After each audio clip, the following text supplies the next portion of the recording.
Hello, hello, hello. We'll wait for people to show up.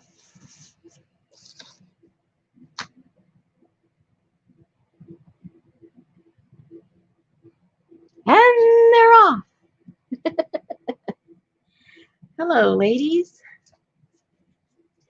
I wasn't sure if I was going to be able to make it. We had, the majority of the day, we had some really strong storms here. And my electricity went off about 3 different times. And so it looks like it's passed, but they said we might get a few more. Oops. That we might get a few more showers, so we'll see. Chrome is using, yeah. So we'll see what happens. We'll play it by ear or by rain. How are you ladies doing?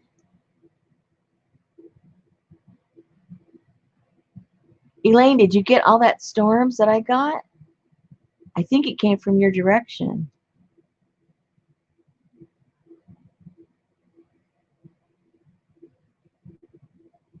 We had, they said it was only about 40-mile-an-hour winds, but boy, right now, I have a bunch of hydrangea plants, and you know, obviously they were sticking straight up, and right now they're bent over. Well, that's more from the rain, I think, because we got torrential rains. So I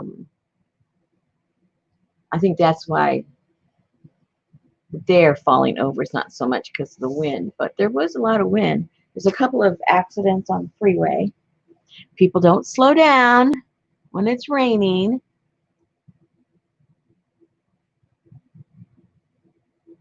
Hey, CJ. I loved your little message I got from you. Oh. Oh, you're welcome, Kim. It was fun. Once I started jibber jabbering, it just, you know, I never shut up.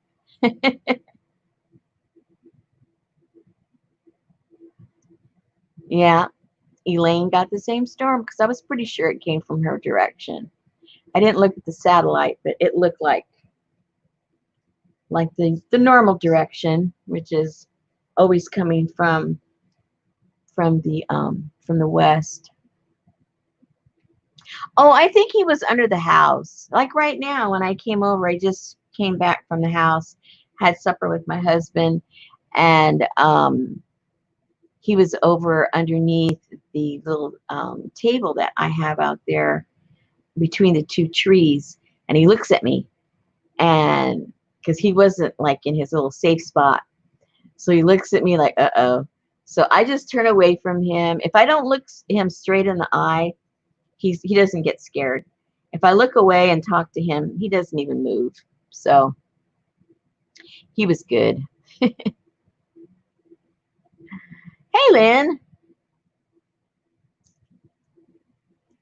Carla, Kim, Tammy, who else? I saw it going through and missed some people. Who did I miss? Oh, Lily's here. Jean, Tamar, who else?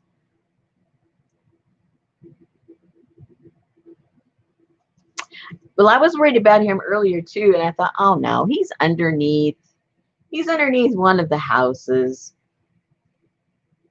just chilling out. But it was so strange. You know how I tell you that I only see that one rabbit and I only saw that one baby? Well, I haven't really done research on rabbits, but I think they're nocturnal, if I'm not mistaken, because when I leave the studio and go home, I see them all over on the lawn, all over the place. So I think they're all in hiding during the day, chilling out, taking their naps, and whoa, and oh, there's Miss Hottie. And I think that this one guy is like a rebel. he says, no, I'm not going to be laying underneath that stupid house when the weather's nice and I've got, you know, this little thing here with the water going and I got all the grass I can eat and I got little birdies floating around. Why should I be underneath the house? So I just think he's a rebel. And that's why I don't, you know, don't see anybody else until the night. And then they're just all over the place on the lawn. Well, it's not, I call it a lawn, but it's really just mowed weeds. I think our whole yard is like one big patch of weeds.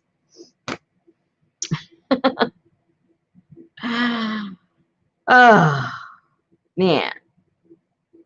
So with the, I was going to film all day today on the workshop, but because of the electricity going off and on, I couldn't film, and then I couldn't even edit because I could be right in the middle of editing something and then my computer just shuts off, you know, and I didn't want to go through all that trouble. Then maybe it didn't save it properly, and so I just gave up. So what I ended up doing was putting together those black and white journals. I kind of put them together, and so all I need to do now is just to sew in the signatures. But I've got it all cut up and put together and have the covers done and all that kind of good stuff. So at least I got to do something that was productive. So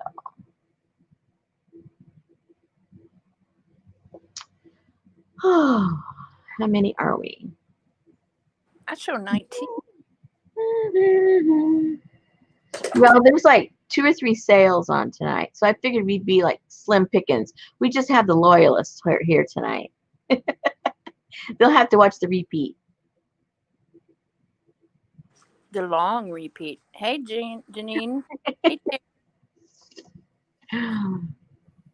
Well, for those of you that were with us yesterday, you probably noticed that I changed the cover on this one, the picture.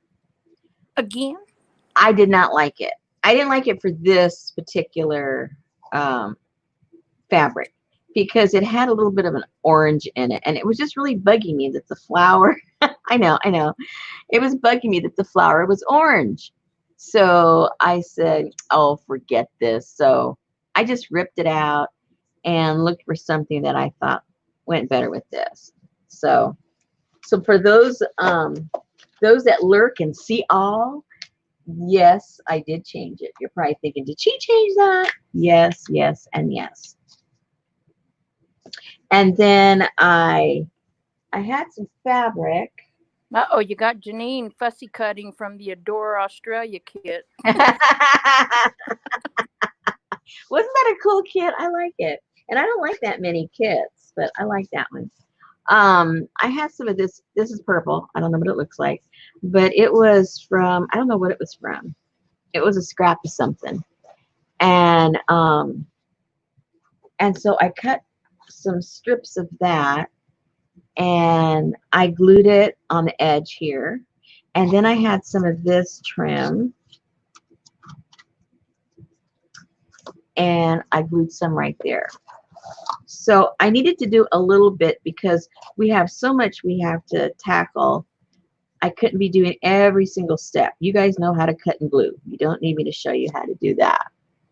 Although I did leave that flap, so maybe we'll do that together. But that's pretty much how you finish this section off. And then for the larger one, that's going to go on the base here.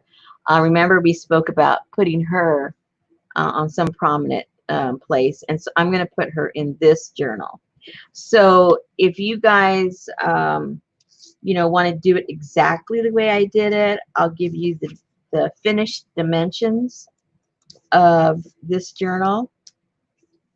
I used obviously the file folder. You can use whatever you want, but that's what I used. And so the length of this is 8 inches. You probably can't see that. Well, I didn't want to, I had to do it in pencil so I can erase it. But this is 8 inches this way. and folded, it's 5 1/4. So that's 10 1/2 this way. I And think mhm. on changed, she's more dramatic with that fabric and the other little lady you had on the bottom, so that was a good idea. Oh, thank you. I don't think so too. Even though the picture that you ripped off and was my idea, that's okay. Which one? It was your idea? No, was it? Oh, I'm sorry. Never mind. Okay. So so it ends up being, except for the back one, this one has the plants, the tree, whatever it is, but all the rest are ladies.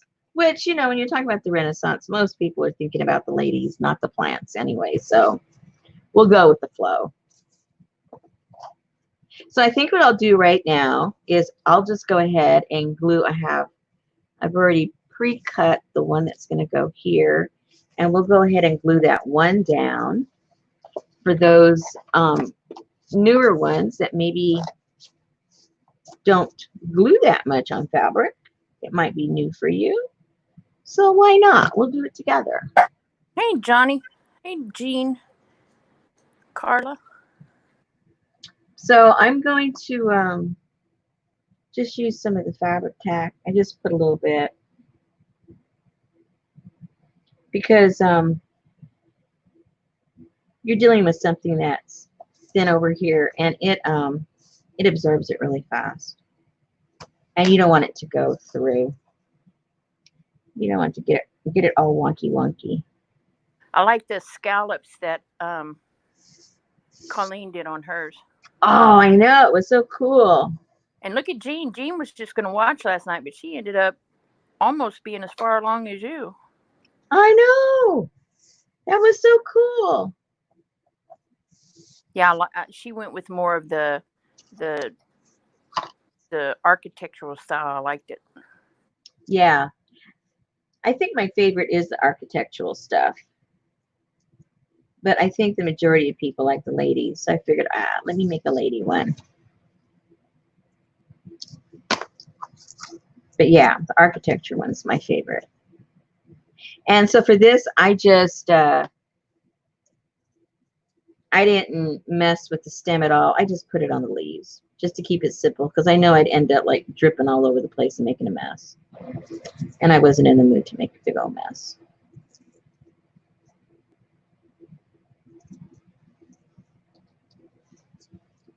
Even though it looks like I'm making one anyway. But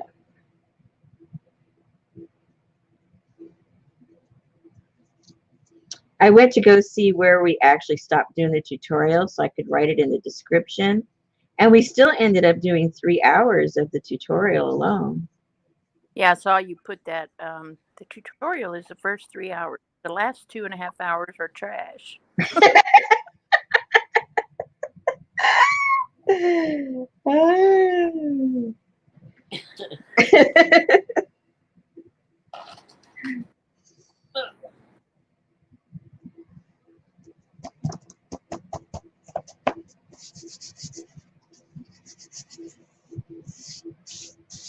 I sure was had to run to the CBD store, and I passed by the Specs liquor store, and I passed by the Whole Food Mart, and I was kind of Did you go diving?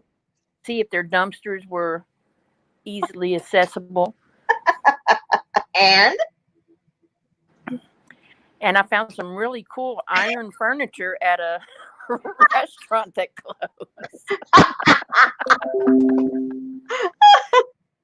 there is so much cool stuff to be found. I know it. Oh gosh. Okay, so that's pretty much what I do with this. Now, when it comes to doing the closure here, well, I can't show you that one because that one I did completely different. Let's filing with the fabric.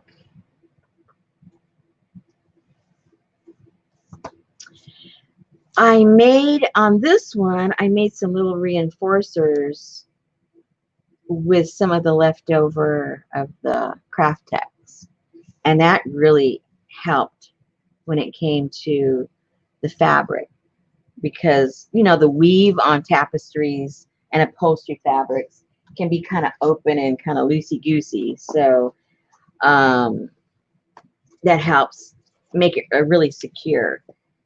This one, I didn't put any of that. I just put it right through the ribbon that I put. It's just fabric. So you can go either way, and it's held up just fine. And you've seen I open and close these 100 times already, so it holds it all in place. So you can kind of decide on the look that you want, and you can just go ahead, and if you don't have a crocodile and you can't put in an eyelet, then I would just punch a hole in there, because once you put your fabric through there, whatever you use, and tie a knot, you hardly see what's there anyway. Well, you see that because that's bigger, but as far as the hole is concerned, you don't see what kind of hole you have. So even if you just cut a little slit and run this ribbon through there, just put a knot on the other end, and that can be your closure. And then you can make this as long or as short as you want it to tie all this up.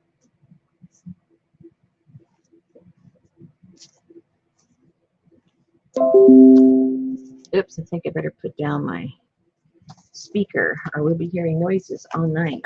Yeah, because you hear my dog singing at the doorbell. Oh, oh my Hey, God. Tosca. Hey, Keller. There. That should do it. Ow. Neck itches.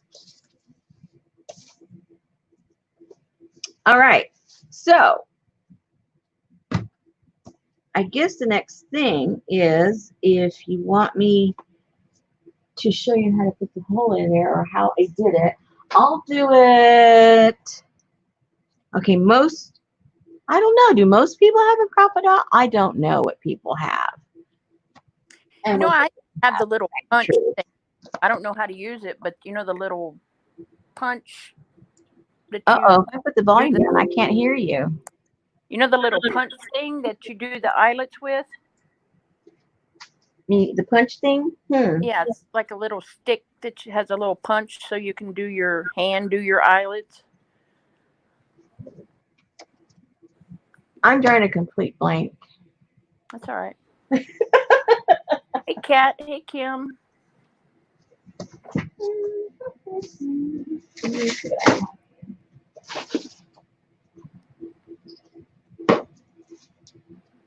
Oops, I got things on. I got fabric on the floor. I guess you could also do a prior to gluing it down, do a little buttonhole stitch on there. Yeah, you could do that. And for those that have absolutely nothing, let's find the center, because we need to help people that don't have tools make a hole.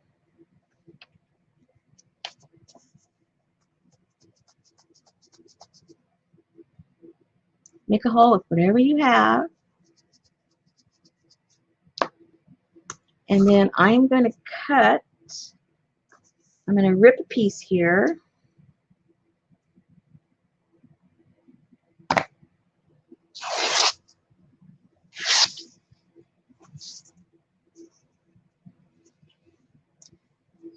And with the little pokey tool, we're going to poke it through there. Because we can. Maybe. I think it's too pointy. It's just going right through it. It's a good pokey tool. Too pokey. Uh-oh. I know this works. I've done it before. I just forget what tool I used.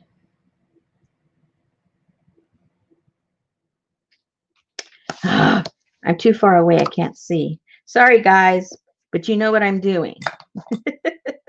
I needed to get it closer to me because I'm getting blind.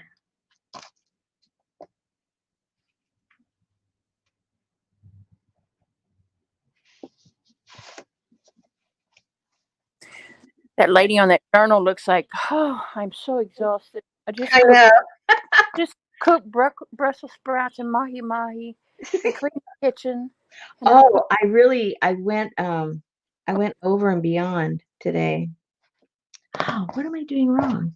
I mixed broccoli and cauliflower together in oh one no, pot. It was like shock.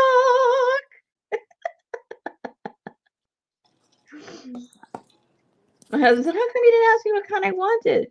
I said, "Because they surprised you." Oh, you got both. I don't know why I can't put this in here, you guys. I don't know why I'm having such a rough time. It should be simple. I've done this 100 times. because you're on camera.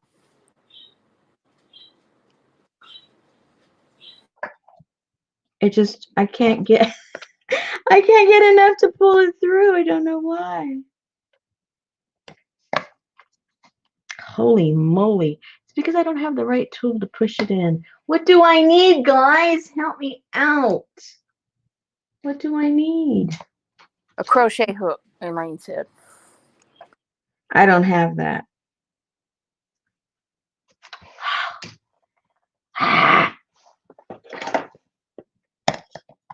Well, I could use my clay tools. Oh my goodness, this is ridiculous. Okay, don't do this unless you have a crochet hook. I don't know what I used before. And I can't turn that sound down. Then I can't hear you. It's okay. Do you have some tweezers? I don't know, but I give up. So I'm not going to waste my time. So we're going to make a big hole. We're just going to make a big hole. You guys rough it out and figure out how to do it. You guys try and figure it out. I'm doing it the way I tried to show you how to do it. See, I can't even find the hole, yeah, this is crazy. Maybe it was because I went without electricity. Maybe that messed me up. I gotta find something to excuse it away.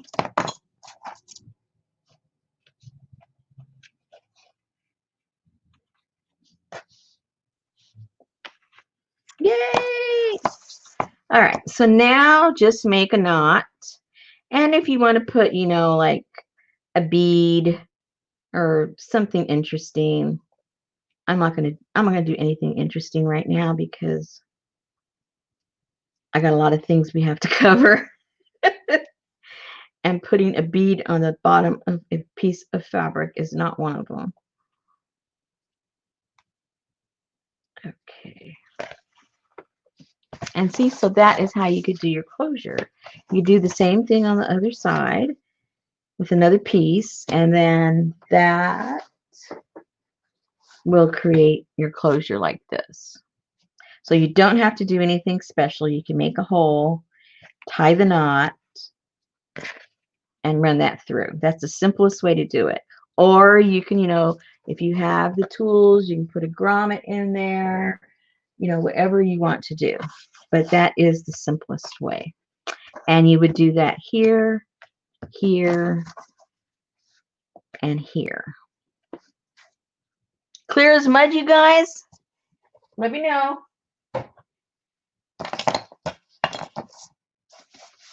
I'm going to make sure you know what we're doing. So on the front of the book, it would go through the cardboard. No. No? It just goes through here, and this one wraps around. Oh, okay, wraps around. Okay. Yeah. Yep. So you're really just doing it on the fabric. Okay. Yep. Okay. So that part is done. We went over the size of this. We're not going to make it together because it's just putting signatures in there like we did this one. You just fold papers, nothing spectacular. And then that's going to sit there, and this will sit there, and then that's where you tie all of these up. Alrighty, alrighty, alrighty. So let me I move this think out of the way. I What's think that? Kim was asking, does she need seam binding or is it in the kit Seam binding. or the tie? There's some in there. Okay, There's some in there for you guys to use. good job.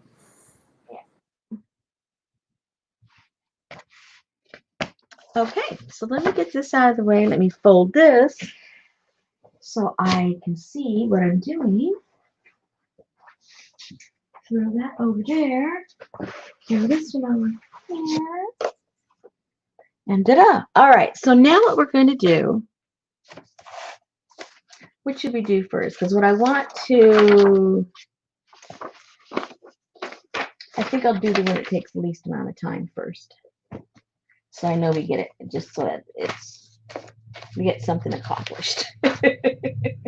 Just so we get something accomplished. Where are my little notes? Where are my notes? Okay. So what we're going to do now, let me get you the sample. Let me find out which one has it. Ah, it's this one. Very good. All right, so what we're going to do now is we're going to, I'll show you how you make this. It's not going to have this on there because we're making more of a frou-frou one. But if you were making one that had the Craft Tex, then you could add that to the tops of each little pocket. But for right now, we're just going to learn how to do the pockets. It's got the little grommets on the side. It's relatively easy. And once you have the dimensions, then it'll fit really nicely right there. And those dimensions are, I should have written that in a pen so you guys can actually see. This is 8 inches.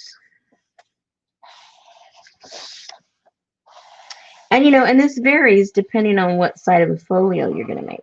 This is just based on the size of what I'm doing right now. But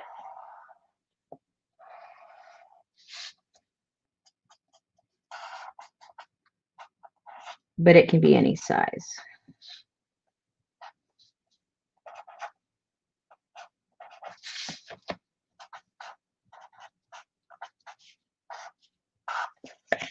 All right. It's 8 inches tall, 4 3/4 across. Let me show you it while I'm describing it. 8 inches, 4 3/4 inches across. This section is 5.5 inches from here to here. This section is 3.5 inches from here to here. And they're all the same width, 4 3/4. So depending on what materials you want to use, if you want to use the manila folders that were included, or if you have cardstock you like, or some kind of, thick scrapbook paper, whatever you want to use, it'll work, is what I'm trying to say. So I think for this one, I'll go, I don't know if I want the green or I want the dark. I mean, the green or the manila. I'm not sure. Let's see. Let's see what we think. Maybe I want the green one. Do I have any left? Let's see if I have enough to make one. Maybe I do. Maybe I don't. Let's just play it by ear, guys. We can do it. We can make it somehow. Even if we piece 2 different kinds, that wouldn't hurt my feelings. That might look kind of cool. All right. So the first one that we're going to cut is 8 by 4 3/4. And let me get my ruler. You can see how organized I was. But I was in the dark most of the day over here. I have an excuse. I have an excuse. Did your power go out? Yeah, like 3 different times today. That's why I wasn't able to, I was telling the ladies earlier, I wasn't able to do any of the filming of my workshop or edit or anything because my power, we had really bad storms. Oh, And so I basically worked on putting together the black and white journals because, all I had to do was, tear them apart and put them together and make sure everything fit nicely. That's 8. And I don't know if that's straight. I better go cut that. I'm going to go use my good cutter. Be back in 1 second. So those are the dimensions.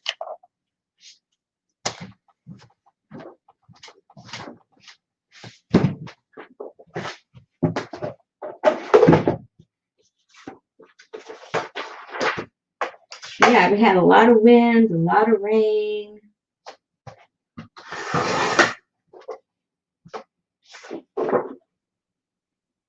Okay, so it was 8 and what? I already forgot. it's 8 inches by 4 3/4. 4 3/4. Okay, thank you, thank you. And what's the next dimension? The next dimension would be uh 5.5 by 4 3/4.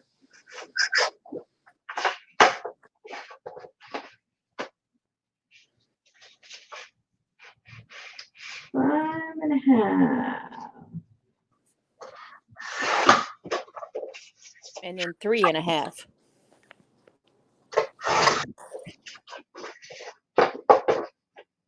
Oops, I'll have to find another one. This one doesn't, it's not big enough. So let me go and try to find another little piece for the bottom part. And I think I have some in my closet.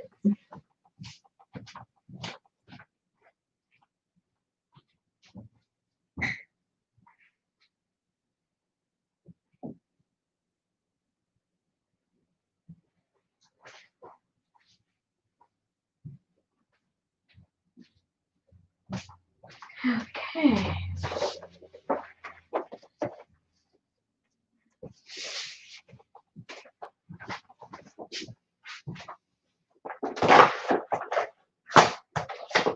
think it's going to be a different color, but that's okay. It won't hurt my feelings.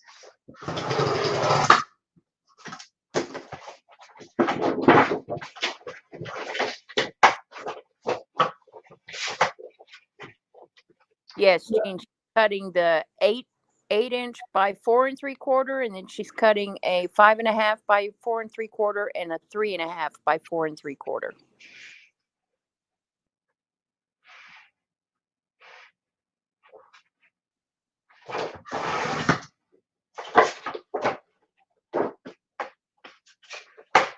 Okay, so the smallest one was what now? 3.5. Okay, great, thank you.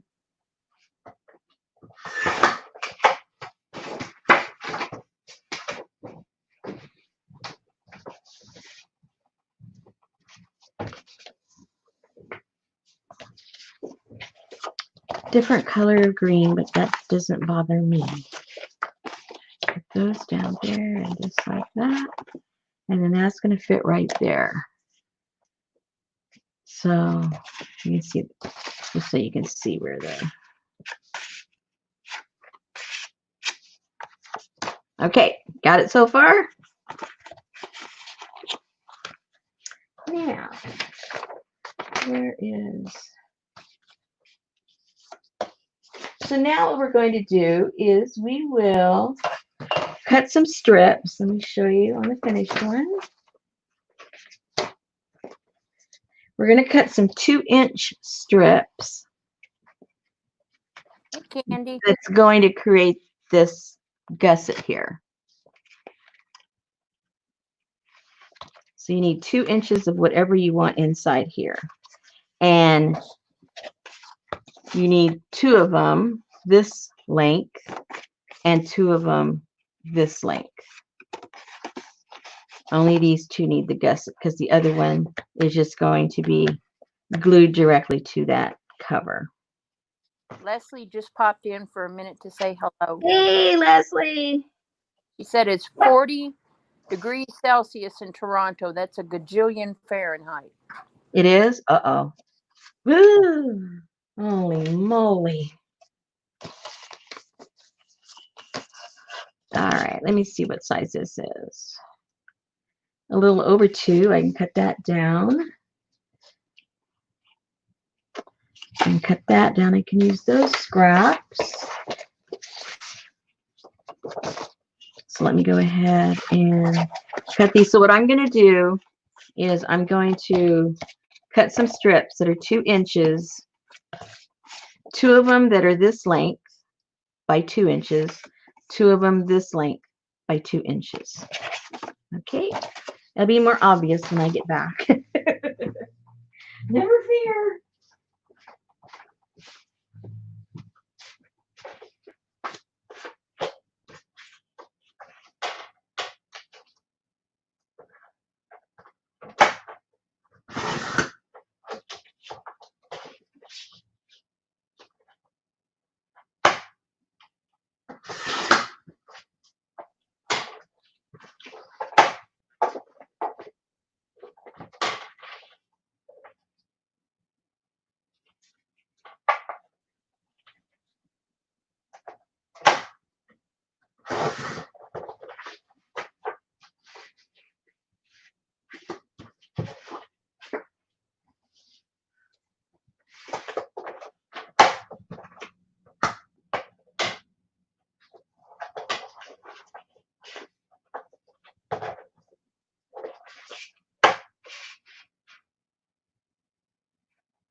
All right, so I have 2 of these pieces, 2 inches wide.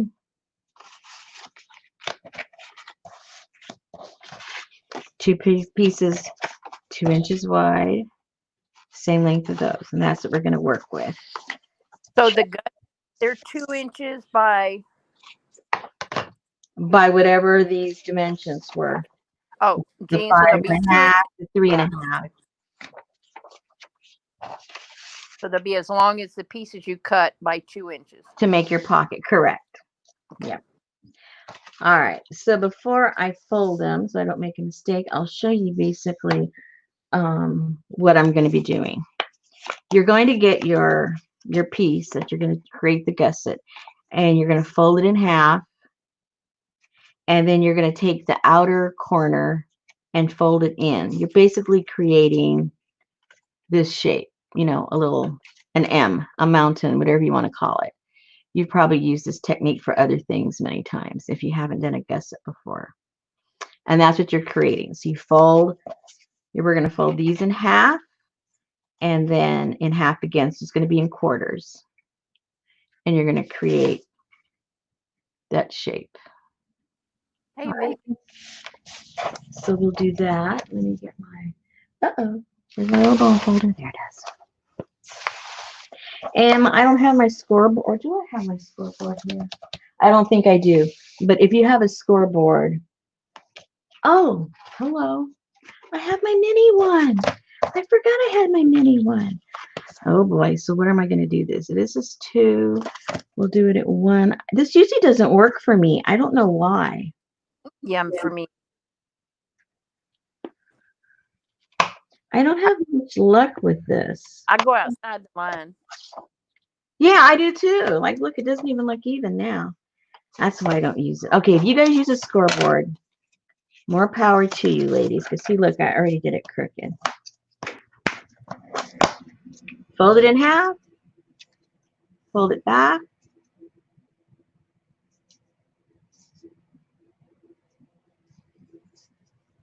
Because this is pretty thick. You almost need to use the scoreboard. But I know I'll make a bigger mistake if I use it. So.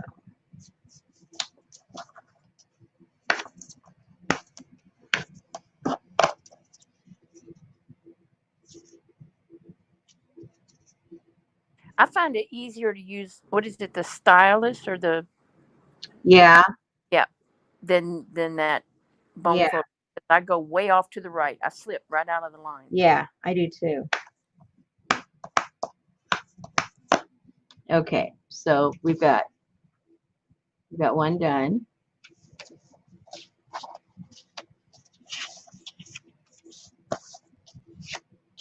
Let's get the other one. And because these are different colors in and out, if you care, remember which way you folded it so that the same color will be on either side, if that makes a difference to you. That way you won't have to like undo it and do it backwards again. And you fold that one the opposite way. What's that? I looked up at that one and it was a different color. I was like, oh. No, well, yeah, because you're kind of basically doing it upside down. Okay. Upside down and backwards. Hey, Carla. Ian.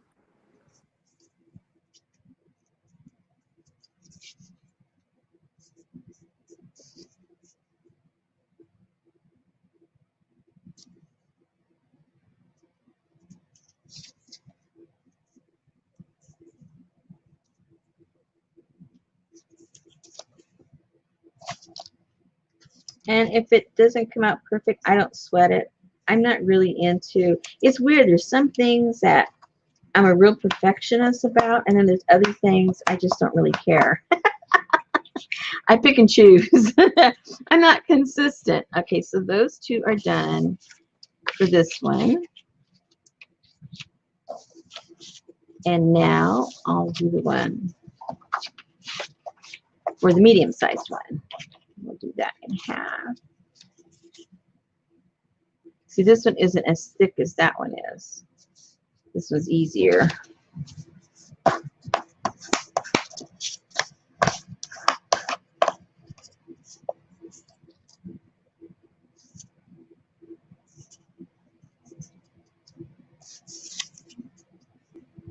Leslie must be all that heat. What's that? Leslie said she was buffering, but I'm not buffering. I told her it must be that gajillion Fahrenheit. Celsius.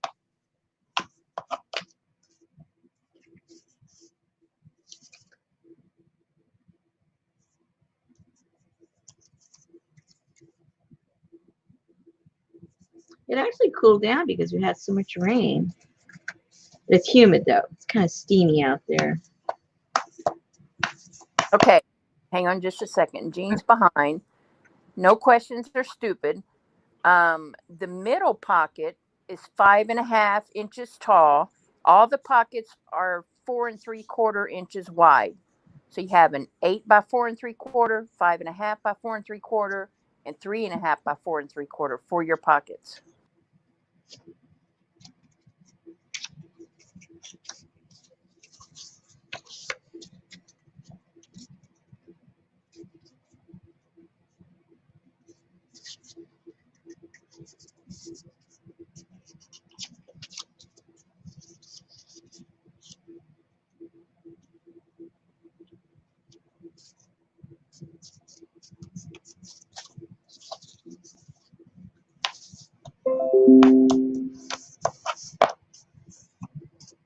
Avon calling.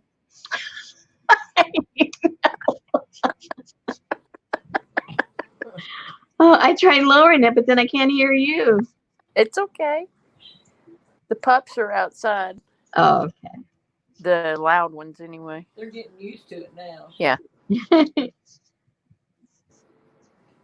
I remember when I got this new thing on notifications on my phone, and it almost sounded like a little chirping bird or something. Oh, my dogs went crazy. I thought there was an animal in the house. I mean, they just like had a spaz attack every time it made the sound. I had to find a different tone because they just would not get used to it. Yeah. Hey, Lori. Oh, Candy's air conditioning broke. Oh my gosh. Horrible. All right, so these two are made. Yay! Now, what I did with mine, because I sew everything, all my papers I always sew. I sewed around here, and then I sewed on some of them across here. So whatever you guys want to do. But for the sake of those that don't have machines, we're not going to do any sewing on any of these. So they can see that it can look just as cute without it. All right. So now what we're going to do is whether you like whatever kind of glue you like to use. If you like to use double-sided tape, if you use glue, doesn't matter what kind of glue, as long as it glues paper, we're going to be hunky-dory.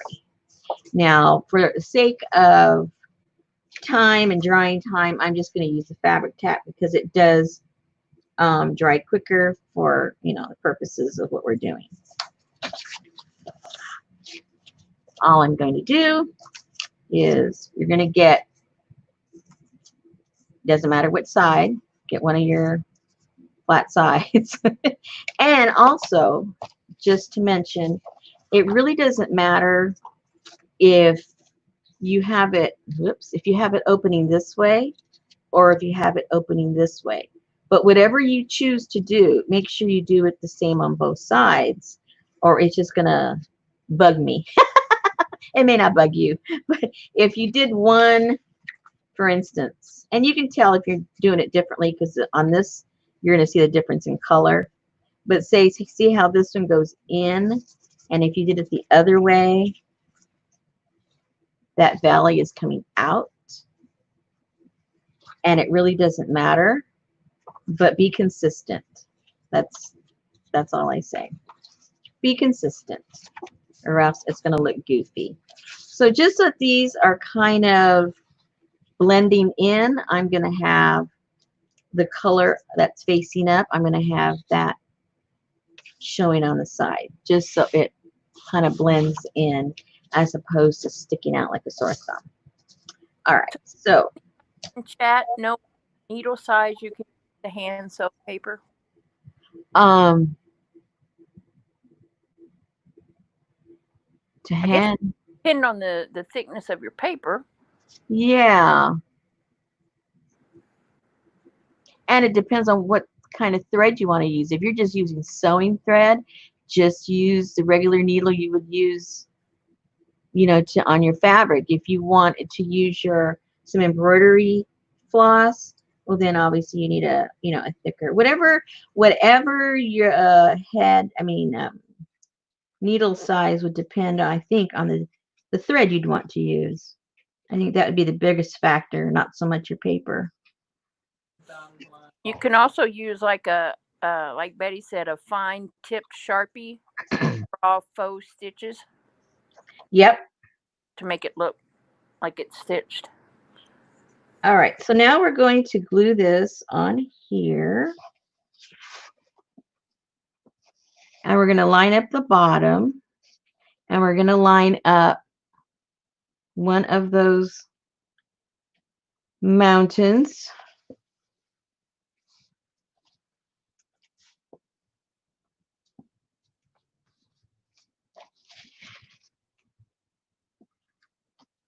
and no mushing. Hey, Suzanne.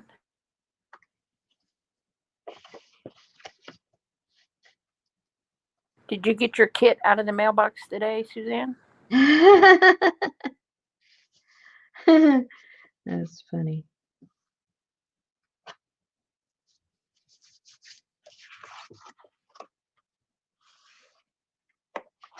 Okay, we'll let that dry and we'll do the other side.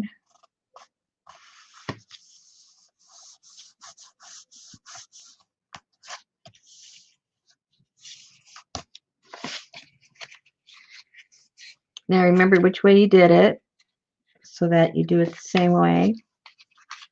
It's easy for me because I'm going by the color.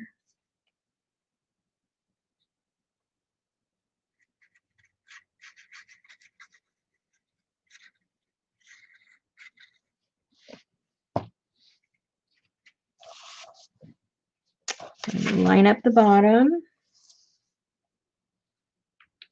Line up the sides.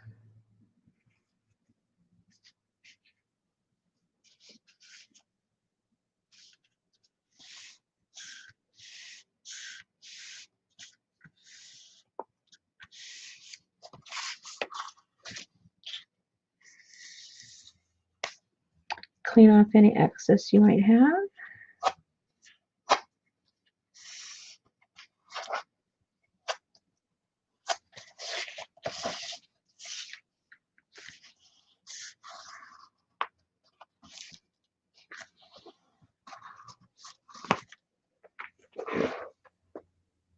That's a Sugar Bell bottle.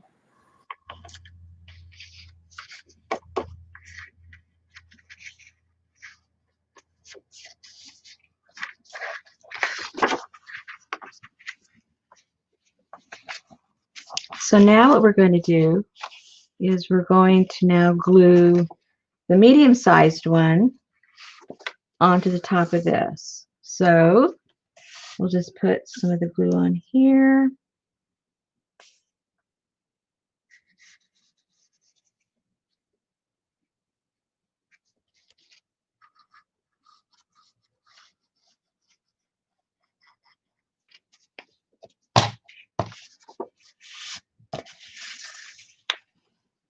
And I would make sure that the top up here is even here, and if anything's messed up, we can always cut and trim the bottom, but we can't trim the top anymore off of these.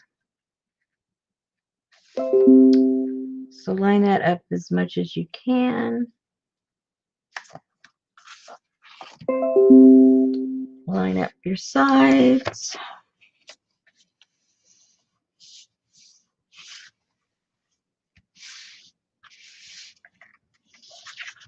Make sure that anything that's mushing out isn't keeping other papers. It's not touching your papers in there to keep it shut.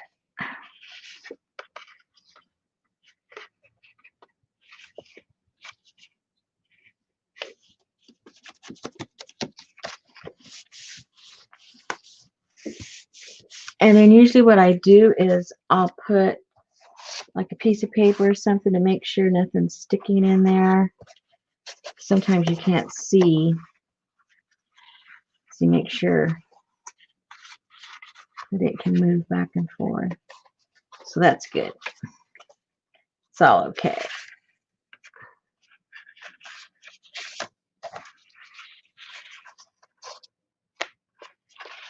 That one's a little sticky. Let me get that one open.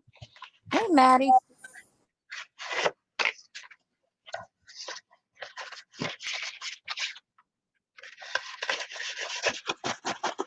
So just make sure that everything is open in there.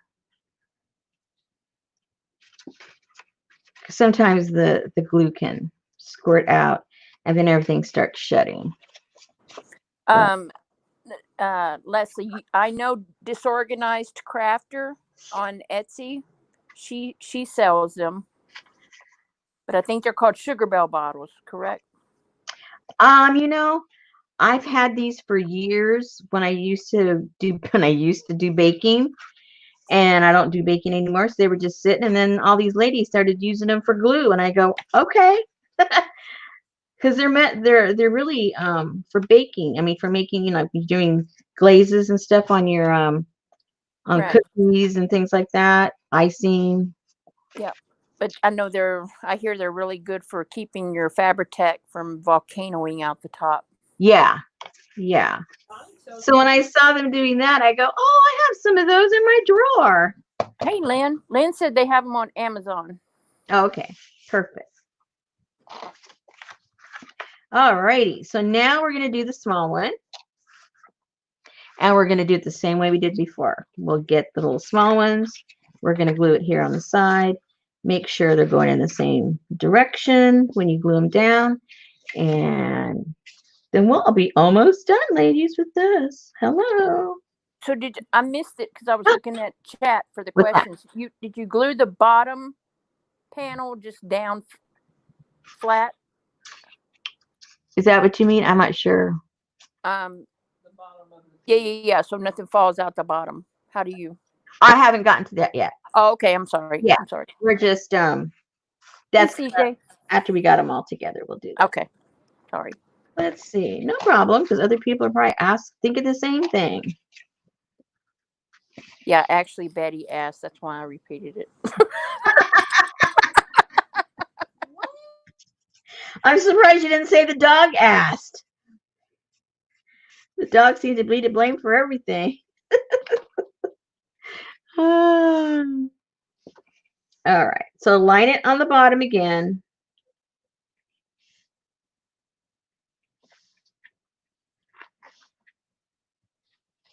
And line it up on the side. It gets a little tricky because it wants to slip and slide. And this one was a little stiffer, the fat of the paper. So hold that down, let it secure a little bit before you let it go.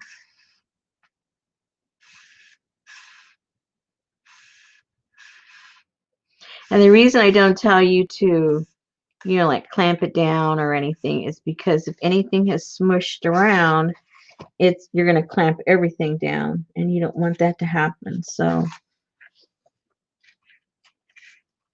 then you won't have a pocket. You'll just have a regular old pocket with no gusset. And what's the point of that? Won't hold much, that's for sure. No, that's for sure. All right, so now we'll do this side.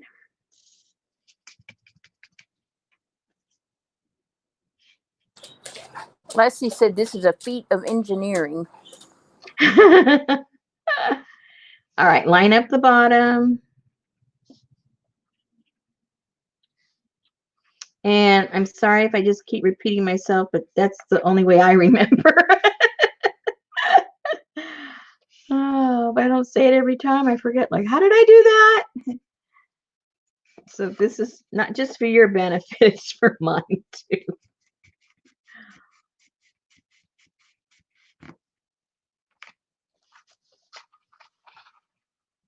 Make sure it's lined up. Sometimes when you squish it, it gets out of alignment, like mine just did. Clean off any excess. Looks pretty good. Looks lined up pretty good.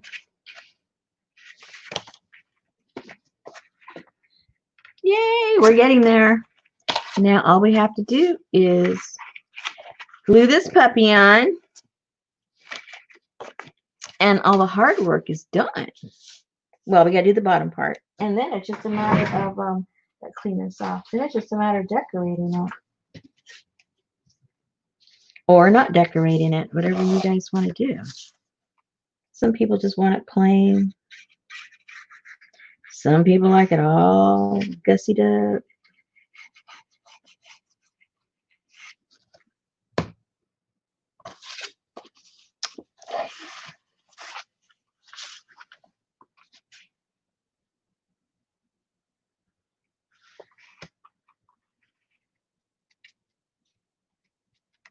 Make sure this is down first. It's connecting.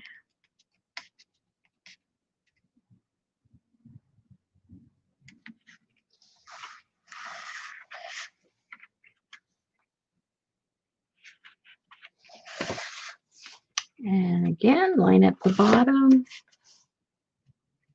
line up the side.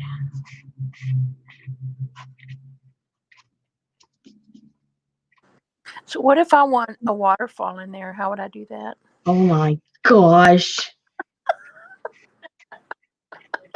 Turn the hose on. What do I know?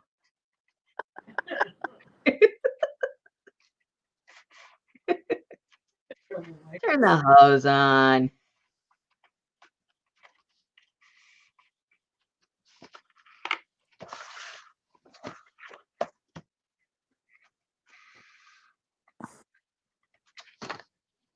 Okay, now see, if I'd use any other kind of glue, it still wouldn't even be dry.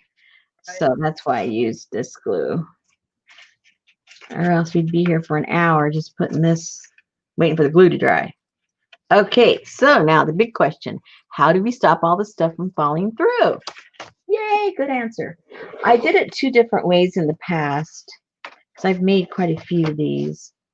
And on this one, see what I did? I just put, on the bottom. But not everybody has a crocodile and has the ability to do it that way. The other way that I've done it is I literally have stapled. I put glue here and here, just a thin bead, and glued that, stapled right here, and then put some decorative paper or washi tape to cover up the staples, and it just looks nice and neat and tidy. I have sewn completely across it when I wanted a certain look. I've also put glued fabric along the edge and then wrapped it around to the other side. That held it shut. So it really is the look that you're going for, what the theme maybe of your journal is, on how you're going to secure this. So just for right now, for what we're doing, I'm just going to put a little bit of glue down here, just a little bit to keep it shut. And then I'll probably end up, let's see, we're doing the purple one. Couldn't you do an inner gusset at the bottom to where it would expand out? Be quiet. Be quiet. I'm sorry. Yeah, everybody in the peanut gallery. Eh. Let's see, we got fabrics. Well, I don't want to put the fabric yet until I figure out what I'm going to use to decorate it. Because see, these were, before I put the stuff, oops, a lot of stuff in there. Before I put the stuff in there, I just glued down, you know, some of the printouts. And that was the way that was decorated. But because we got a bunch of ladies on this one, I'm trying to figure out how I might want to decorate that. But let's not take up, you know, there's a lot of things I want to show you. You know, nobody's going to decorate it identical like I do anyway. So you get the idea. I mean, the structure of it is what's important. You know how to make this structure, and now you can decorate it any way you want it. And if we have time a little bit later, we'll decorate it. But I want to get into how to do that other foldy thingy-majigger that I have in the other one, because quite a few ladies said, I hope we can do that tonight. Yeah, okay, I'm going to try. So let's rest this one right now. And if we have the time, we'll come back and decorate it. But at least you know how to construct it. Okay? Make sense? Okay. I'm glad you agree, whether you do or not. So let's put this in here in case we have to refer to the dimensions if people come in later. Okay, so now let me fold this up so I can have some room. Oh, and then all we do is we just glue the whole thing down. Once we've decorated and doing whatever we're going to do, the whole thing just glues down. to the inside of the front cover. So maybe we'll have time to do that too. All right. So now, which one? Okay.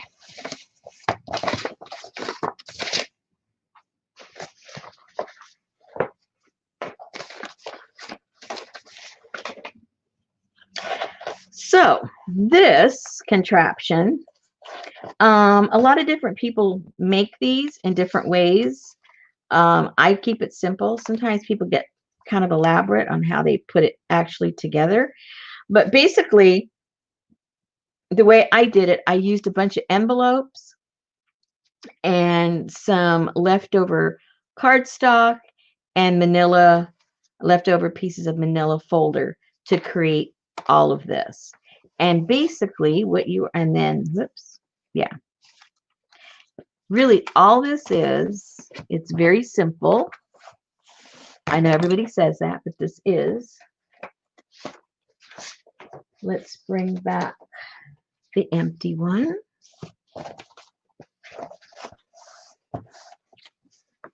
Kind of put it side by side. Joan is just stopping by for a short while and telling you hello. Who? Joan Nagler. Aw, thank you. Let's see. What did I do with all my envelopes? Where did I put them? Uh-oh. I thought I brought them all here so I'd be ready. See? Try to be ready and I'm not. Let me find them. Oh, here we go. Oh, and I used bags also. I used a little bit of everything. So, this is what I do. I find pieces that fit, and even if they don't fit, I use them. So I start off, okay, I think I want that there. And I glue it in, maybe about 1/8 of an inch in. And I'll just literally glue this down right there. And I decide if I want this to open at all. For instance,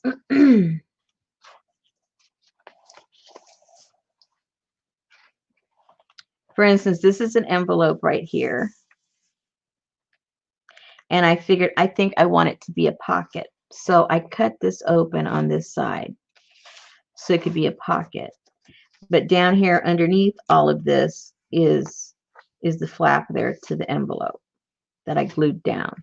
So when you glue your envelopes down, you have to make a decision right now. Well, it's easier if you make a decision now.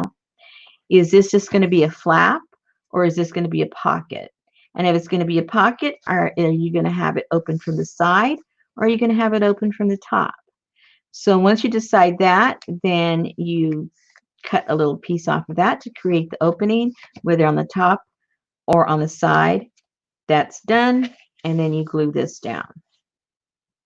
And then you just start building up from there. So say this one's glued down like right there. And then maybe I want something a little smaller over here. So I have, see, I have a card. I don't have an envelope, but I might have a card. So I say, okay, well, I think I want to stagger that right there. And then you glue this down. And now you've got already something happening right there. Then you might have another envelope and you'll bring it maybe down closer to the bottom and you bring that over there and you go, okay, this is how I want this. Now you have this, and you have this, and you have that. Looking pretty cool, huh? So that's pretty much what you're doing. If it's easier for you to, I've done it 2 ways. I've glued it on this and I've also just glued them together like this. But I kind of like it was like not stable enough for me. It was klutzy for me. But maybe for you, it's klutzy the other way. So before you glue this down, you can make the choice and say, well, I know the length. I can't go any past a certain, the 8 inches. And I'm just going to glue them here. And glue all of the back flaps together. And then when you've got it the way you want it, then you just glue the whole thing down. And you do the exact same thing with the other side.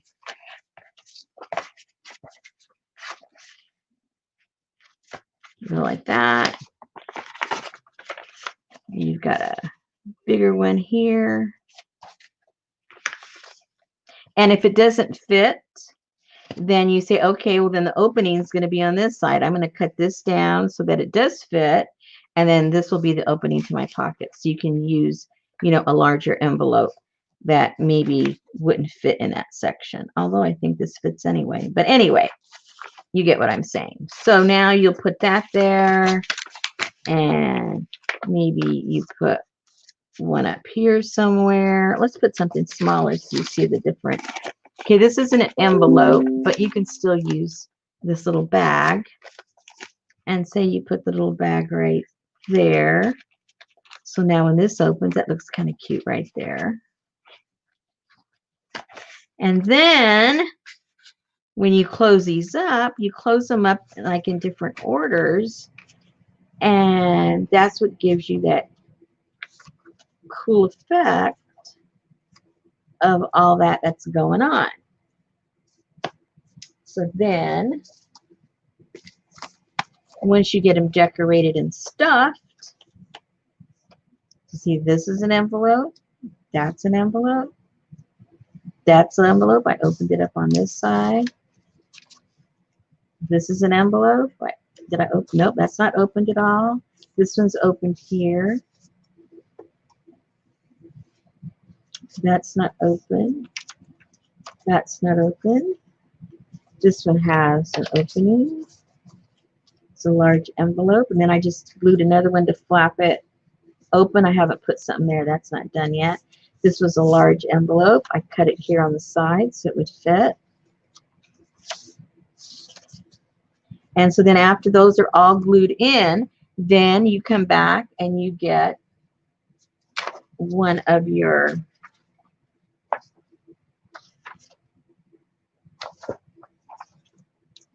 pictures that you selected. Oops.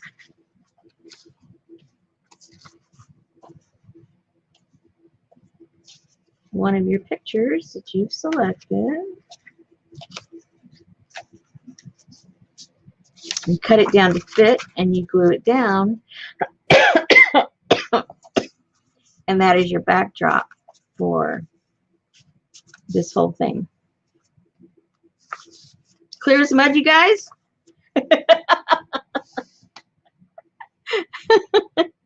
It's simple and kind of, it's simple. It's super, super simple once, you explain it. But it looks like it's complicated, but it's not. And then the decorating just camouflages everything. It's almost like a magic trick. All the decorating camouflages of what you really have there, and it just looks like this really pretty, conglomeration of stuff.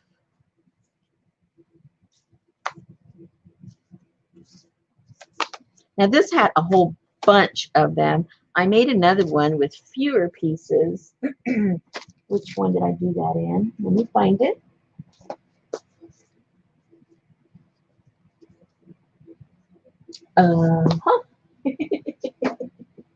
I made too many of these, you guys. I'm confusing myself. Oh my gosh. Now I got to open them all and find it. Is this one it? No. Nope.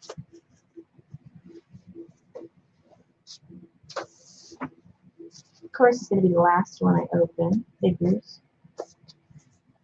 Hey, Lily. Uh-oh, where is it? I really can't find it now.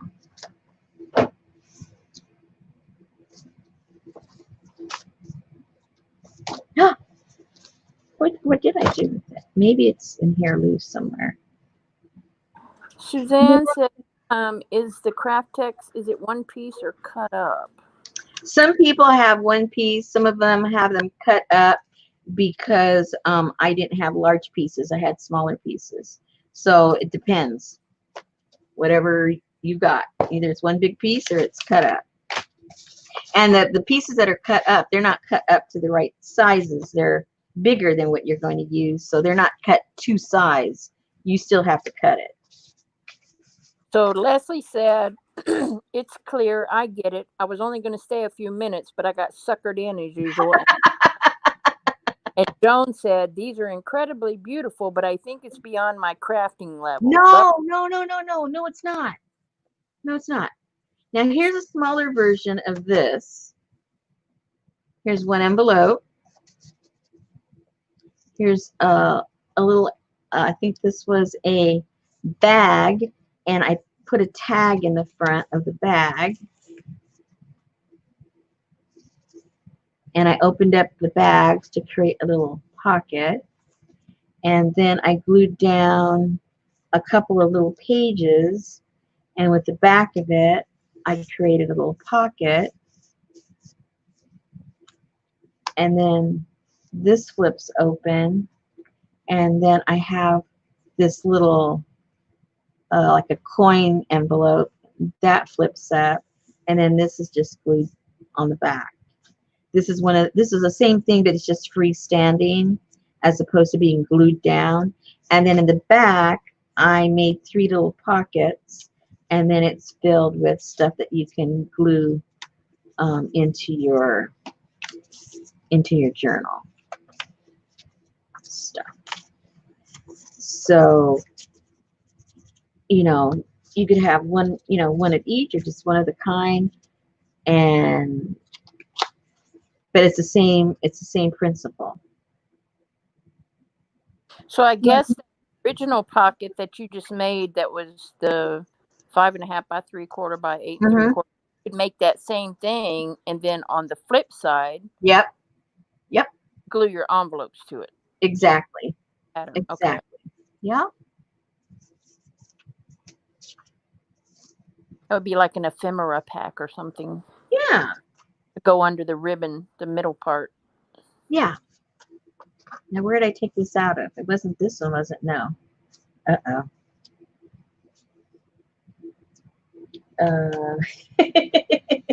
I'm getting them all confused. Oh, well, I'll figure it out later. You can see I just kind of went crazy with these. Yeah, a little bit.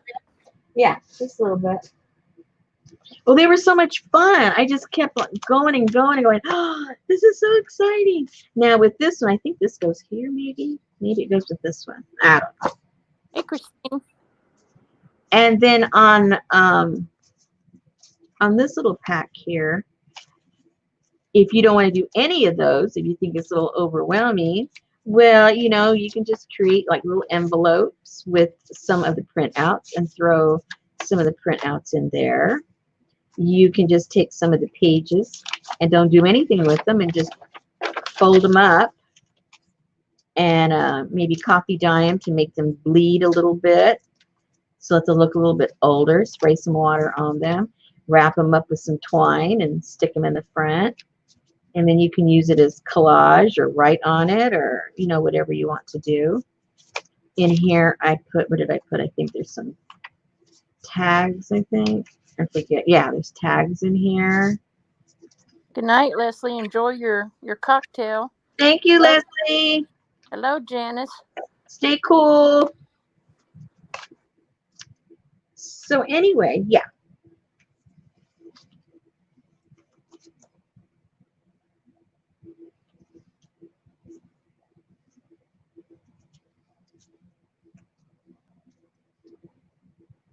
All right. How long have we been here? 1 hour, 19 minutes, and 40 seconds. Okay, we're doing okay. Yeah. All right. So being that we have the time, let's make we should make a smaller one of these, right? To get the idea. We don't have to make a gigantic one. Sure. Just that some might say, yeah, I get it, but I don't get it. We'll make one.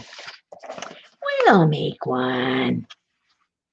She's All right. going to make one right now, Kim, a smaller version. That way you can go back and rewatch it. Yeah. I think I saw, I think it was, pardon me, Lisa's Eclectic Life. She made an envelope journal where, she would like flip out and then add one to that one, and then it would flip out again, and it was I really love cool. that stuff. I Yeah. do too. Yeah. I love that. All right. So let's say we're going to put, yeah, I kind of like to balance things out. It's one of my little pet peeves. So let's get like 2 larger one that will be on this side, 2 on the larger side. And I don't have one that size. So here's a medium, here's a medium. Let's put this large one, that one right there. So we have 1, 2, 1, 2, 3, 1, 2, 3. Let's put a bag there and a bag there, and then we'll see if we want to stick anything else together. So what I'm going to do, Suzanne wanted to just make sure that she couldn't tell if that was watercolor paper or the Craft Tex. So that's yeah, why it's a she was. Craft Tex. Yep. Yeah, so it's Craft Tex. That's why she was asking, because when she was Okay. feeling it, it felt like watercolor paper. Yeah, it does. It's super thick. Alrighty. So I'm just going to eyeball it as far as how far I want to go up.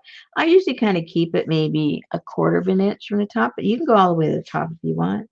It's whatever you want. So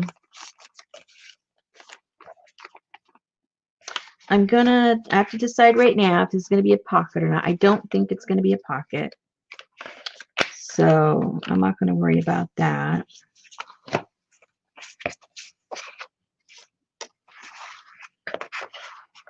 I think I'm going to put this like about right there. So let me glue that down right now. And again, I would probably, when I make them, I just do it with my glue stick, but we're going to be moving these things. So I'll use this so it dries quicker.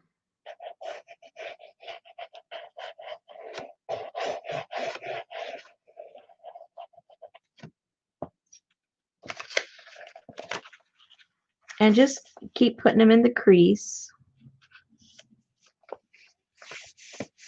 But it like tiny. What's that? You broke up. I didn't hear what you said. Do you push the next envelope all the way up to the crease, or do you have just a slight bit of give room in case you? I have them all on the crease, or else Okay. it's not gonna fold nicely. Okay. So I push them up Okay. into each other. Okay. I didn't know if when you started putting things in there, if you put too much in them, I didn't know if it would be Right. This helps it kind of keep it balanced. All right. So I'm looking to see, because I don't want to go so far down that it's out of the length. So that's about an eighth of an inch or so from the top. And then I just have to make sure that I'm not going past the bottom, which that would be fine right there.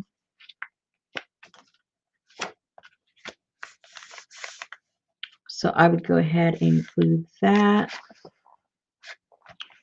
onto there like that.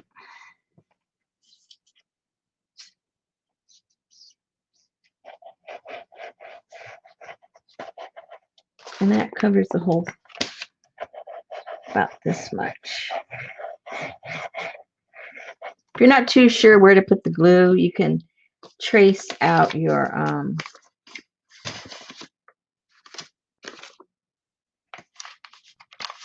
envelope onto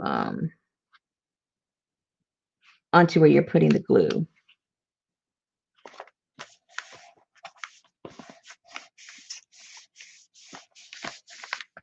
So far, for whatever reason, I haven't created a pocket.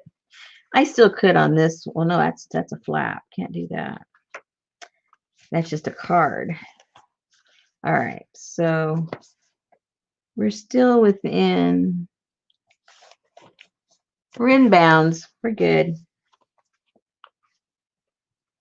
And if you overdo it, you could always cut up here, and then that would be your pocket if you go too far over. Okay, let's leave that one right there for right now.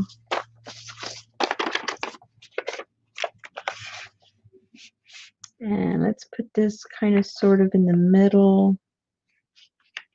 I'll put that in the middle. Put this one going up a little bit.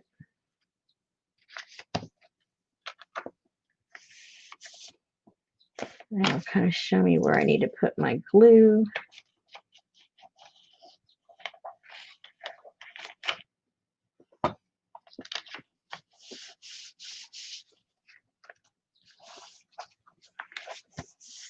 Go, it's hot.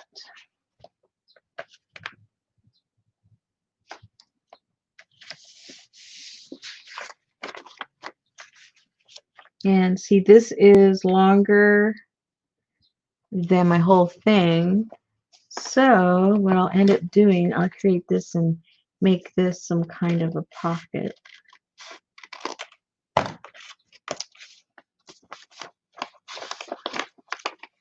Oops. Did you guys see what I just did? I cut the wrong end. That should be this way. And it doesn't work that way. So if I want to use it, it has to be used over there. So let me use something else on this side. We'll put this.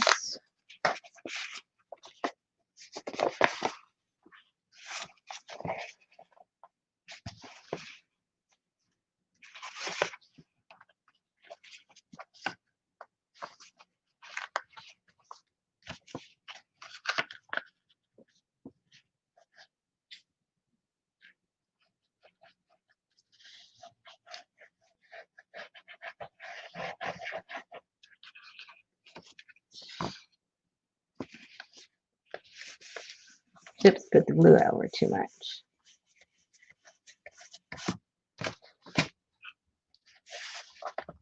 Okay. So that fits. Ooh, I hear thunder. I think the storms are coming back. All right, so you get an idea?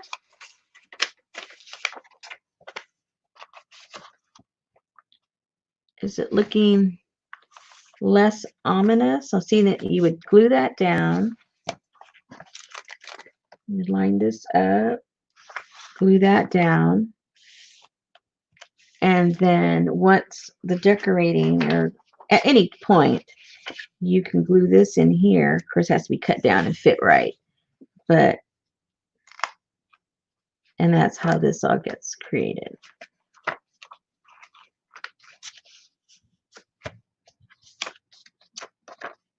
And then when you close it up, what makes it look more interesting is when you close them up, you close them up in different orders, and it looks really cool.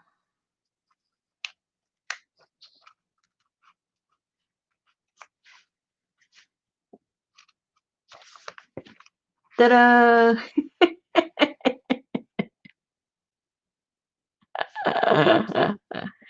Alrighty, so should we decorate it or should we just glue it down? What should we do? Decorate it. Oh gosh. Sorry, that was a peanut gallery.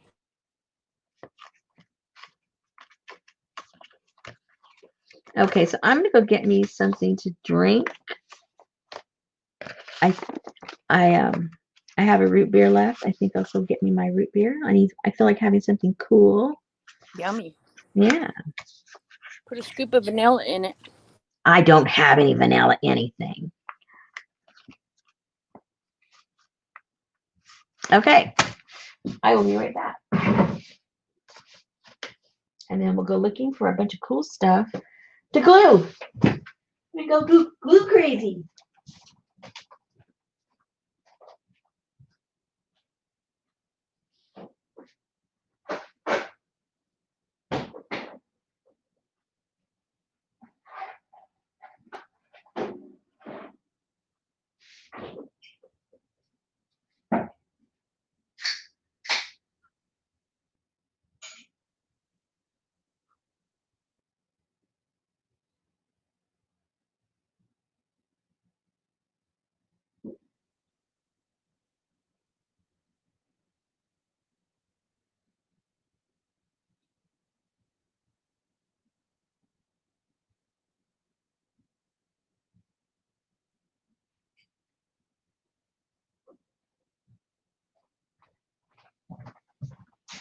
I'm wondering if before we do gluing, because that's sort of like a, you know, we don't have to glue right now. Maybe we should work with the Craft Tex, how I dye it, and then we'll come back and glue. What do you guys think? Because if we get carried away on gluing, we may not have enough time to do the Craft Tex. And that's kind of important.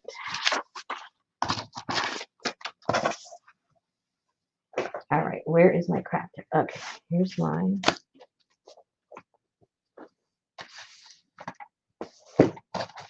Get this out of the way.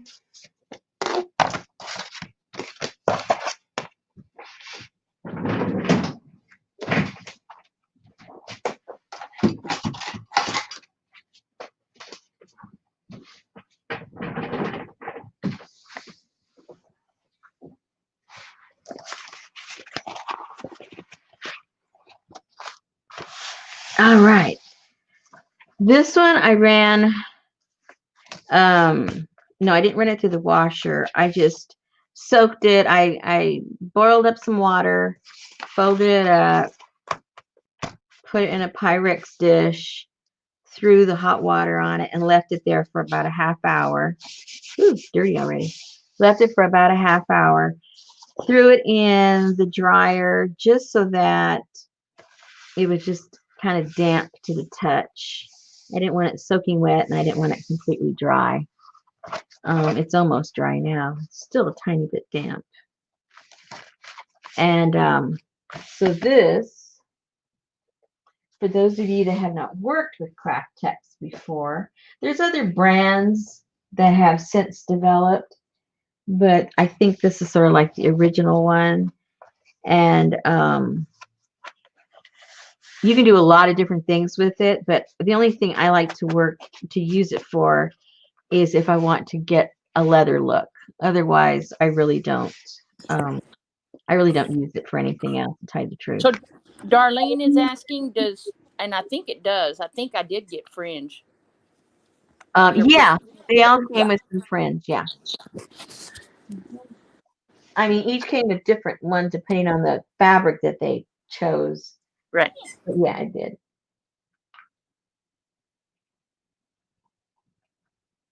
Oh, excuse me, had a drink. So anyway, like I said, this is the only time I use it is when I want the leather look. And I really think it looks like leather. It feels like leather and looks like leather. Oh, her kid is still in Miami. Oh. So when it comes to coloring this, I use any number of things. I try to make sure that it's permanent, whatever I'm using. I have used sometimes the distressed inks. I don't think those are permanent, though. I have some sprays that are permanent. I use that sometimes. I have some inks that I use. Sometimes I dilute that. So I really use a little bit of everything. I've also used Rit dye, the stuff that we did the grungy papers with. I've used that. So any number of things can be used. So what is Craft Tex? Craft Tex is a paper product. Now, don't quote me. It's a paper product that, however it is manufactured, it has the texture of fabric. You can wash it, you can dry it, you can sew it, but it's still, the base is, it's fibrous like paper. And it's pretty indestructible. And it comes in white like this. It also comes in colors. I'm not crazy about the colors that it comes in. I do like the black. The black looks pretty cool. And it's just really fun to work with. And that's how I made this binding here to look, act, and feel like leather. So this started off looking like this. all the details about it, I'm not really that sure, to tell you the truth. But it's fun. You can get it in pieces. You can get it in sheets. You can get it in rolls. Um, it's not cheap. The roll that I got, I forget how many feet was on it, that I bought to do these kits, and this alone was $100 to buy this stuff. So I mean, it's not like the cheapest thing you can go run down and get. It says that it will dull your needles and scissor edges, so it's best if you use a lot of it to designate a rotary cutter blade. Okay. But the over time it gets softer and more um, pliable, just like leather. So they say it's a lot like leather, but In the eco printing world, they call this um, oh, I went blank. Vegetable leather. Why, I don't know. I guess to oh, like yeah, yeah, to vegan. distinguish it from animal, So, and this print's really, really good.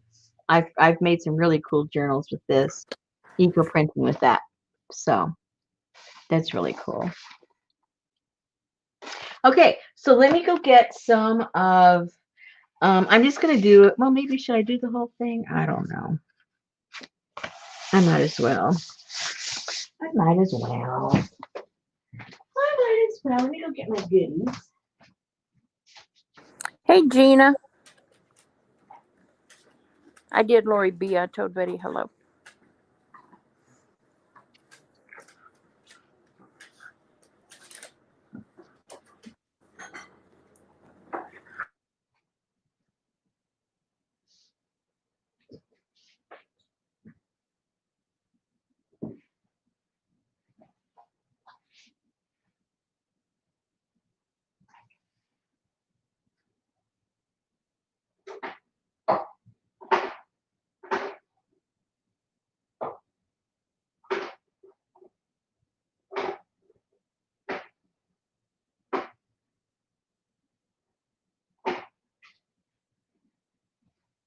I'm going to try and use stuff that I know a lot of you ladies already have.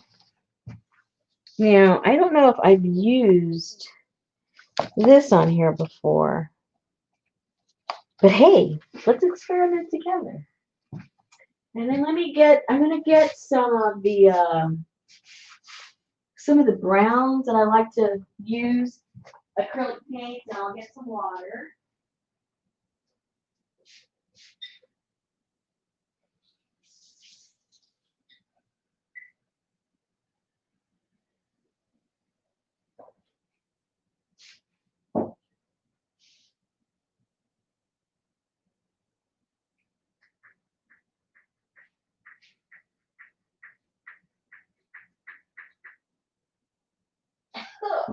I have a few of them, Kathy, but not very many. Not the sprays, anyway. I got a couple of pads. And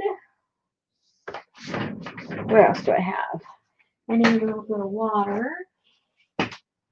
Oh no, Terry's chasing raccoons away from her chickens.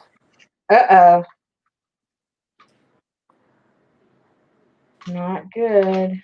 What is that? Distress? What's in the bottles? Distress? These are distress stains. Oh, that distress stain is permanent. Trust me. Okie dokie. And okay, I think let me get a little towel.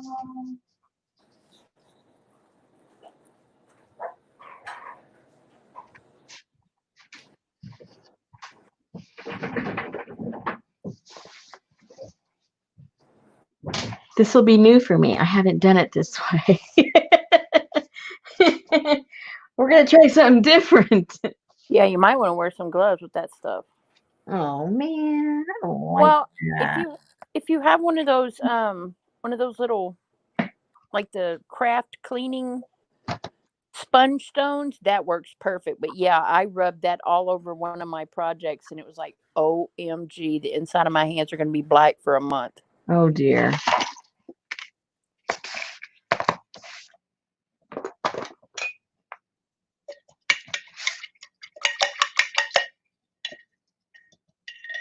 Now I do like using. Okay, then on that other one over there, I used some of the espresso and I diluted it a little bit. Oops.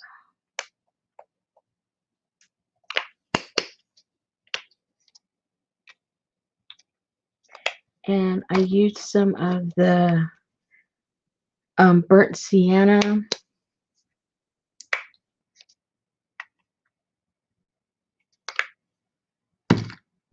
And I used a little bit of terracotta.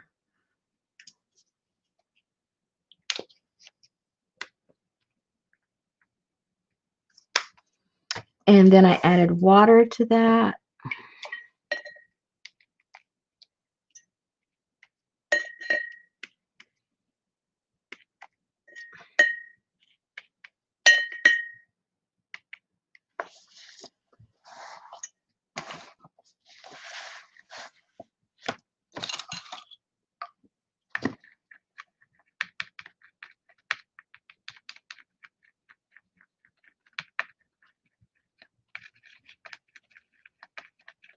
I end up mixing it all up together on here anyway. So, hey, that pink came up. That's not good. That must have been water soluble there, what I had. I don't want pink.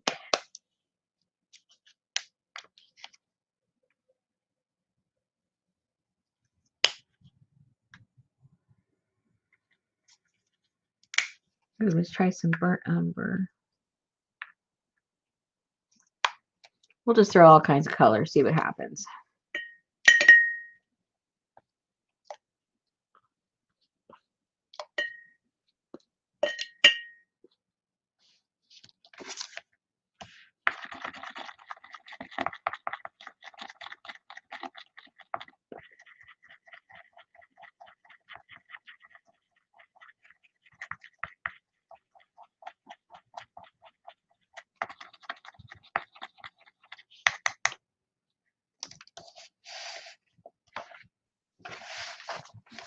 Now, when you work with these sprays, do they move around with water? Or do they just sit there? No, I didn't use water with mine. Oh, you didn't? Oh, I just squirted some, so I guess we'll be different. I ask and then I do. That's okay.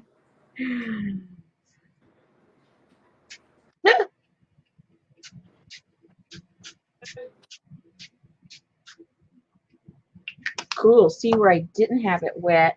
It's a whole other color right there. Okay, what color was that? That was photo. This, oh! This is walnut.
No, she did not put gesso on this first.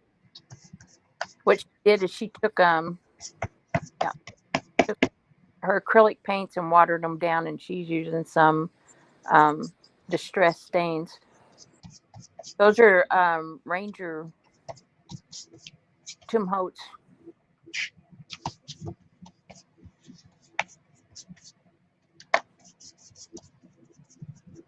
Hello, Sue.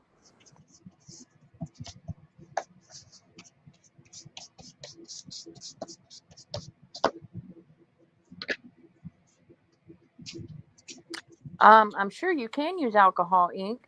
You might want to see what Sue said above. If you use the spray, they bleed later, months later when wet.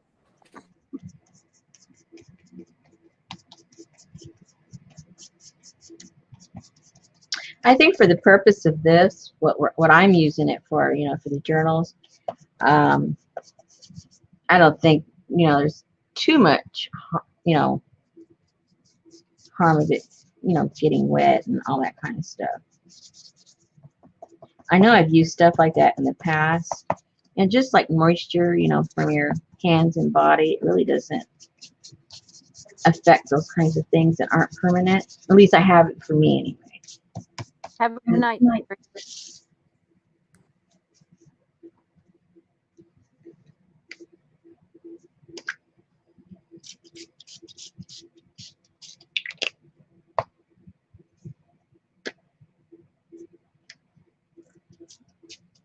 Ooh, the honey one. Oh, Almost looks like your amber shellac. yes. How cool is that? Holy moly. Oh, I like how that looks.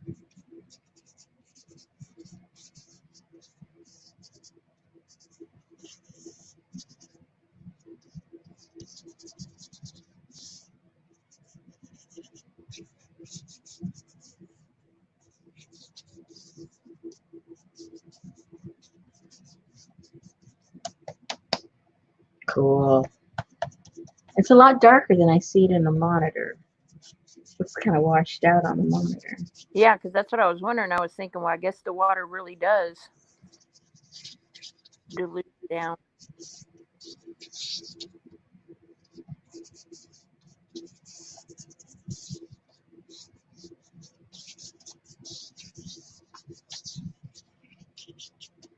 Okay, so now, let me see. Let me see what kind of stuff I got.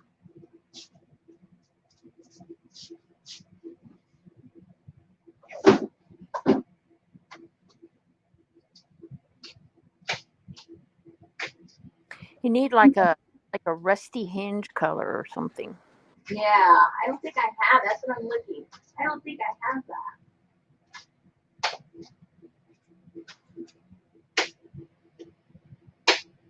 No, I don't have any of these inks. I don't have of that stuff. I don't have a lot of this stuff. Let me look up here.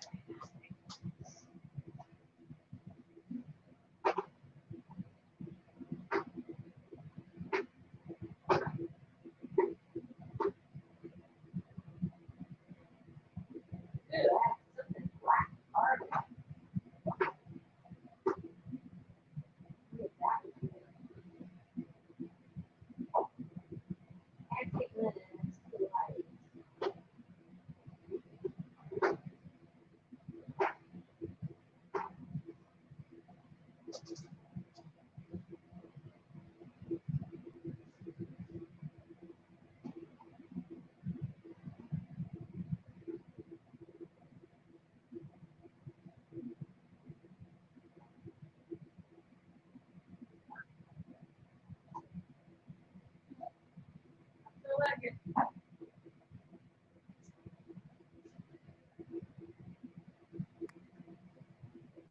So does the acrylic paint make this stiffer or no?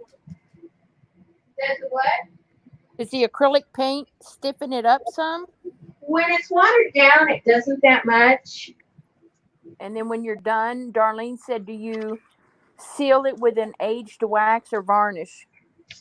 I put a little bit of wax on it, but if you're using permanent stuff, you wouldn't have to. I think I might ruin it, but let's do this and see what happens. What It's is that? it's mine anyway. Um, it's by uh, Deco Art, and it's carbon black. But Okay. I'm gonna have this ready, and then we're gonna squirt some water on it. We're gonna see what happens. um, yeah. And if I remember, this thing does not squirt well. I mean, it goes everywhere except where it's supposed to. Whoa.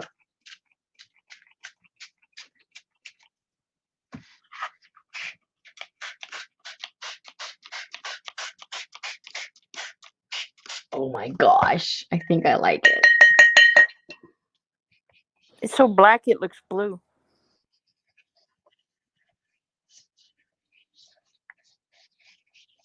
And something's turning green. How weird.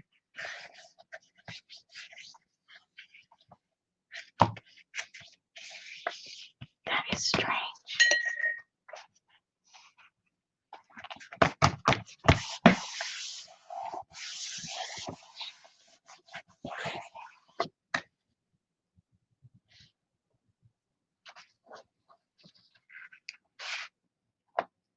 Oh, okay. I weird. I like this. Where's my dryer? Where's my dryer? Let's try this out.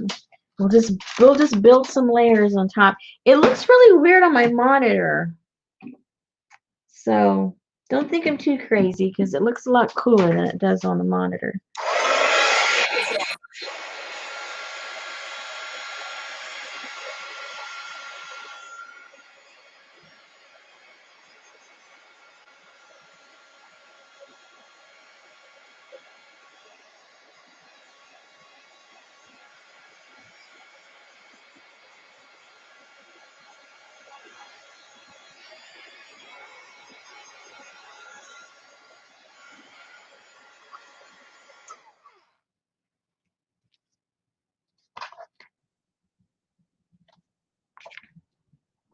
There you go.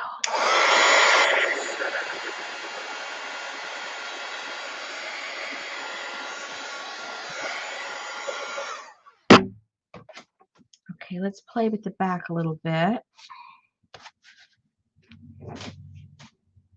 See what we come up with that.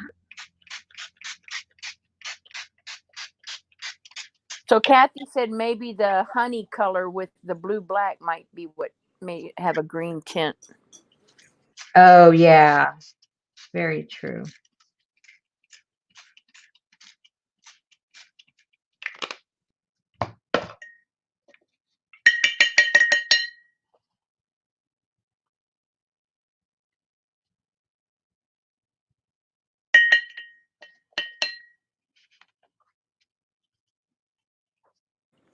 There are distress stains, Kim. But what she's using right now is Deco Art, the black.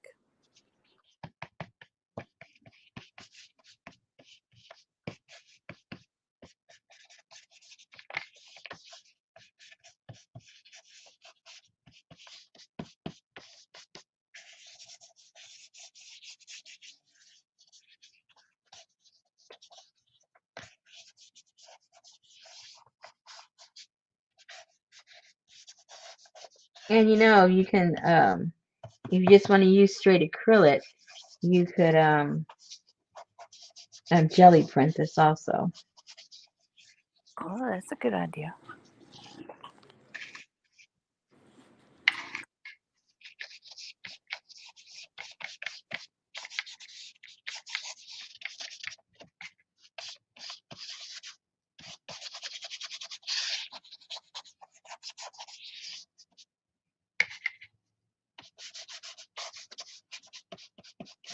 That looks blue to me. Oh, how strange. It's brown. No, I know it's brown. I'm talking about the black. Oh, yeah.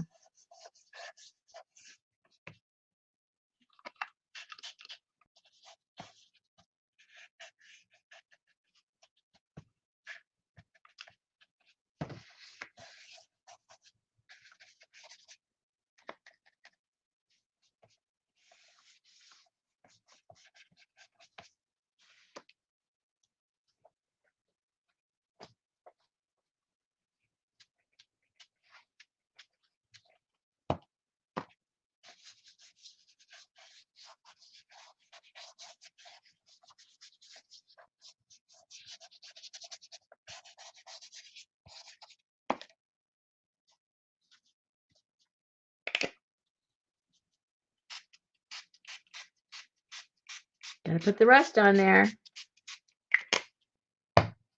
Woohoo! That looks like just like the bottom of my rusting pan.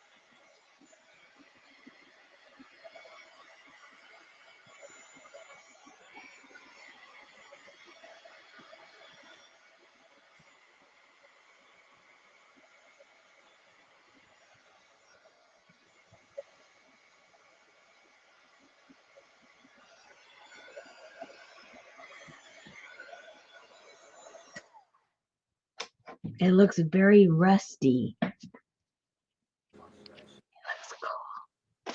So it almost matches your new eco dyeing papers. Yes. Yes, it does. Let's put some more rust on this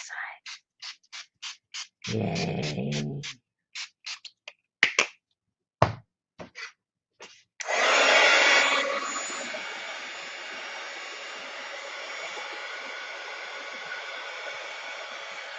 That looks like when I burned the bottom of the pan.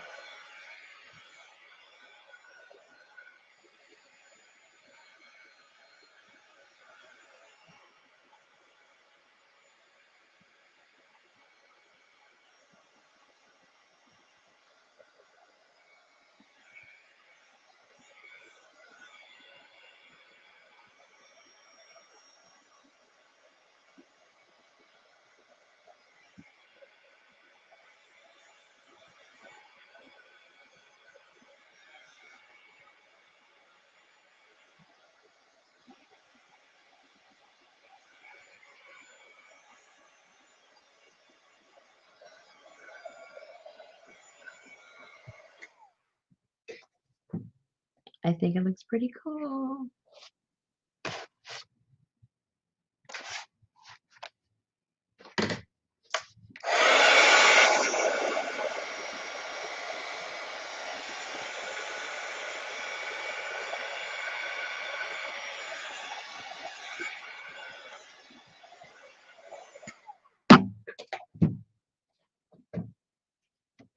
Oops.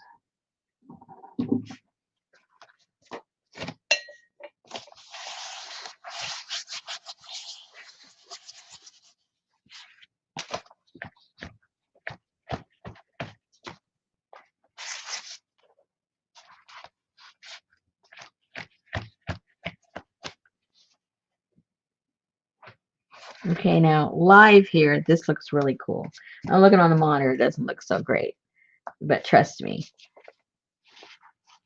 this is really cool. It looks darker on StreamYard. And see how it's still really soft and malleable. It's just, it hasn't stiffened up even though I used a little bit of the acrylic on there. So what else could we put on there? Now, if it were dry, see if I right now I go and I wrinkle this all up like that and then let it dry. Let it dry like that. It'll dry with those wrinkles. And then you can come back with your, like with your archival ink and just kind of brush over it. And it will hit, you know, all those high spots. And it leaves a really cool look. I don't know if I can do that right now because it's wet. I don't know if it'll work, but let's try it anyway. Oh, it's working a little bit.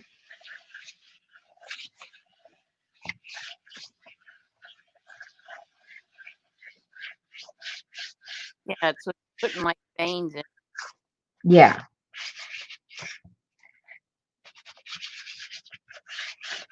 I'm doing it real lightly because I don't want to flatten it because it's wet. If it was dry, it would be a lot easier to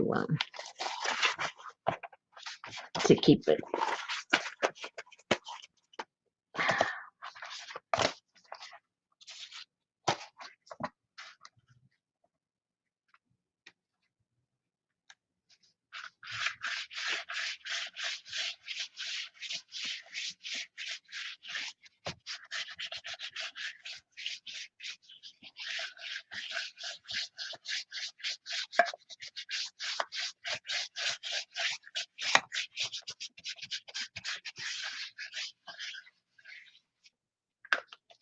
See if I have any black ink.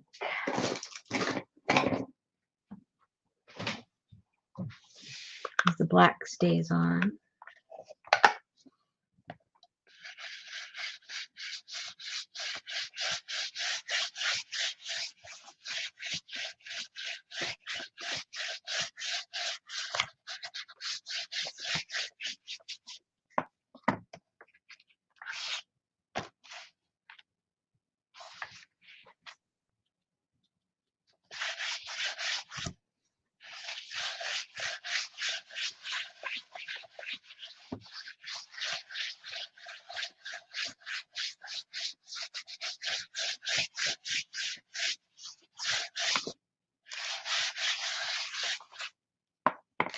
Okay, when this gets all dry, it's going to look pretty cool. That's all I can say.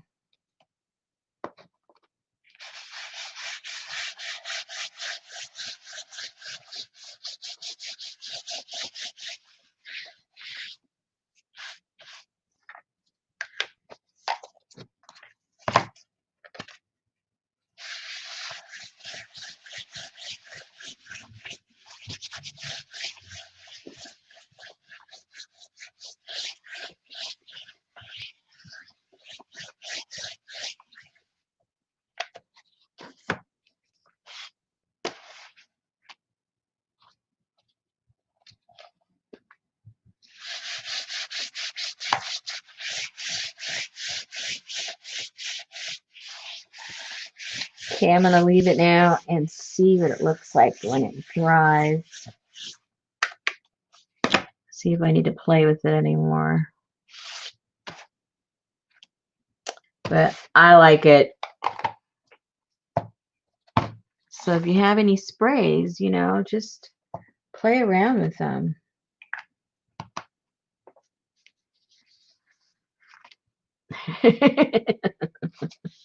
Yeah. Let me go see if I can get any of this out. Probably not. Let me get this stuff out of the way. Then I have to put something clean up here so we can decorate our envelopes.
Not too bad.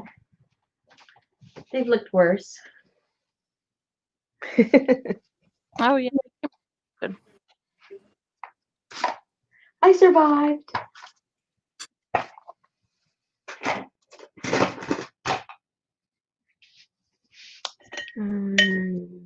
don't. I've already washed my hands. Let me grab this. Do you have studio clothes? Yes. Okay. Oh yeah. So do you walk in like Mr. Rogers and change your shoes and put on your studio sweater and Yeah, I have my the clothes I wear in here and only in here. It's full of they've already got paint, they've got rust. People that have been to my classes, they know. I look like the paper. Oh no, your dimensions are on that paper. The what? Your dimensions for the three booklets that go inside. Uh, I made a mistake? No, Oh, you I just, missed. if you're going to throw that away, it's got the dimensions to the three journals that go inside: Oh, small, no, medium, and large. I'm just gonna cover it right now Okay. with this paper because I think it's a little wet.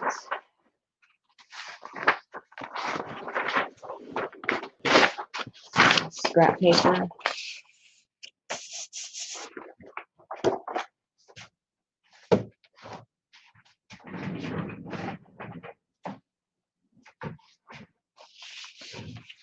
Hold on. We'll do the peekaboo.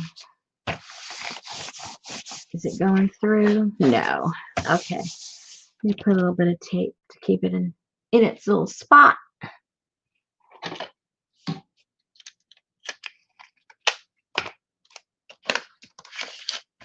Oops.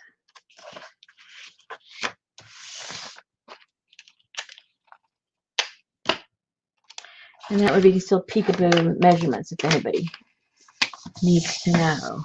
If anybody needs to know. Okay, so what are we doing now? I'm having. Decorate the envelope. Oh, okay.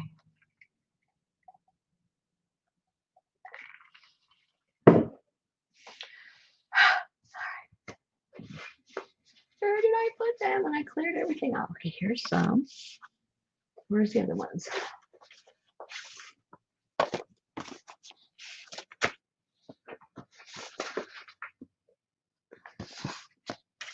And this is what it's going on right there. Oh my goodness, you just hear fireworks. Oh my gosh. Still. Give me a break. Yeah, just right now. Uh,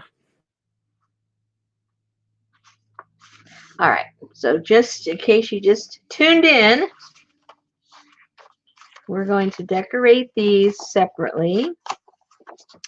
And then they are going to be glued down right here and right here.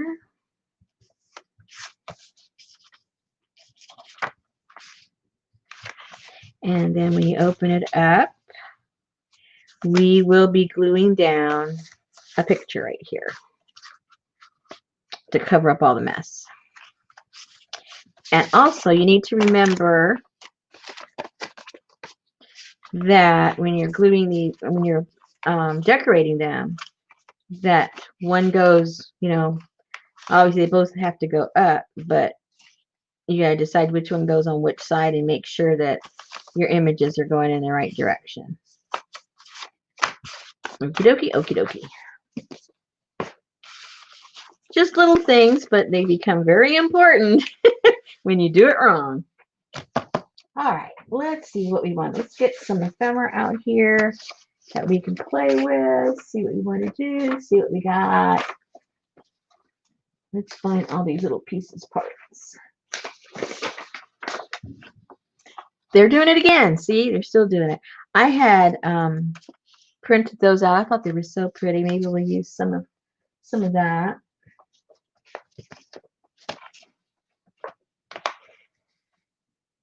so pink. What's that? Yeah, so pink. So pink. We'll just take out the blue one.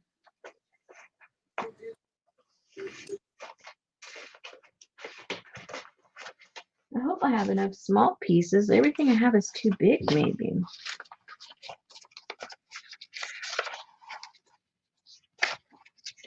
And cut out some of that. cut some things out of there.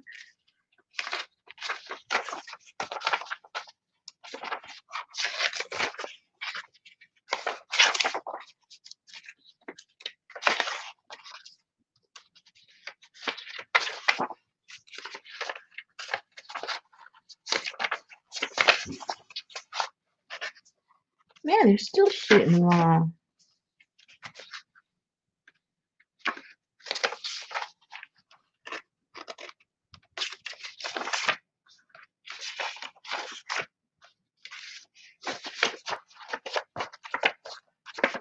Anyway, you know how I say I have a bunch of stuff left over from the Kaboodle kits, and I'm, making the grab bags for them.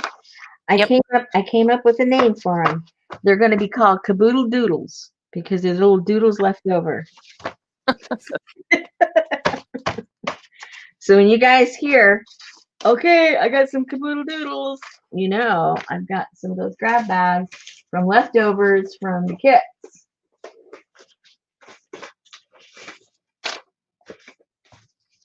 Here's some of those small pictures from those ladies that we cut out the other day.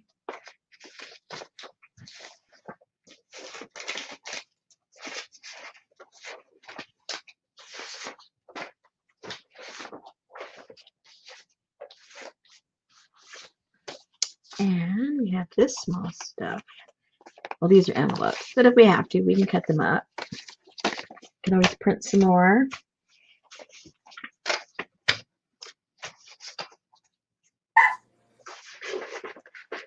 Somebody's awake. How cute. No, that's Sophie. She talks. Oh. Some more small stuff.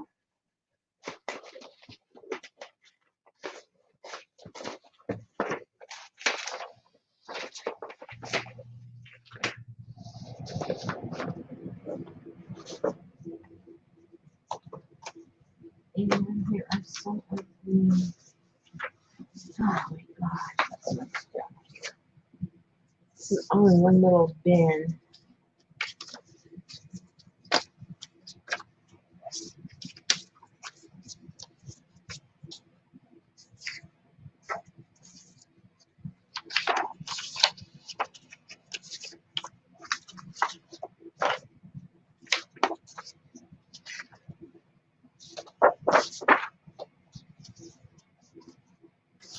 That looks like Eve standing under a marshmallow tree.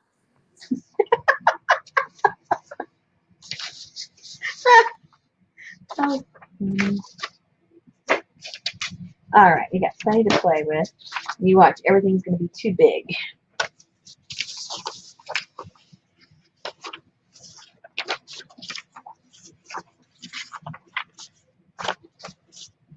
So what I probably would do first is I would ink up the edges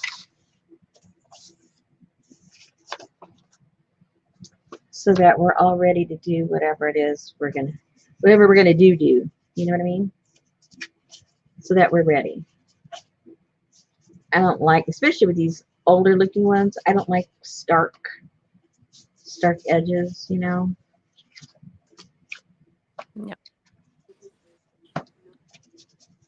So that is what I would do first. And just get it all done. Hey, Samantha Owens, how are you? Hey, Samantha.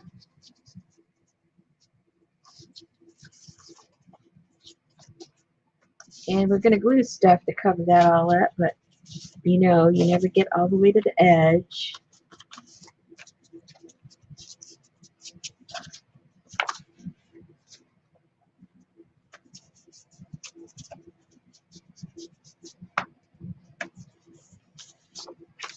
What color is that stamp pad you're using?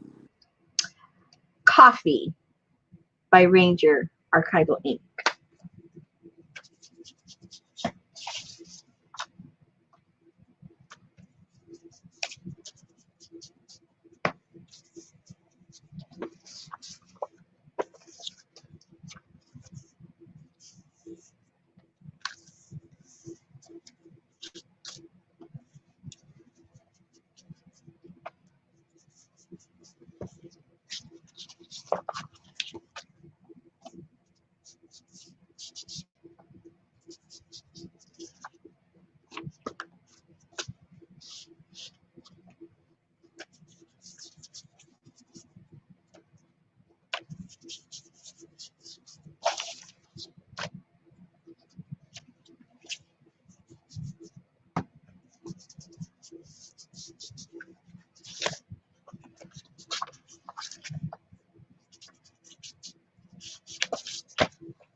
that's how that will open up. That side.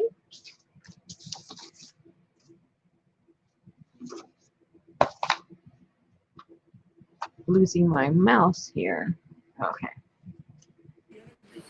I am sitting in my easy chair, Samantha. I'm in the background.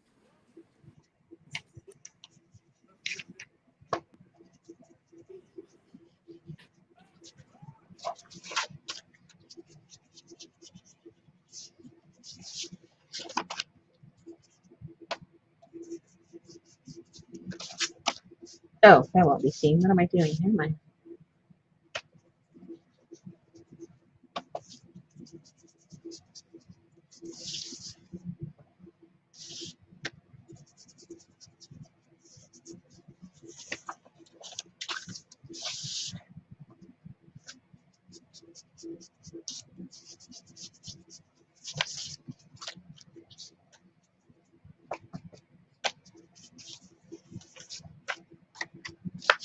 Comedic relief. It's so quiet tonight. Chat didn't move for 10 minutes. I went out and came back in to make sure that my chat wasn't stuck. Because it's like from about They're falling asleep. it was about from 9 to 9:15. Nobody said a word. They're probably double dipping. I think they're planning their trip to Corsica to look for the emerald green something.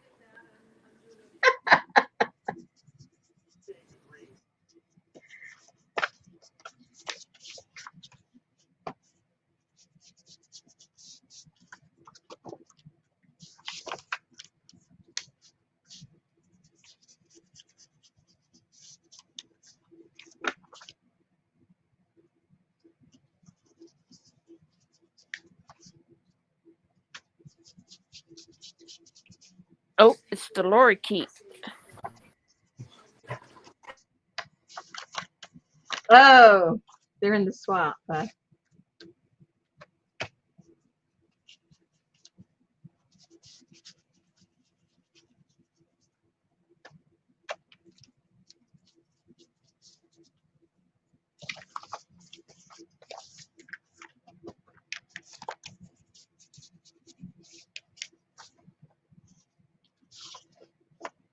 Oh, Candy, good luck with that.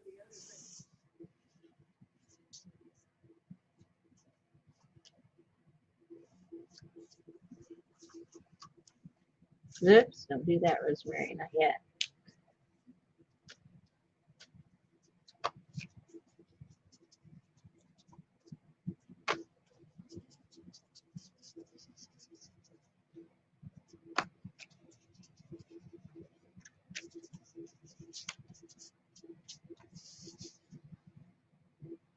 Okay, so that gets glued down so you don't see any of that.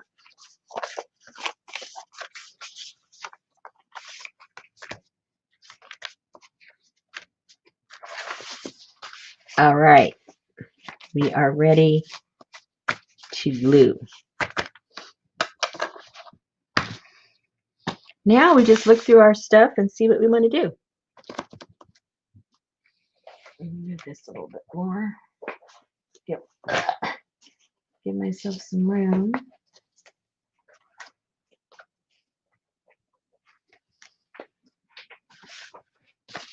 And let's start gluing.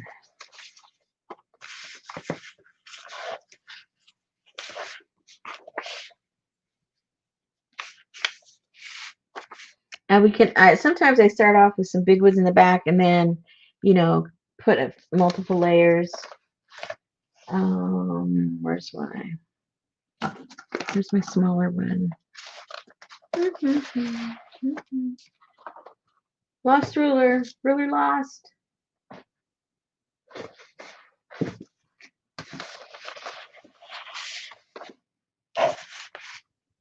Uh-oh.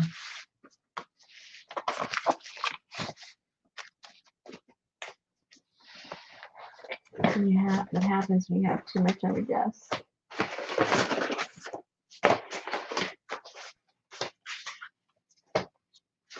Oh well, I'll use the other one.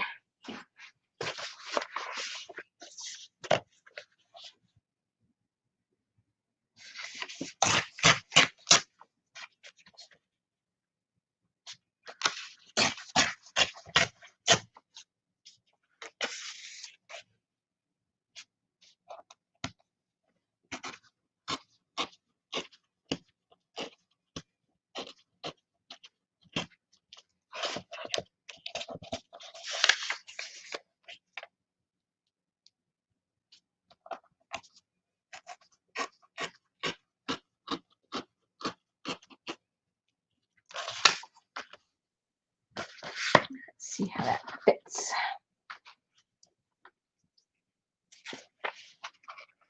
It's gonna work.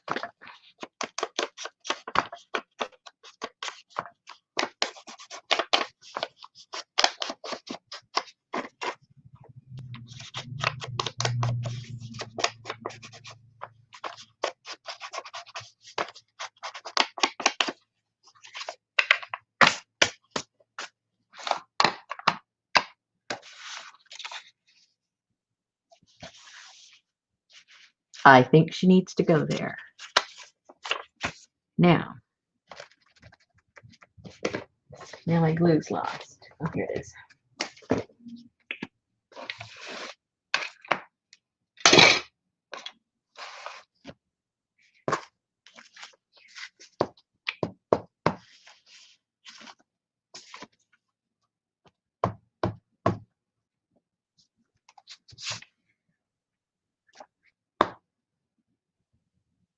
What time is it? Oh, not as late as I thought it was. We're getting a lot done today. I can't believe it. Yes, you got a lot done yesterday. Yeah. Well, yeah, look how long I stayed. Okay, now on all of these envelopes, I really didn't open any of them up for pockets. But like this, you could do this anytime. You know, you could cut that open. You could cut this open. So there's still time, you know, to decide. You don't have to decide it now necessarily.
I like that one on that brown. Yeah. Yeah.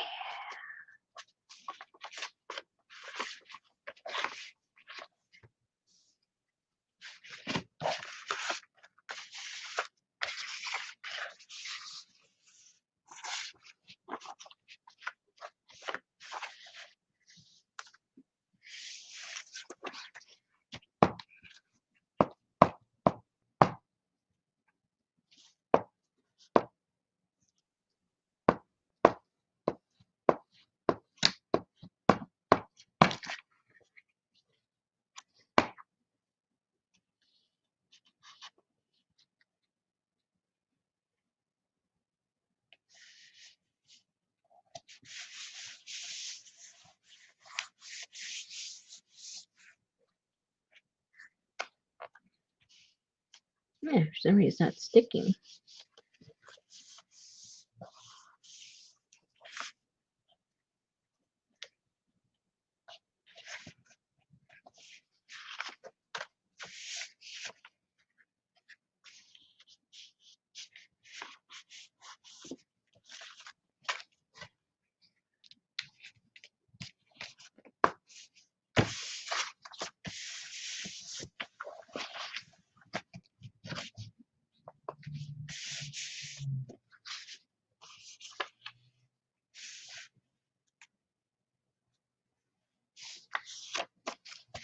I'll build on it. Yes, I'll put the backgrounds first, and then we'll see what we want to put on.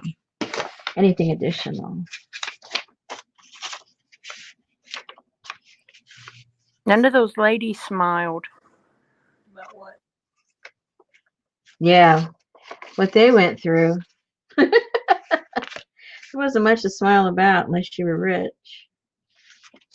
And even then, they still owned you, so.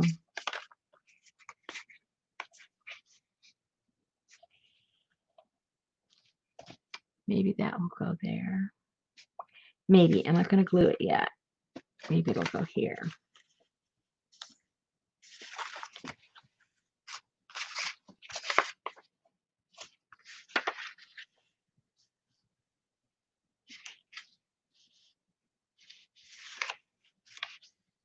So I guess you have to be careful so you don't glue your hole shut. Or I guess you would want to. Well, on these, I'm not going to excess any of the envelopes from its traditional way, so I'm gluing all those down. Okay. Yeah. If I want, I'm going to either have it open a top or the side. So before you put I'm glad you mentioned that, because before you cover up the back side of your envelopes, you need to ask yourself, am I going to create this into a pocket or not? If you're going to create it into a pocket, then you don't want to glue this down to here unless your pocket's only going to be that deep. If you want the full pocket, then you need to put some glue here and then here so that it's open all the way behind it. So this is when you need to decide how deep your pocket's going to be. Does that make sense? Maybe? No? A little bit?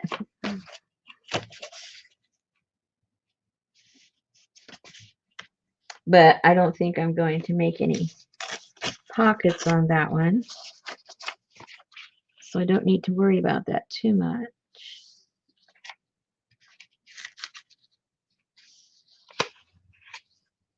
So that goes to right. Let's just cut it where it stops.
So we're going to glue that down that way.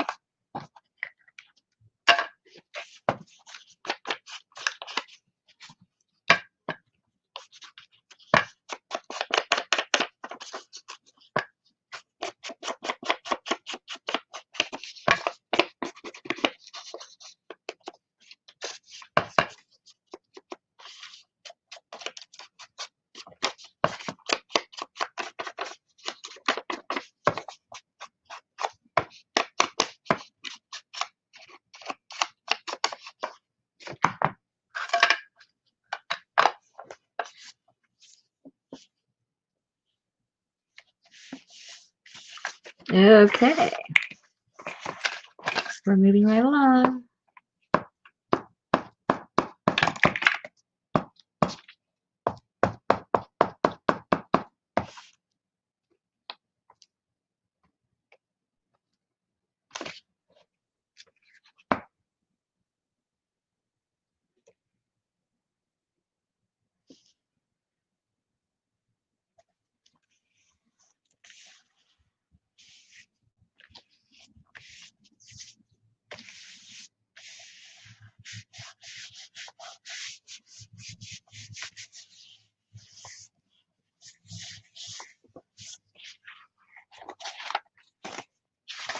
Okay, so we're getting there.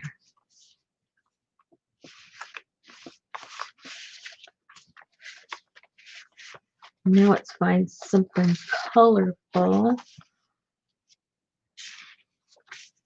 That could go there. Oh, I like that. Isn't that pretty?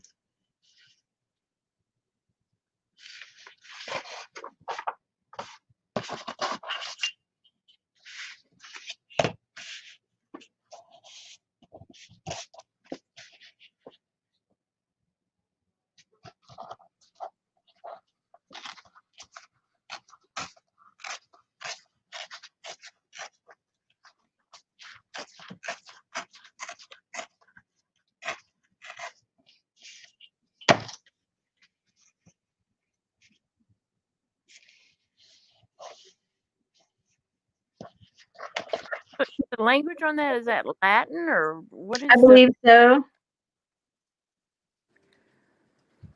Most of it, whoops, I just dropped some. Most of it is.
Okay, we're getting there.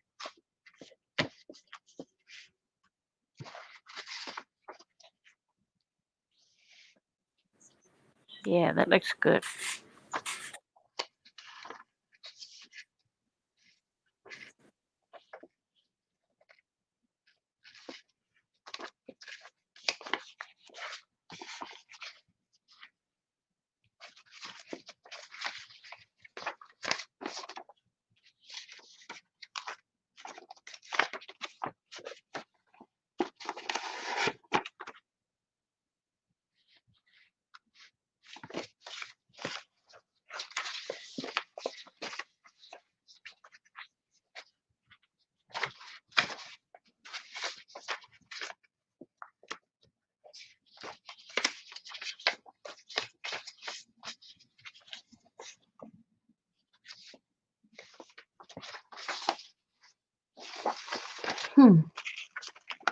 They all seem to be like the same colors.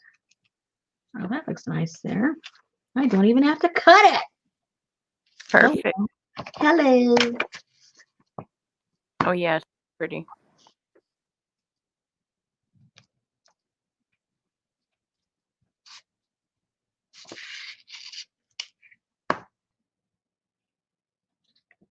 I like that ghosted horse image.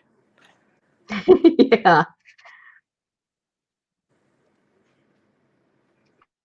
That's a Leah, Da Vinci thing. Yeah. yeah, one of his sketches.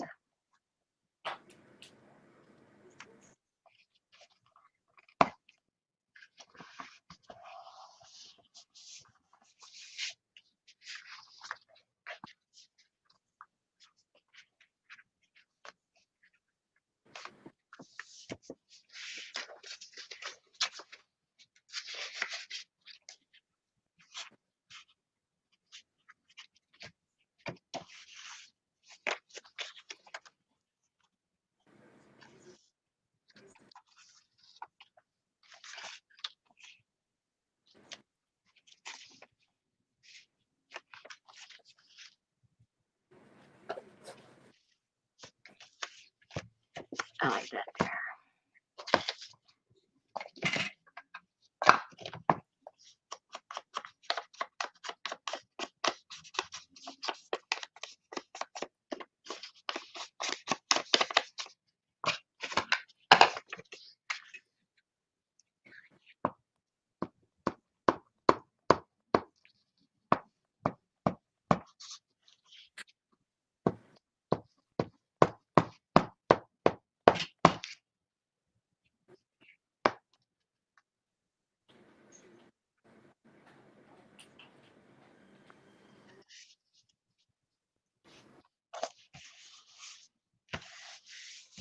Can you imagine where you would be in the tutorial if you had made the original journal that you? Oh, God.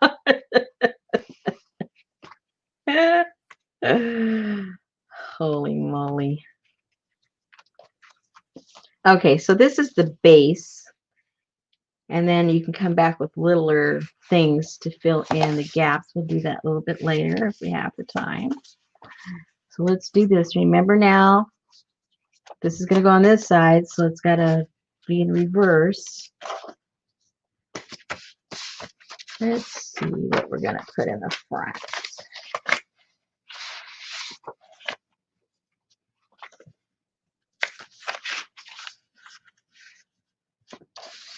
I like this print. I don't know why. Something about it I just like.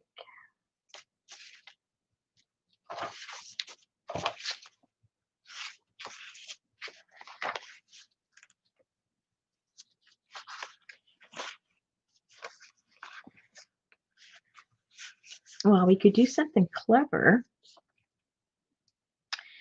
We could put that there, glue this down, cover this up, and then we have a flap. And we can see that.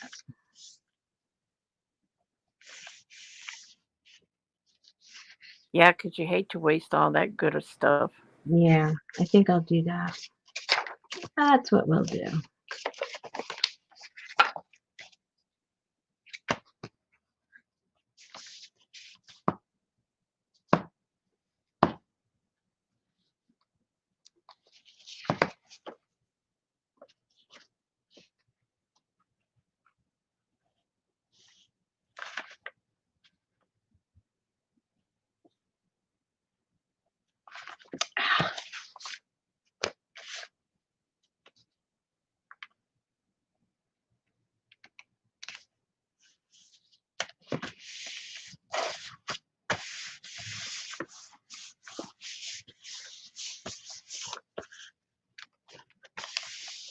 Okay, now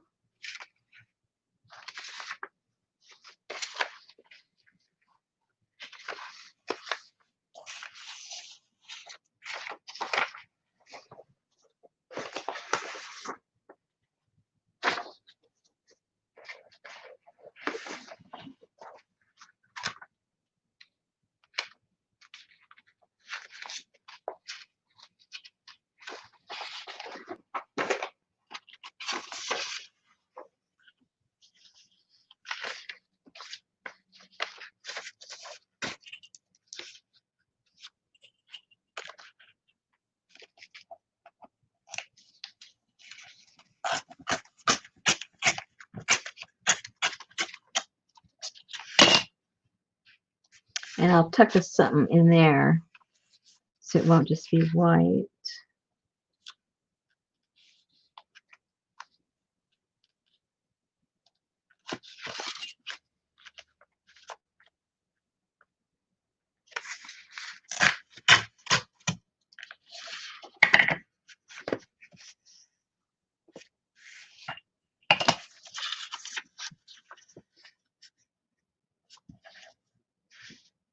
Oh, I could tuck that in. I'm just talking to myself, ladies.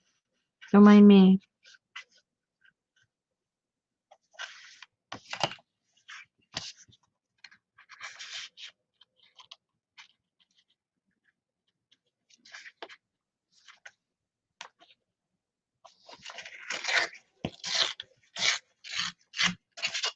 Let's see see how that looks.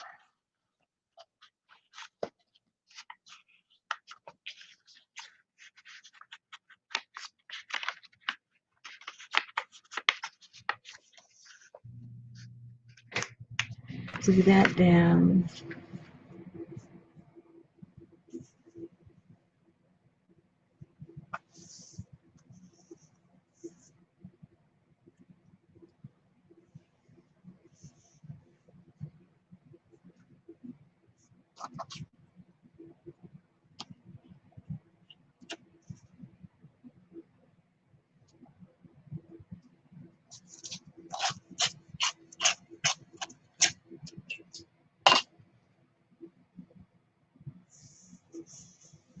There you go.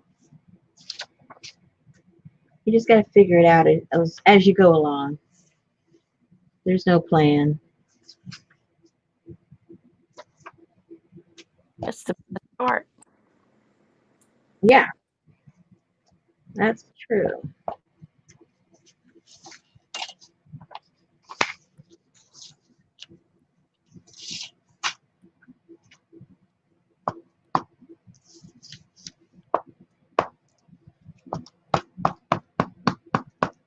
Paper from those kits are so vibrant, the colors.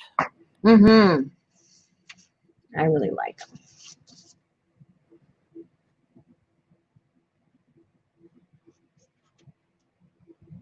Now I got to figure out how to get that in there when there's glue on. That glue is going to stick and not scoot in like it should.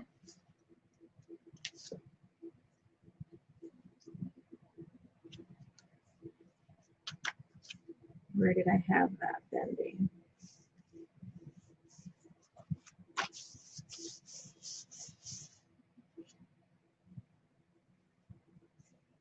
Oops.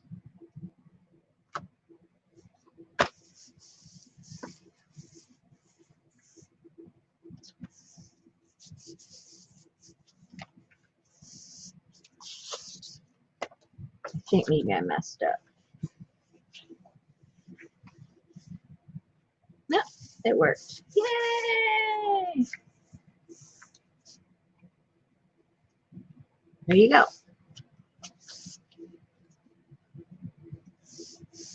Okay, so that's that one.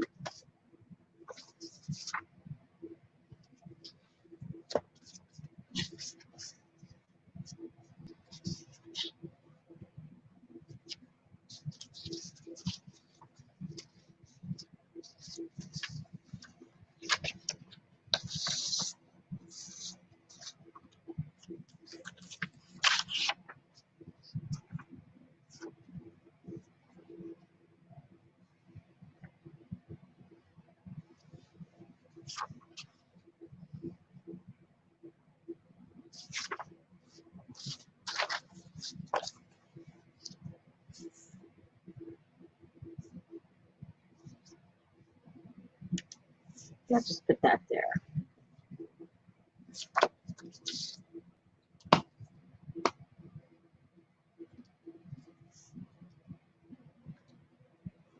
You keep picking up the one you like and auditioning it and then putting it back down. Mm-hmm. It has to have its right spot.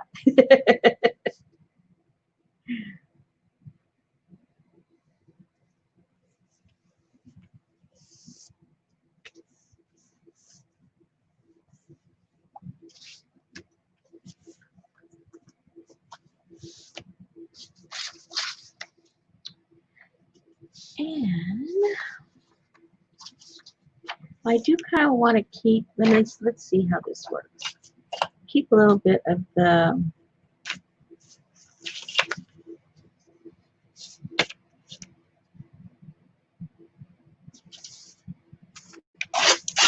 may or may not work, I'm not sure. We keep a little bit of the Did she use adapter sprays, Kathy? What's that? Kathy said Colleen just did her Craft Tex and it looks just like leather. I asked her if she used the adapter sprays.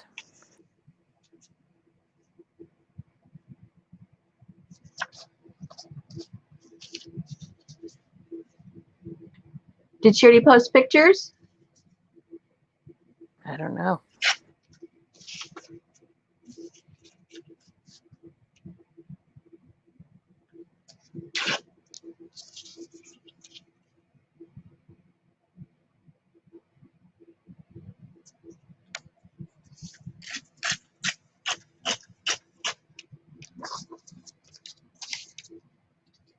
Oh, Pandora's box. She posted pictures of her grandson looking at his Kaboodle industrial journal. You know, she made. Oh, how cool is that?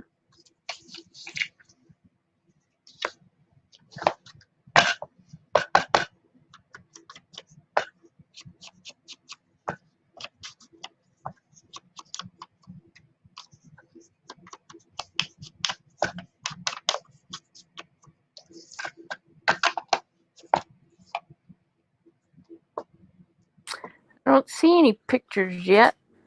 I love the cyanotype page that Lynn did though. That was Isn't that cool?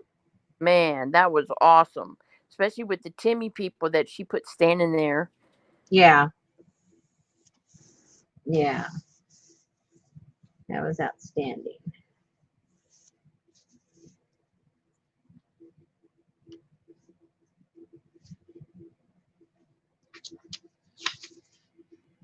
She said Colleen used Stamperia paints and sprays. She's going to post it now. Kathy said she used Distress Oxide sprays and they worked well too.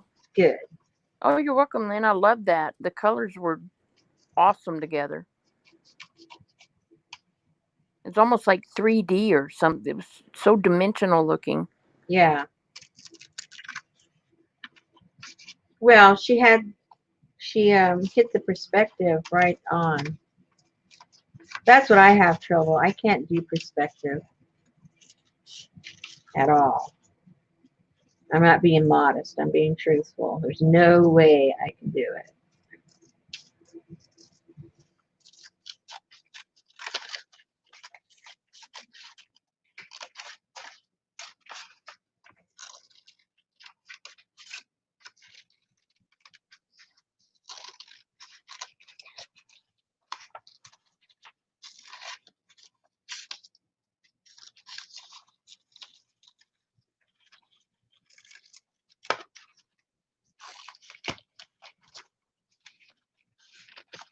Uh-oh, too big.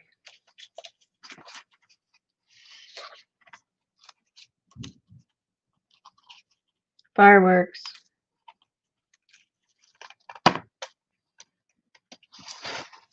Well,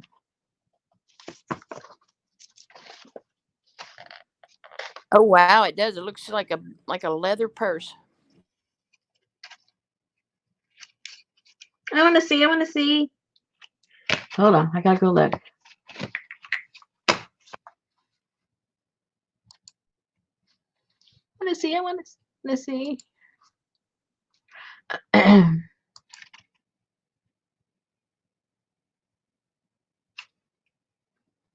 Oh, beautiful. Wunderbar. I love it.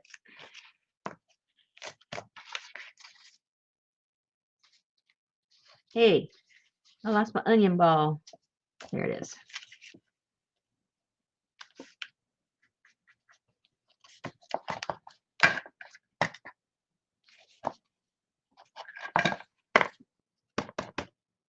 If you guys have never worked with Craft Tex, you're going to fall in love with it after you use it one time. Because there's so many cool things you can do. So Lynn said she was thinking if you do kits for next year, you could call them Bakoodle kits.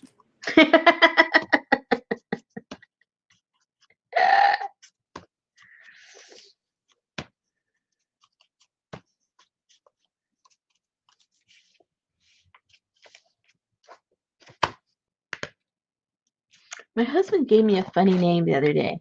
I can't remember now what it was. I'm going to have to ask him. He comes up with these goofy things just off the top of his head.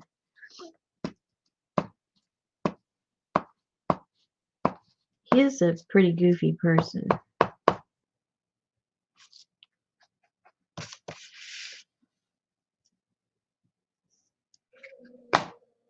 would have to be and live with you. Didn't he call you a pinup girl yesterday? Oh, something. He called me something.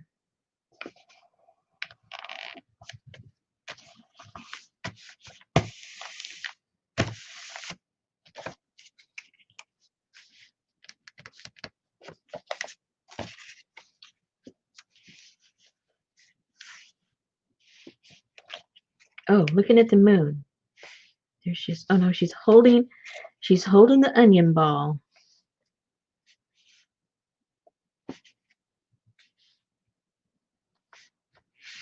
I think she's holding the onion ball.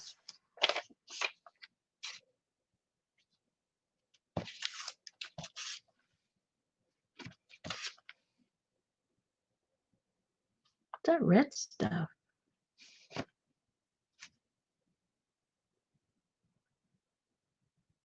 I don't get that picture. I don't understand that one at all.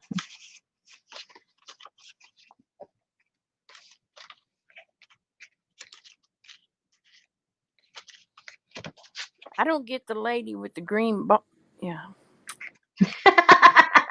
Neither do I. Oh, I like that. I That's like why, that. that's why she's history.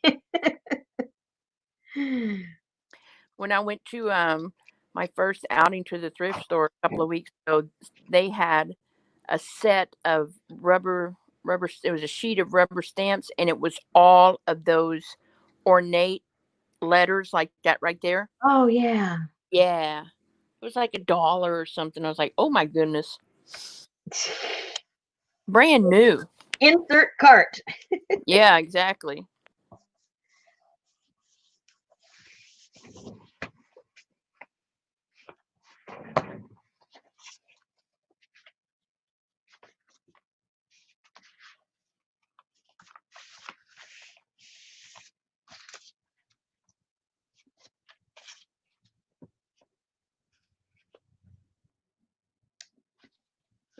Need some color over here.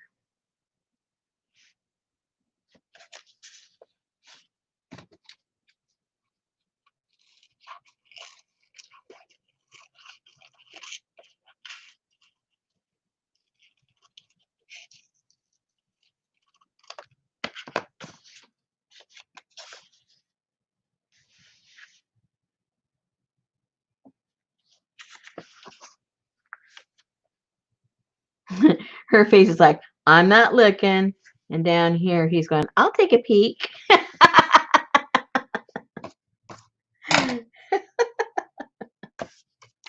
It'll be my own personal joke.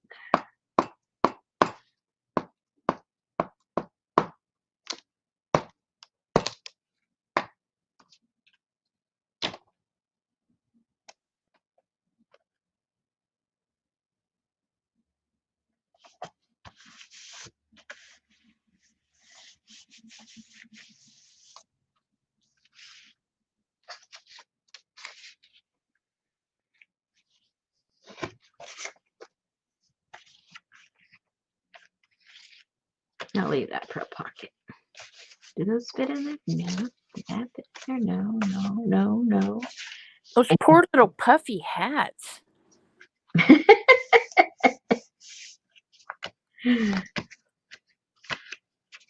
Okay, let's work on this one.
I'm ready to take another swig of my drink.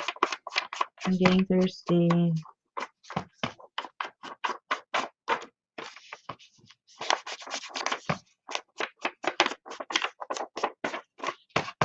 Man, I've already had 2 glasses of iced tea. Oh my gosh, if I had that, I wouldn't be here. I'd be on the toilet. That tea goes right through me.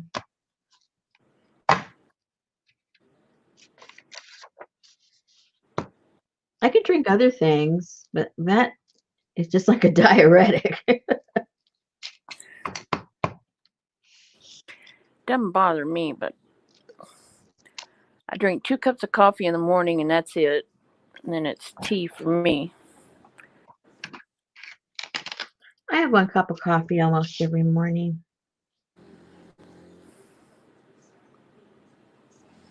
I know this morning, I think it was like at 5 or so, I told Betty, I said, please turn the coffee on. And then I forgot it was garbage day, recycle day, heavy trash day. I was Oh like, my gosh. man.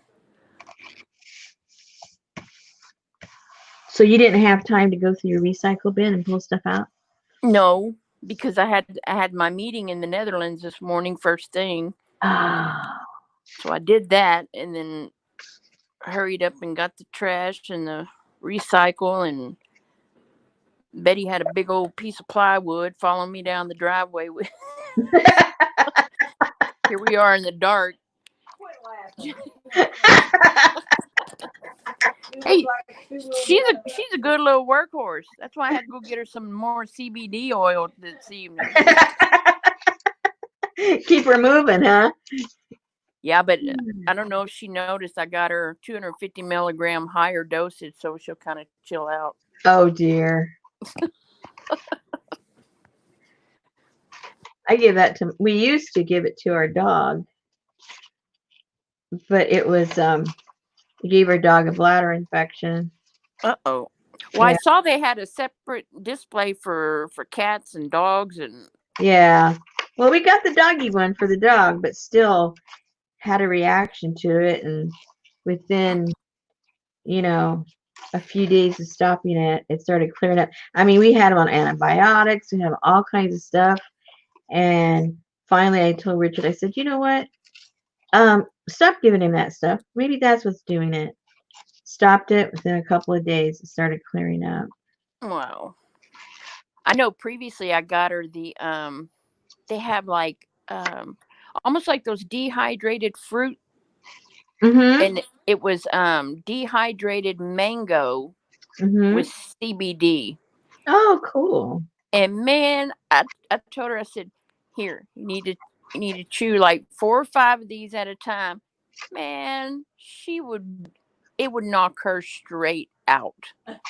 And she's like, I can't take that much. It makes me loopy, or I don't know what she said it made her, but yeah, I did increase her dosage this evening when I went to the CBD oil store. Oh, funny. I thought you were talking about the dog at first. No, I'm talking about Betty. I was And then, like, and then when you said it talked, I go, wait a minute, she must be talking about Betty. no, I'm not giving this dog. Oh my gosh, this dog got on my last nerve today. I know she's sick, but when Betty went to bed and I went into the office and I set her all up on StreamYard so she could see me, I could see her. As soon as I would sit down, bark. As soon as I'd come in here and I'd go, okay, look, we need to have a talk. You need 1 bark, you need to go outside and do your business. 2 barks, you need some water. 3 barks, you need to switch hips because Mama can't keep coming in. So finally, I drug her all the way into the office and made her a bed in there. Aww. And she hasn't walked in 2.5 weeks without us. So I got up and I walked in the kitchen to put me some waffles in the toaster. And I buttered them and I went to the refrigerator to get the milk, and the pallet was empty. The dog was gone. I was like, what the hell? And we picked up all the rugs from the floor because she can't walk on this wood floor without doing the splits. Yeah. So we had picked up some of the rugs, and Betty had them in the wash or whatever, and she was standing down the hallway waiting for me to come lay a rug down so she could finish her. Oh. How did you get up? Number one. And how did you get that far down the hall? So I just let it go. They're stinkers, I'm telling you. So here I am laying out red carpets all the way through for her to get back into the den. And she made it almost there, and she collapsed and just laid where she was. So I went back in the office and she barked at me. So I finally had to bring my computer and sit in here with her, and then she never made another noise the rest of the afternoon. And that's what my I do. God. The same room. Well, she got you trained. Being a Yes, brat. it does. Yeah, our dog's got us trained too. Oh my gosh.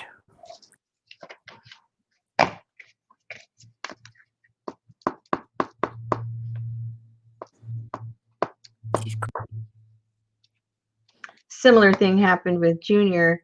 He had overnight, I guess, while he was asleep, he had peed on his bed, and we've got, all those, pads and towels and all kinds of stuff. It never makes it to his pillow. But he's so funny. He doesn't like to lay on a wet bed. So he'll like roll himself off his pillow, and then he's there on the rug that's underneath his pillow. So then once he does that, then he whines so that we'll go over there and take the bedding off and wash it for him and put, clean bedding on there for him. So I go, okay. So we've got 2 pillows over there, one for each Rottweiler, but at night and sometimes during the day, the Rottweiler, the female one, she likes to lay in the one over in the bedroom. So, but there's still 2. What is going on? Oh, that's all from the Kaboodle kit group. All that chit chatting. Anyway, it's Colleen. She's there racking stuff all over the place. Anyway, oh my gosh. Oh, that's somebody else now. So anyway, so I took all the stuff off, and there's one pillow that has, all the bedding on it. And then the other pillow that I removed all the stuff I was going to wash with. So I go over into the utility room, and I'm putting the stuff in the washer and the dryer, and then, the washer. Then I go and get some of the clean bedding to take it over to put it on the one that he had soiled. By the time I get there, that was like all of 5 minutes. By the time I get back there, somehow, which I don't know how, he got up and he went and laid down on the pillow that now had nothing on it. And I'm going, oh no, you can't do that. You're going to soil the pillow. So I managed to pick up one side of his butt and put the, what is going on with That's Johnny. That's Johnny Swintek, the junk journal shop. She's the one doing that because she must have slipped out, and she's looking at all the pictures, and she's like, comments.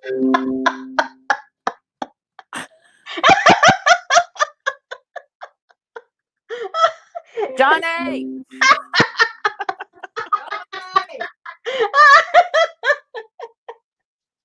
Oh my gosh, that's so funny. Okay, but anyway, so yeah, they're sneaky. They can get up when they want to. Yeah, exactly, because that's what I'm saying. No problem. It's been 2.5, 3 weeks, and this pup has not gotten up without Betty and I having a sheet harness on her.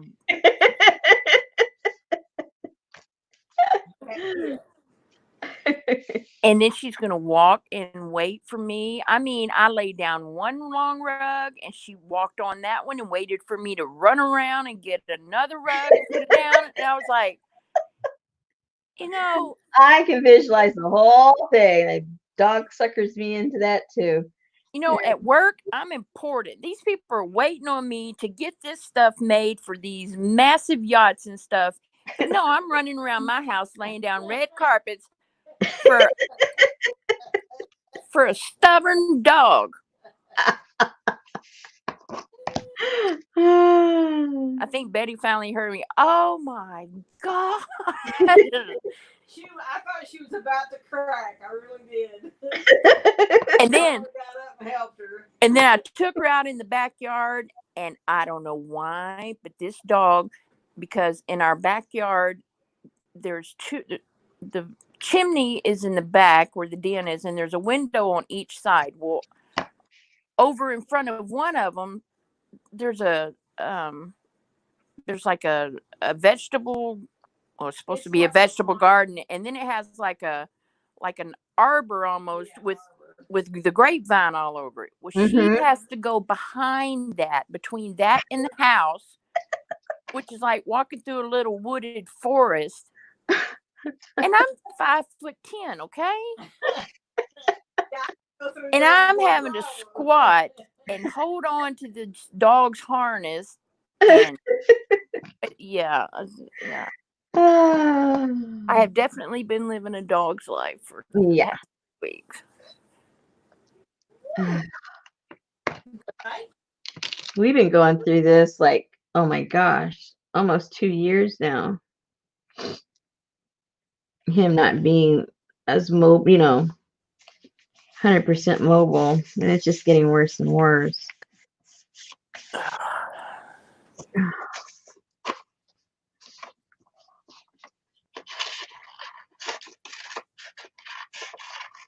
Uh-oh, Betty's taking her out in the dark. See, that's dangerous because... Oh, no, she's not going to go. I've got light.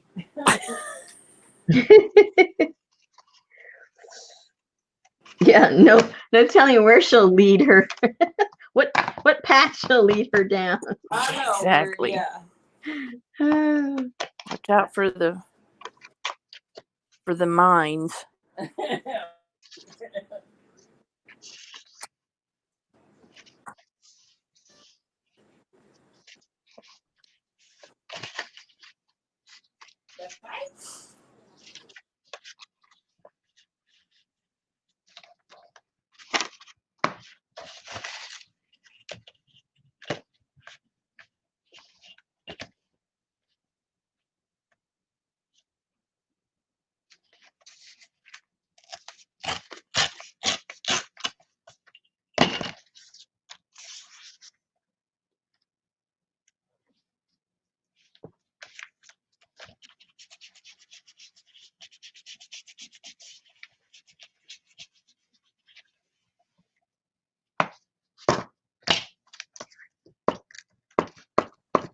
She's so funny on that camera today. Whenever she would raise her head up and she would bark, Mm-hmm.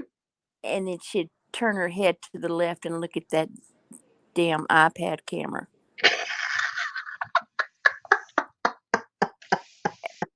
And she'd wait a few minutes, and she would do her head down, bark, and then she'd turn and look directly into that camera. I was like, man. I finally videoed her today so I could show Betty. I'm like, look at her. She is looking me straight in my eyes in this. And I have it like, 6 feet away. That is so funny.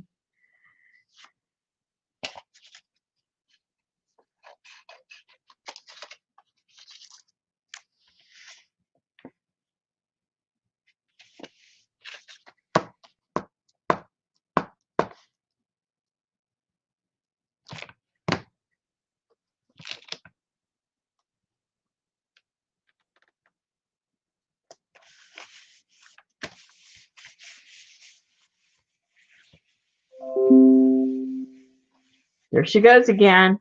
Johnny. I don't know if that's her or not. No, I don't know who it is. I'm just teasing. Okay, let's do a sample run here.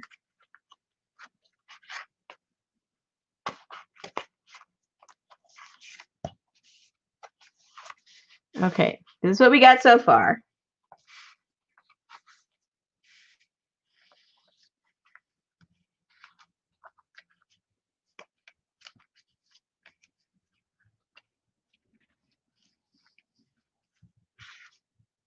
And then we would have the big picture there. So now we just got to fill it up with some like little cutesy stuff. Okay, I got the culprits. It's Darla Walker, Gina Cleveland, Kathy Berg, Karen Sue Atkins, Sue Boaz, and Lynn Wessel. You mean And everybody? And Johnny. Yep. Oh my gosh. Oh, and Debbie Epps came in on there too.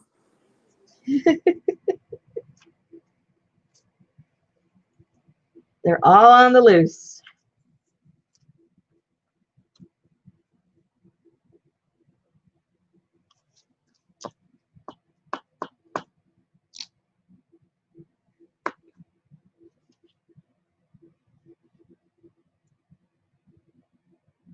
Johnny,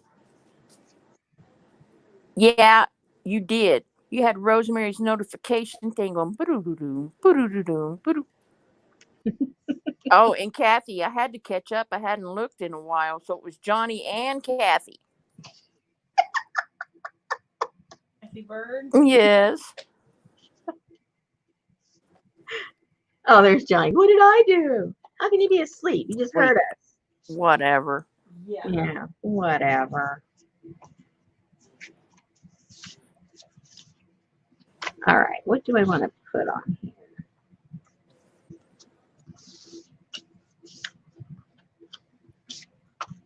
Man, that's just an interesting piece all in itself.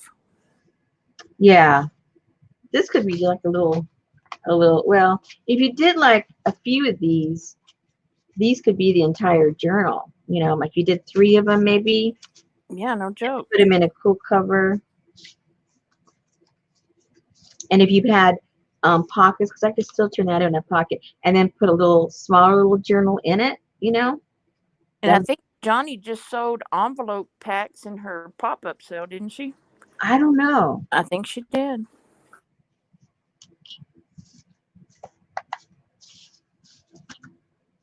All right, let me clear all this stuff I know I'm not going to use.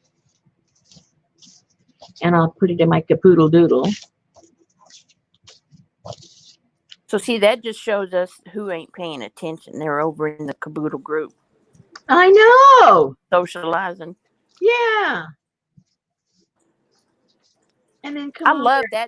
that envelope right there. It's like so intimate. I mean, it's like you're looking into something that you shouldn't be. This one? Yeah. Yeah. They're like scoping out a new sister wife. Yeah. Exactly. Let's see.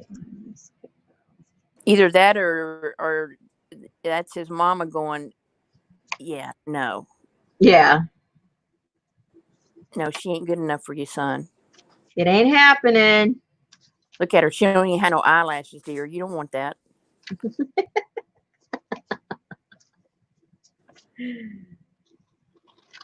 Yeah, Colleen, the envelopes. She's doing a little one now. She's doing the easy envelopes.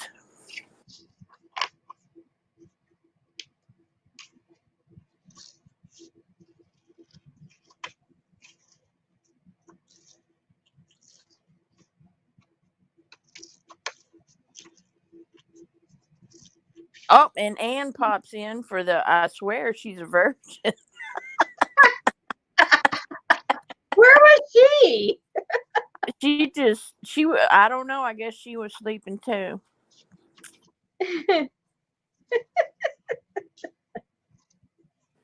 You're getting into the late night people now. Yeah, they're starting to wake up. They're getting their second wind.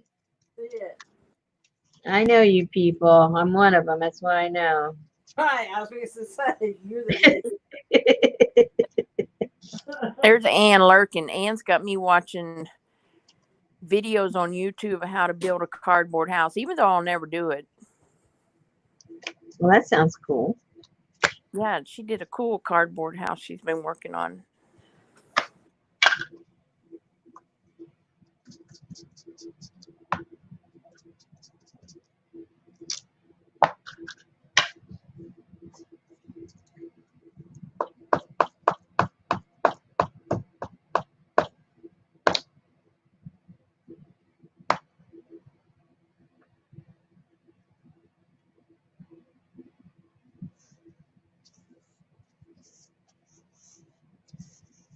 He's praying for sun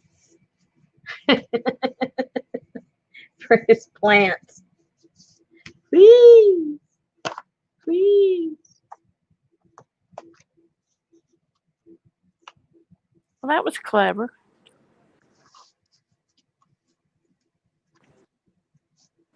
What are we going to put over here? We need something over here.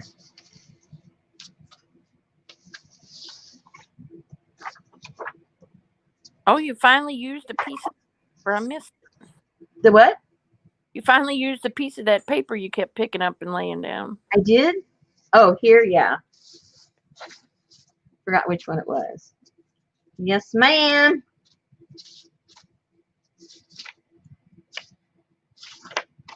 Maybe we need a ghost horse.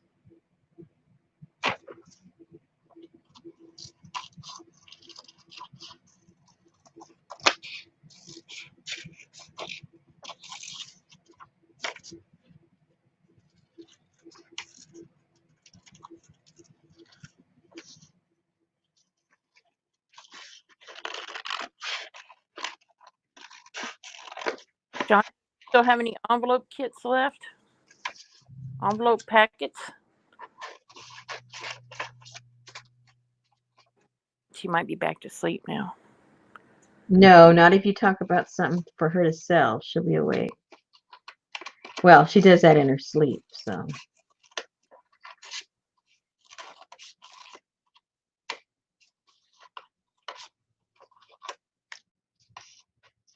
She's got 3 in her shop.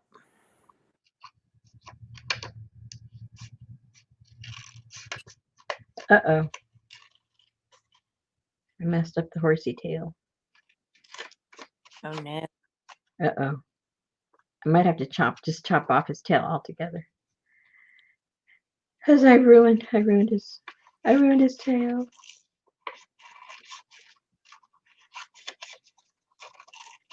Gave him a COVID haircut.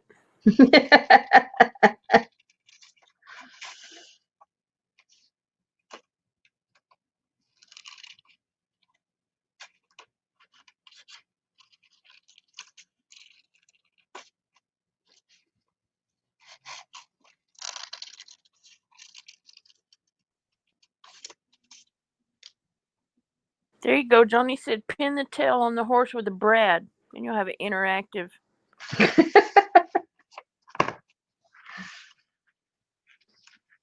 Oh, I'm going to have to cut half of it off anyway, so it'll work out just fine.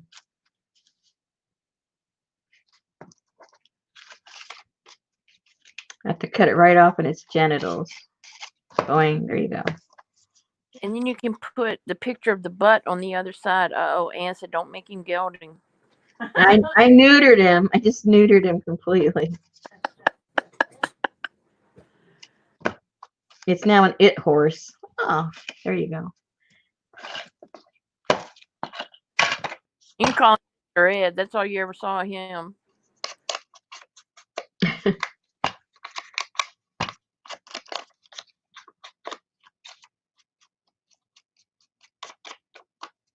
What is Johnny doing up?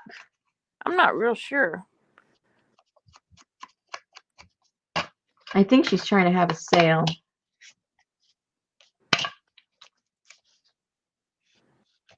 Okay, we'll put that there.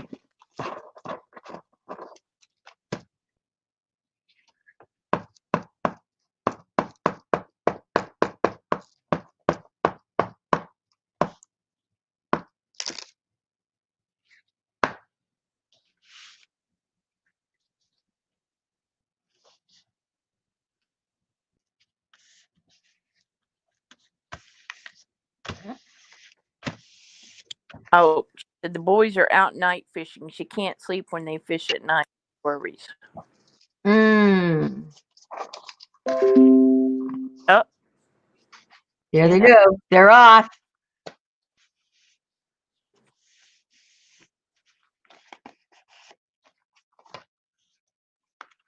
Okay, I think I'll glue it in to get a better feel for it, and then just keep filling it up.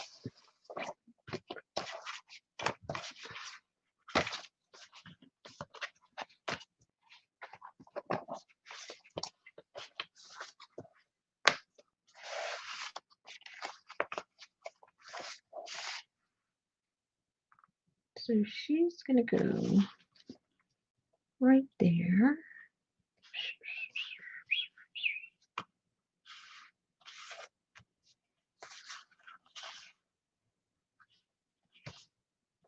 Uh-oh, let's get the glue.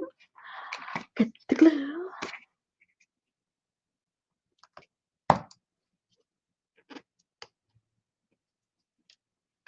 And once you start, seeing it work mechanically, then it kind of gives you a little more inspiration what you want to add.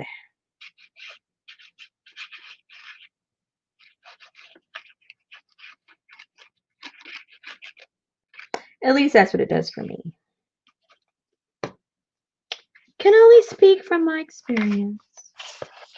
So Gina says she loves that, but not how big the biggest envelope should be. But what? Not sure how big the biggest envelope should be. Well, it can't be any longer than the length of your journal cover, obviously, unless you want it sticking over. I mean, it doesn't have to fit exactly.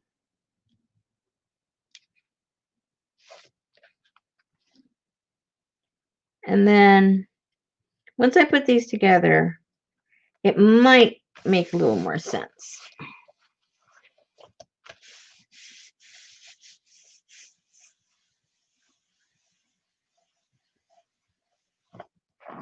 So basically, you can have it the full length if you want, because this one is almost, I've stretched it up and down. All these cards are different sizes, but I stretched them the full length of the cover. And then as far as the size of your envelope, whatever you decide of the dimension of the width of your cover, then you can't go past that. You need to come in at least a half an inch to a quarter of an inch narrower to allow for it to fold into the other set of, oops. Hey, Janice. So here, this one, again, these are all different sizes, but I staggered them so they would fit almost the full length. So we'll glue that in.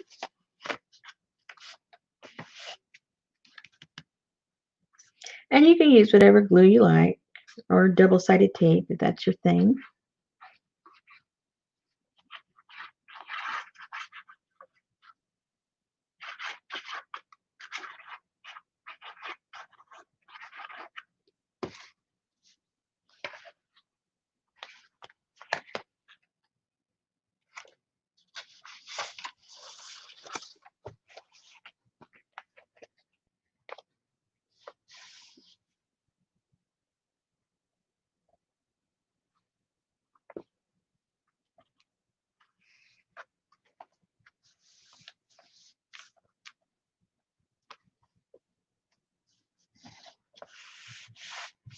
So actually, if you're going to do it that way, you don't even have to waste a good piece of paper back there on that inside cover, because you're going to put a big picture on it No, anyway. you don't have to. So you could save it for that.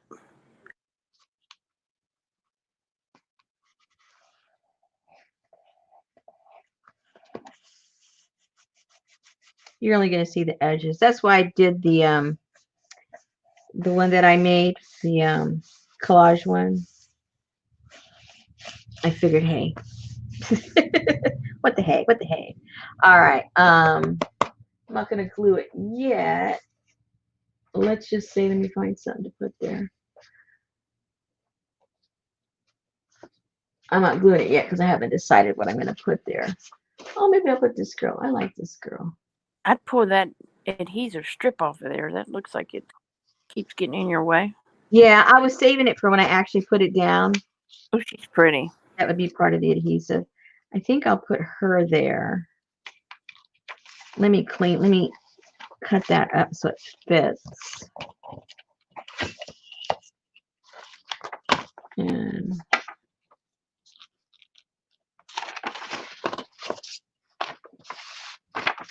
And so it's like watching somebody perform surgery.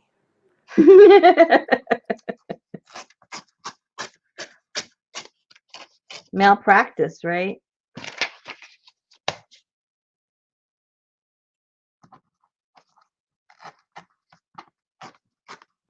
Yeah, kind of like me and Betty Kaboodle in the dog's leg with the popsicle sticks and the.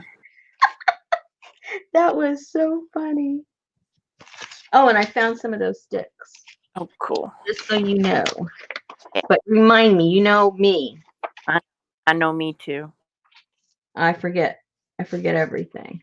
All right. So this, I'm going to have to put strips of something else because it's not covering it up very well.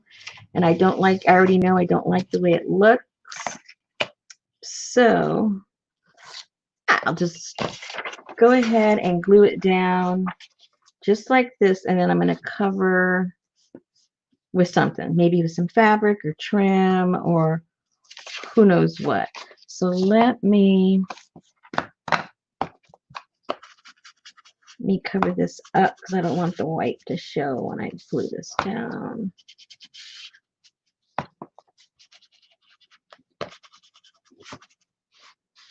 Okay. And then I'll glue this in there. And then we'll pretty up. We'll pretty that up.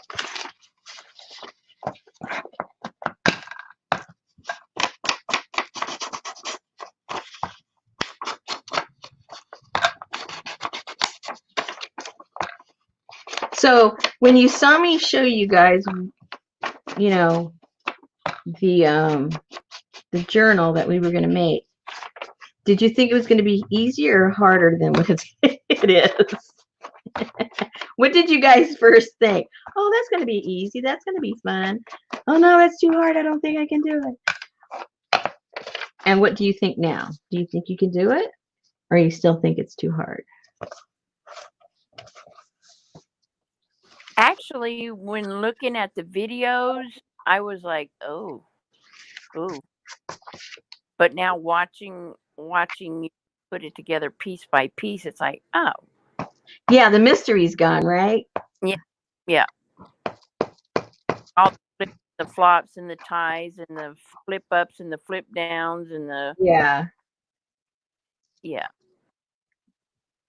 But then when you see it come together step by step.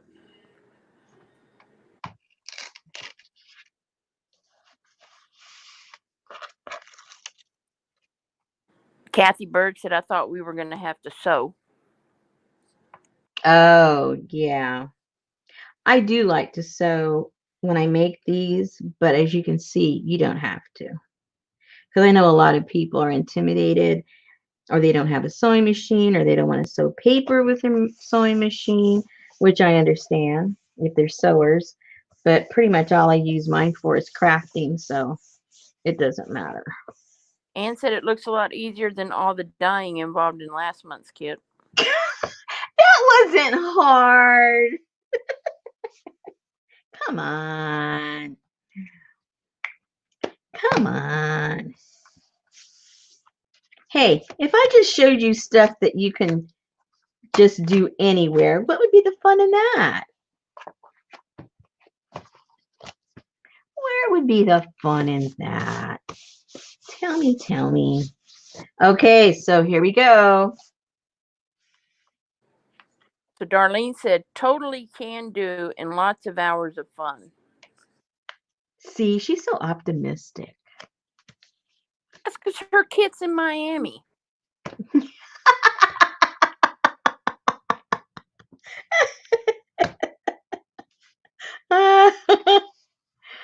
Okay, so now up here, I'm thinking, you tell me, kids, what you think. I was thinking that we put some of this purple doodad stuff up here and here. What do you guys think? To cover up the mess. I think it'll work. Well, I can't wait for the lag. I'm too excited. I'm going to go ahead and do it. If you guys don't like it, look away. If you don't like it, look away. How big do I need that? It needs to be about that big.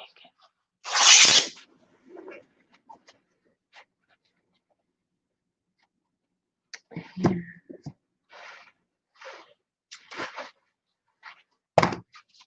Is that long enough? Oh, yeah. Yay.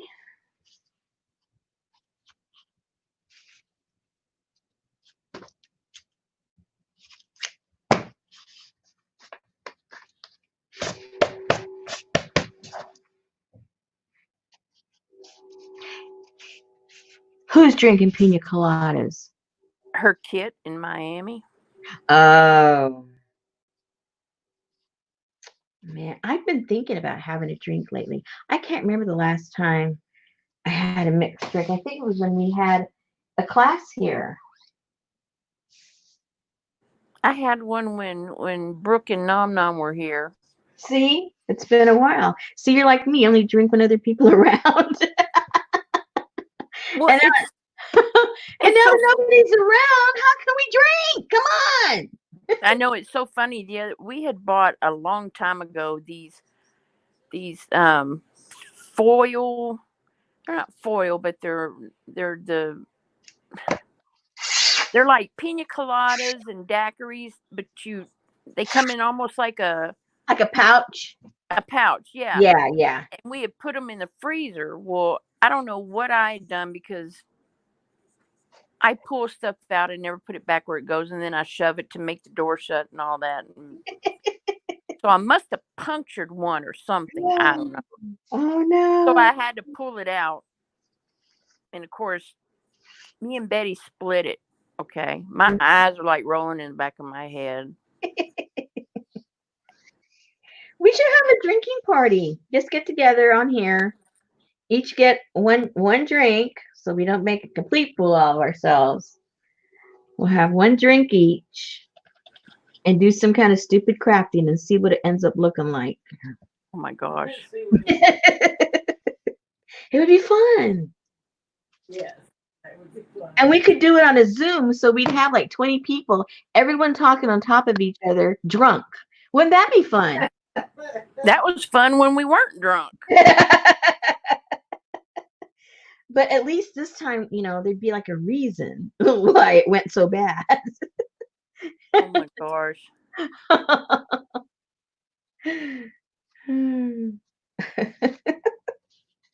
I guess that would be better than it being posted in a public forum on YouTube, Yeah. Because Lord knows my mouth. I mean, all I did was said something about slow stitching and got kicked off of 3 different YouTubes. What did you say? Well, if I say it again, I'll get banned from more YouTubes. Oh. People. Well, do you want to be part of those YouTube people? No, I don't. Okay, then who cares if you get banned? Oh, that's Ann said that's going to be her tomorrow night during Mary's Hop because Ann had her a martini or something in the evening. Oh, we need to do that. Yep, and Dawn at Let's Make a Mess has her vodka cranberry. Yeah, I think one night Dawn had like 6 vodka cranberries and went off on Trump, and that was a messy situation. Oh no, did she get banned from a whole bunch of people? No, but she the next day she said, I know I lost a lot of viewers, but Hey, But hey. hey. She said, hey.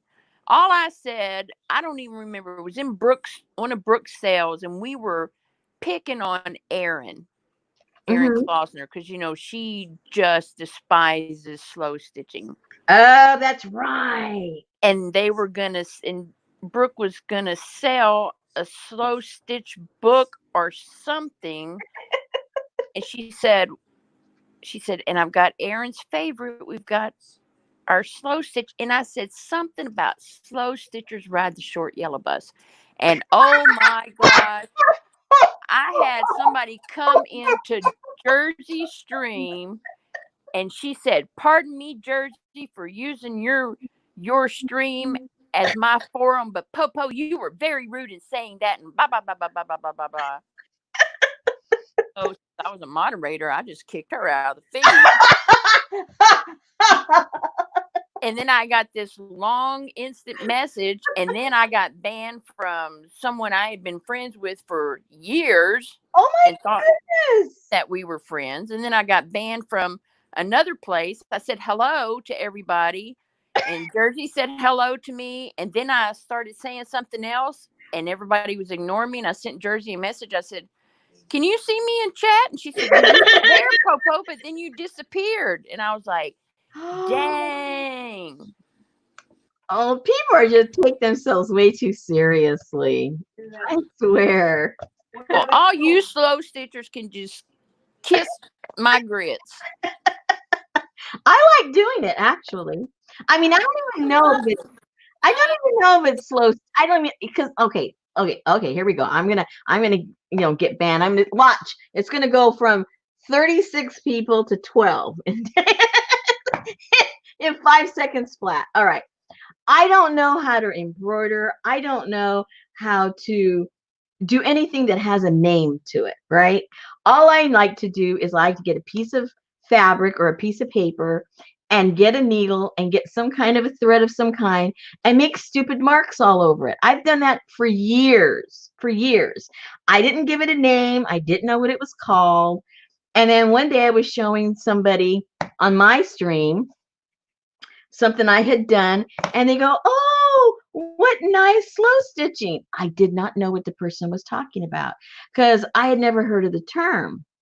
And so then I looked it up and I go, "Oh, to me, okay, now this is where everyone's going to get mad." My definition of slow stitching is people that do not know how to stitch. I mean, because it looks like they don't know what they're doing. But, maybe they do know how to make the pretty ones, but they also like to do, the messy ones. And so I said that once. Oh, man, I got in trouble. I know how to do this, and I know, but I choose. Okay, I'm sorry. I didn't mean anything.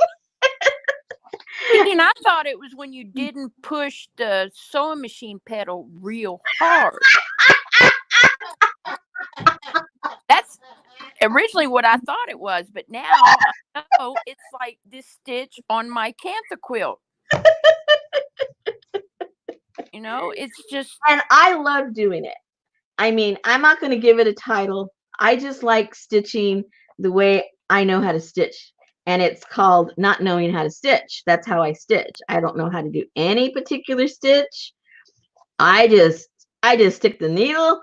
I mean, I put the thread in the needle and then I put the needle in the fabric and I go, "Oh, I like how that looks." so why don't they call it drunk stitching? I don't know. I don't Uh-oh. know. We woke Darla up. She said, Oh, "Slow dear. stitchers unite." Okay, Darla, why? Okay, what is it in the DNA of slow stitchers that they're very thin-skinned about their craft? I mean, we do all kinds of crafts, and we make fun of each other in jest all the time. And we don't like block people because they said we didn't know how to jelly print or what do you call that, jelly printing? I mean, we don't get bent out of shape about that. I So know. They ought to block Johnny for drawing a phallic symbol on her jelly plate. Hello. and returning it to the manufacturer going, this has a stain on it.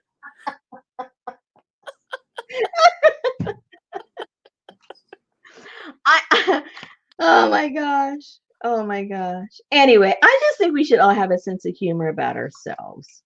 That's all. I mean, unless you know somebody is being malicious and they don't like you and they're talking about you and but in generalities, we need to lighten up. I was talking about Aaron, Exactly. not the person that chased me all over YouTube, fussing at me in everybody's live stream. Oh. So anyway, I love stitching. I love doing it. It's very relaxing to me. I took this one class by what is her name? All she does is stitching classes of different kinds. And she I'm not okay. Oh dear, we're gonna get in trouble again. You know how there's some teachers out there that I don't even know how to say it without really getting in trouble. Their way of teaching reminds me of going to therapy. They're very holistic about, you hold this way and you do that way, and it's like, I don't know, like you're going to bed with the material or something. I don't know. And it's very I don't even know how to explain it. It's very something. And I'm just not into that. I'm just loud and noisy and make mistakes and you know, I'm just not that way.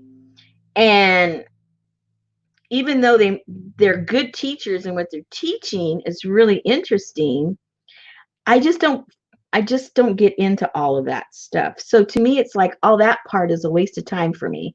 Because it's like, okay, already. You slept with a warm rock. Can you just show me how to do the stitch? That's all I want to know. I don't need to know the particulars.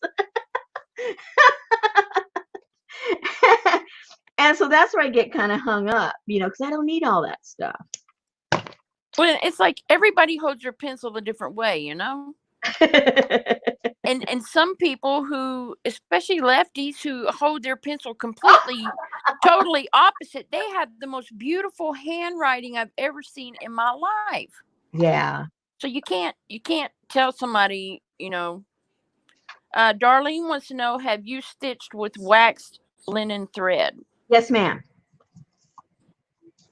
I think that's all Johnny uses, isn't it? Waxed In her linen books, thread? yeah. Yeah. In her books. I use a variety of stuff in my books, but I've also used it in my little fun stitching. I don't even know what to call it. Hey, Angie Stone and Jennifer Jane. Hey, people are waking up. Angie said, what you doing? Working on a journal. A Renaissance Kaboodle kit. That's my life. Ann said it's called slow teaching. Slow teaching. Okay. And and I'm not trying to put it down because I love the results. It's beautiful, and I wish I could do it, and I'm just not that good to do it, but it's all the other in between stuff. I don't need it. I really don't. I just don't need it.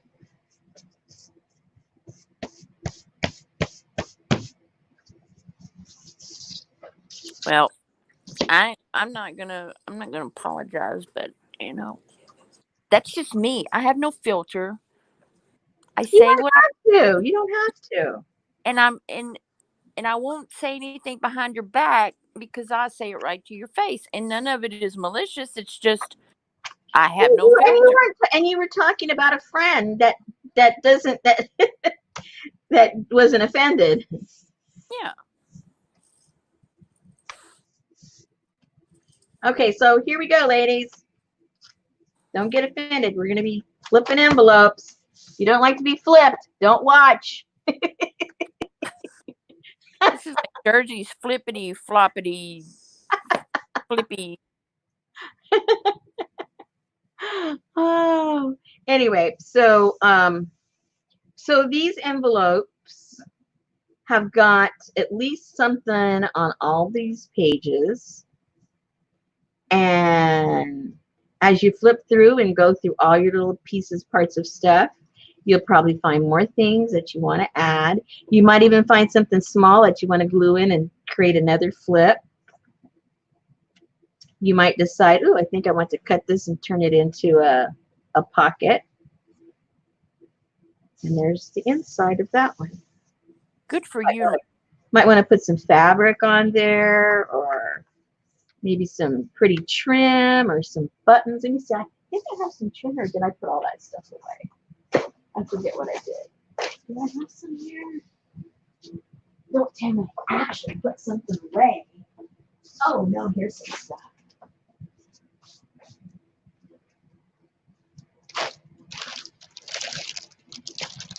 Here's my little pile of purpley stuff that we might be able to use something.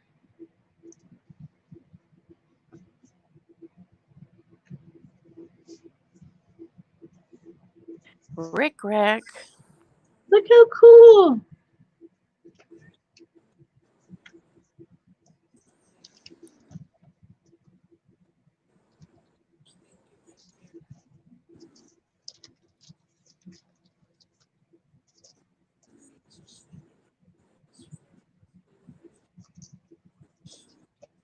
Maybe Rick Rack wasn't so popular back then. I think that lady is the slow stitcher. I think they all were in those days. Didn't they just sit around embroidering and stuff like that? I'm sure. If you were, the lady in waiting type of lady.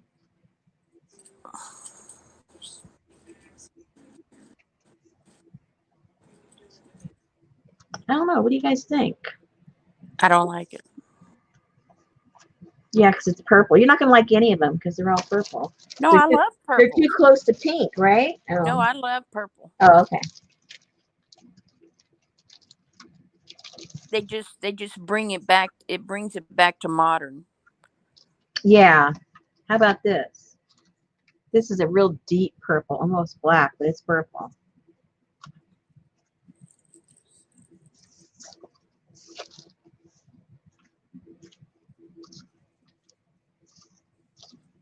I don't know. I'm not liking anything on here.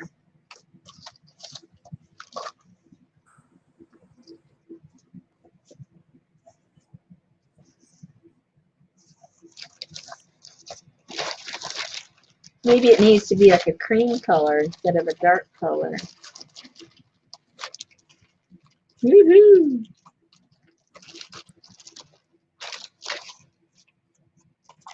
Oh, that kind of came off the. Jen said they were expected to be busy at all times. So when sitting, they had to occupy their hands with something.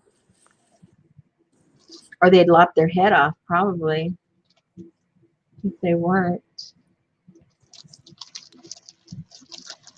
Well, nothing's speaking to me yet.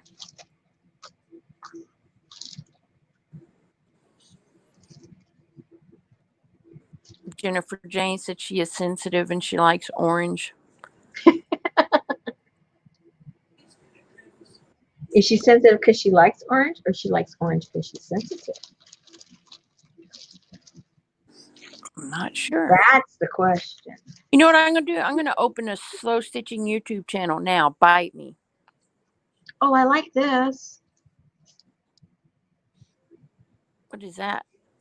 I don't know, just a small little piece of something, something that I have. Yeah, now see, that's a better color because I like that. It keeps it in the time. Okay, so I need to go get my little bag that has stuff that color. Yeah, not purple.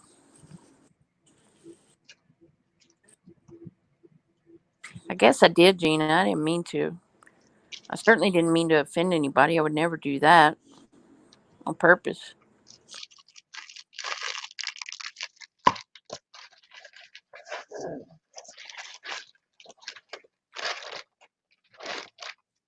Okay, well, I don't think any of this is going to work.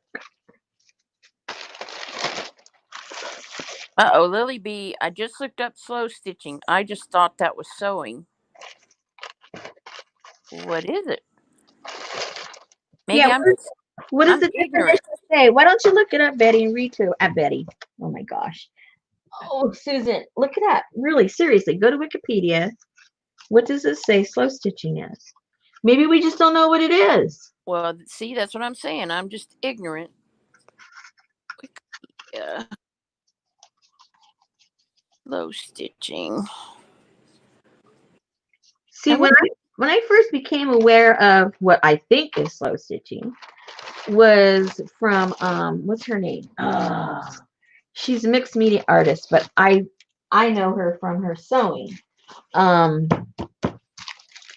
Tisha Moore, is that her name?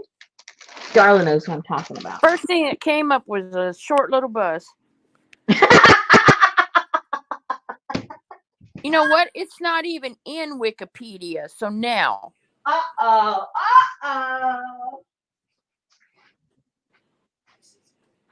Let me go to Google. Slow stitching. That's just made up. What is slow stitching? Okay, my first exposure to what I call messy stitching. Oh, ouch. Let me get this off the floor. My first exposure was Tisha Moore. I'd never seen anything like this before until I saw her stuff. And I fell in love with her stuff. And all she does is she goes in wonky ways. Anything you want to do, anything goes in Wonk City in doing these stitching. And you make these little pillows and you make stuff with them. I've made pillows, I've made purses, and all that kind of stuff. Then as I started seeing stuff that people called slow stitching, it reminded me of her stuff, which I love doing. And but I don't know if that's what it is. Okay, so this says, what is slow stitching? It says it's about stitching a slow sewing project by hand. It's about hand embroidering a sampler for fun. It's about hand appliquing a design to a quilt top. It's about all types of sewing handiwork. It's about taking the time to pause and reflect on what you're sewing. Well, see, these people have taken slow stitching completely out of context and turned it into this stitch on my canvas quilt. Because you know what? That right there, I have a whole lot of respect for it. What this says right here. But that's not what these people are. Yeah. Like this class that I was telling you I took, which I apologize because I forget her name right now.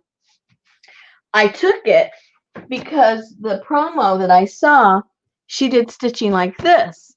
Then when I took the class, all she referred to was slow stitching. So I thought, oh, I must be doing slow stitching. And I made, you guys know, you've already seen this, we made this doll. And the whole thing was obviously done by hand. And you were supposed to make this cape for this doll. And I did this. Whoops. And they were called slow stitching. And I did all, I put all these beads on and I did all the trim and then I did all this stitching here. And then I did this stitching here reminiscent of the Cantha quilt and all that kind of good stuff. And that was my project. And I did it because it reminded me of the Tisha Moore stuff. And I enjoyed it. It was fun.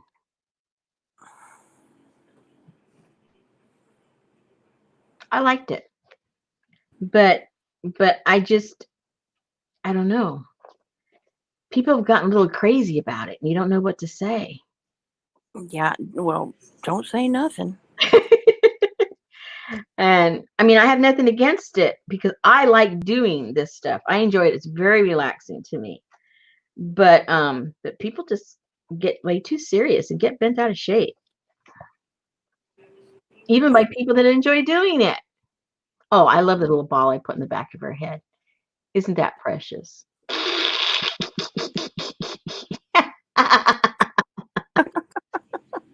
And I did this other doll, the one with the I did this doll. What did you do? Blow up a tassel on top of her head?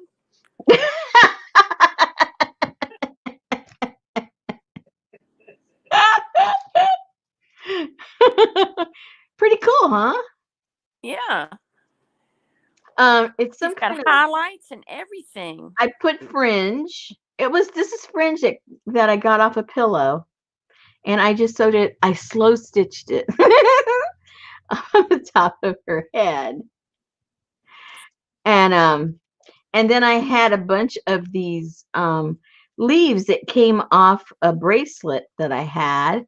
So I painted those up, and then I just had that surround the side of her face, surround her face.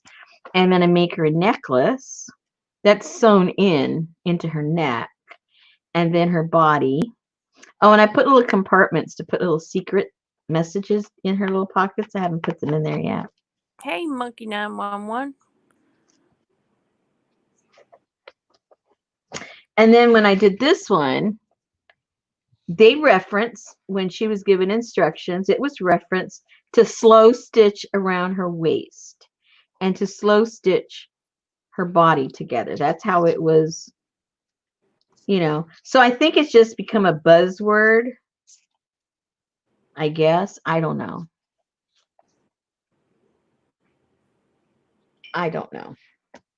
But I'm not going to get offended by it. Well, then I'm just jealous of slow stitchers. Oh, I wish I could. I wish, okay, like to do real embroidery, it cramps my hand up. I think I get tense and I don't know how to relax to do that. So even though I think it's beautiful and I wish I could do it, I know my personality, I can't do it. I tense up. This I don't tense up. It's very relaxing to me because I can't make a mistake. There's no pattern to it. But see, if you would hold your hands and your needle like the lady was trying to show you to do that you got the attitude with, it probably would make your hands tense.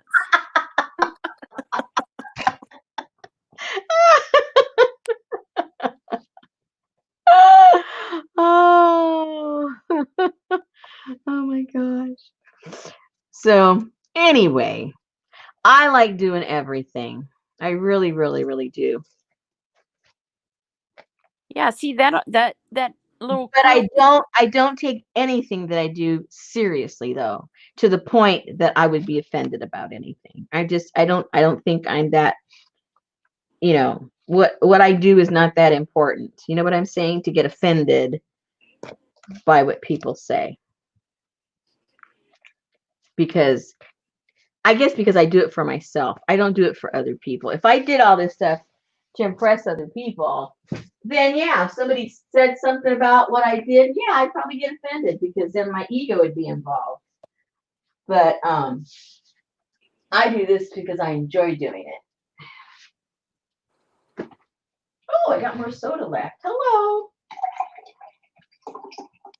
I had some in the can the whole time. Oh, I went to go get that other colored trim, didn't I? Never mind. Yeah.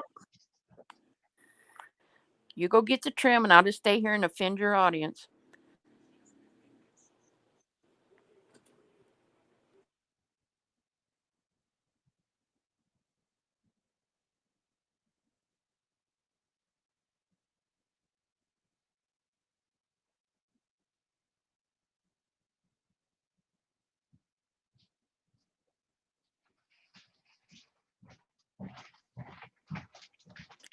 Before you sit down, What? can you show Lynn some dry Craft Tex? Oh, yes, I can.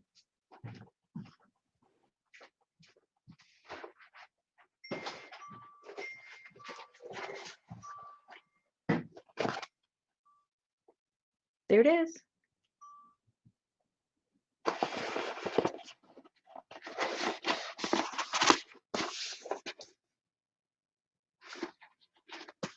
Oh, she said no, the one you dyed, Oh. but dry. Oh, let me go see if it's dry. I forgot about it. No, it's not dry yet, honey, because we really soaked that puppy up. It's still just as wet as when we first did it. What happened? You had a blip. Oh, okay. Yeah, it's still it's still just as wet as it was before. So nothing to see there.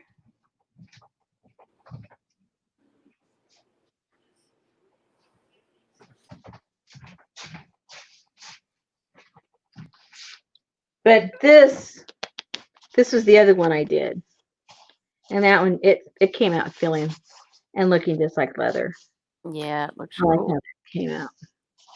So if that one, is too light when it's done, I'll just go back and do it like I did this one.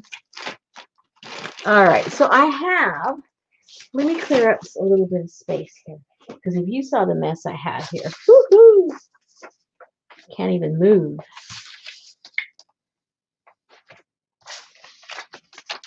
So for your description on this video so far, you can tell in the first 4 hours and 6 minutes, 20 minutes exception of a slow stitching lesson. It's tutorial. Oh my god. All right, so Oh, there's somebody fussing at you on your channel because you're talking about slow stitchers.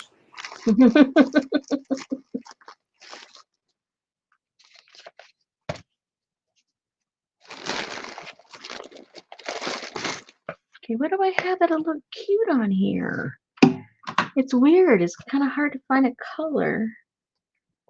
I guess it's going to have to be a color like that. Yeah. Okay, so I have a few of these little leftover tassels. I could cut these off and put them somewhere.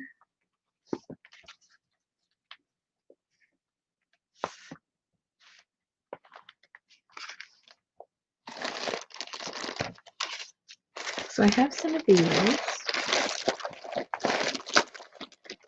Holy moly, look at these. Oh, it's the same thing. No, it's a different one. Well, maybe I'll put those in the front somewhere. Okay, well, these are all too big. This is all, oh, this is smaller here. These are kind of smaller. If I were to cut those off, that might look cute in there. Okay, so that's all in the tassel department in that color.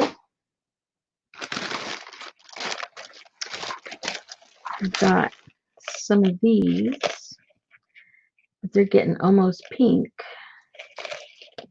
Those colors.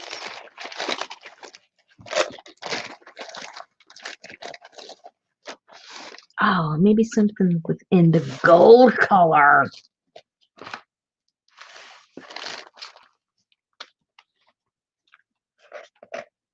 Put it back there, and it almost looked like a little like multiple crowns.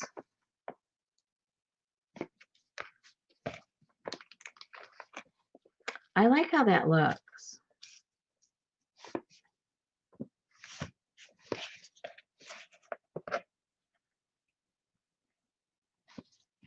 What do you guys think?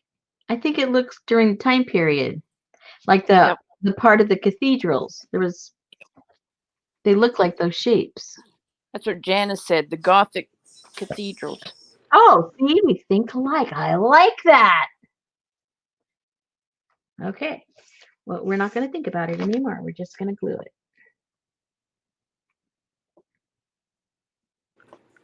Everybody's saying they like it. Do it. Do it. Yes, yes.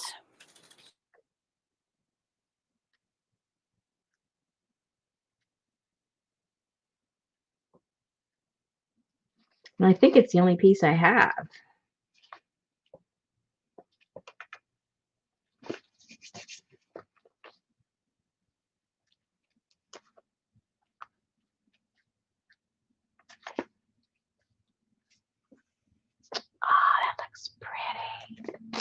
Okay, I like it. What would this look like around the horsey's neck?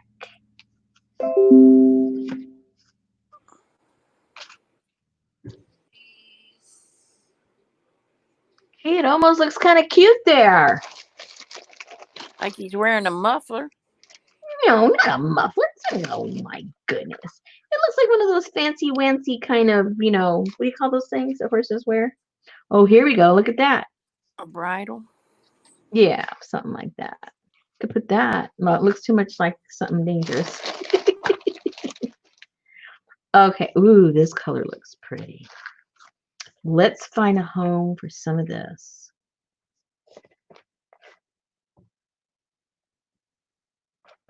Oh, she needs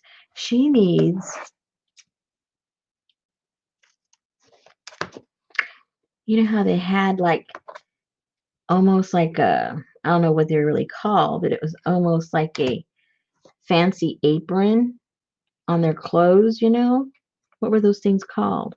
I think that needs to go right there. What do you guys think? Part of her dress. I don't care what you think. I like it. A mantle. A mantle? Is that what it is? I don't know.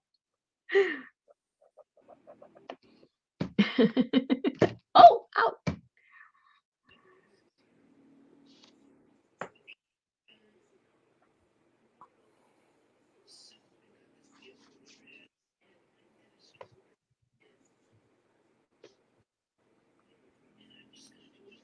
Okay, I like that too. Okay, it's happening. What else? What else can we do? What else can we do? Oh, this is pretty.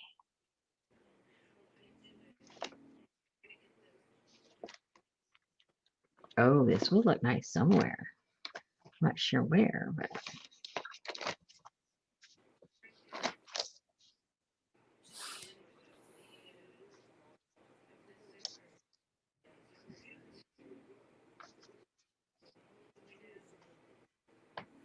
how about that? Maybe.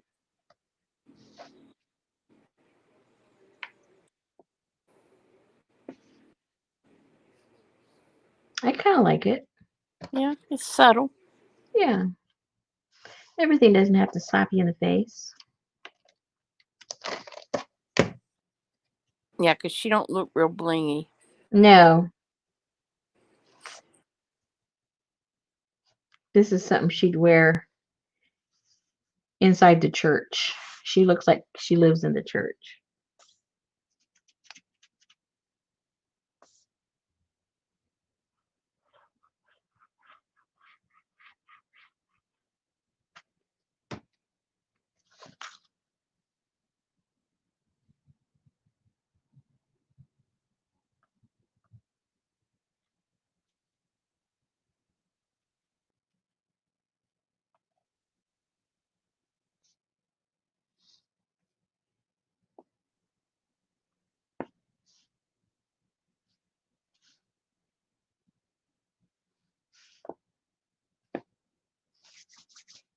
Sticky.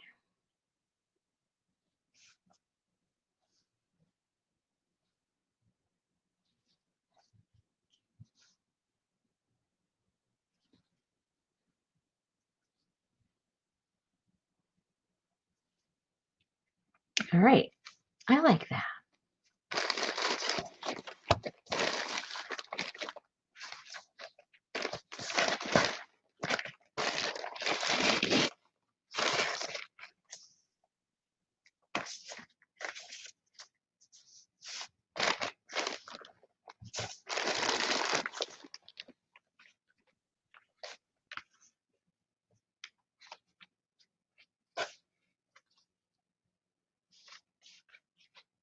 I don't know. I still like that on the horse. Call me crazy, but I like it. Or maybe it should. Yeah, they put those little poofy things on their head when they go to war in the old days, Oh, yeah. in the Renaissance days. They had a headdress for the horses.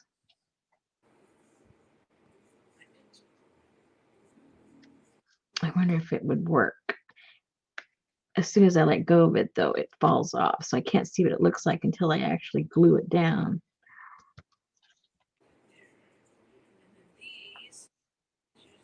I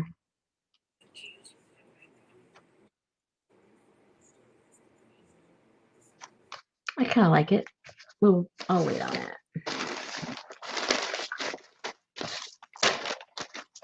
I'm not sure what to do with this big fabric.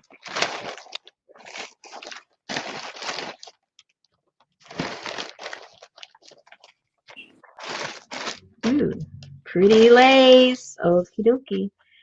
We need to put some of this somewhere. Yeah, see, that's better color choices.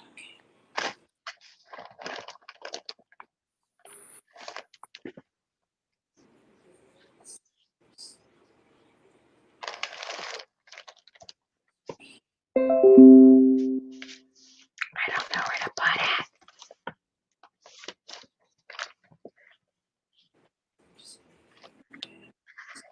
Oh, cover her up, huh? Make her modest. Peekaboo. I'm busy covering everybody up.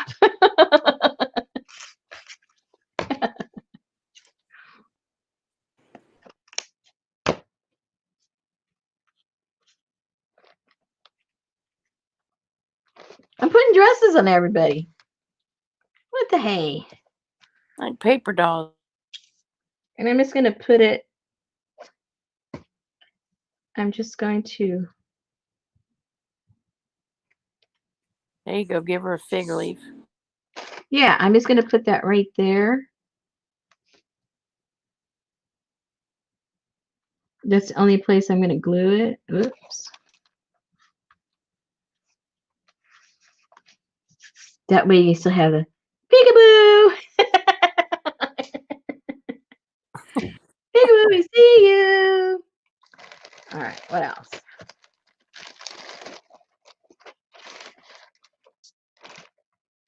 Oh, this is pretty.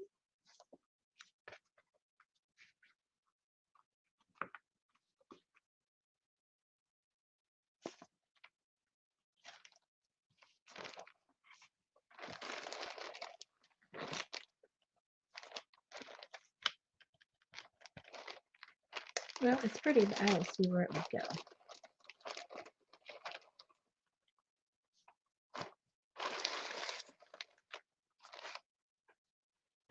Janice said that in your hand would be a nice blanket on the horse. That was on, what was on my hand? When she said that, what was on my hand? This? What was on my hand? I don't even remember. That's what the shortest attention span I have. I have no idea what was on my hand. Isn't that horrible?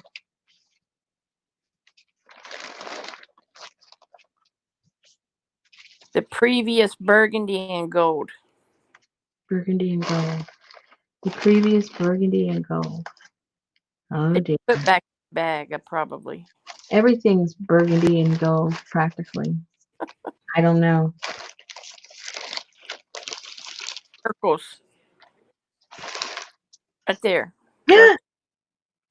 What? That? You need to watch on StreamYard because you tell me after. I think you're watching on YouTube. Well, I'm reading chat on YouTube. Oh, okay. He said gold circles just fell out of the bag. Okay, it's brownish.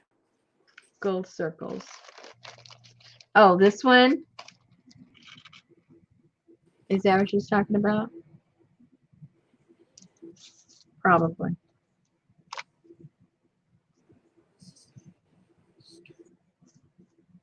Yes. How do I turn it into a saddle? A blanket.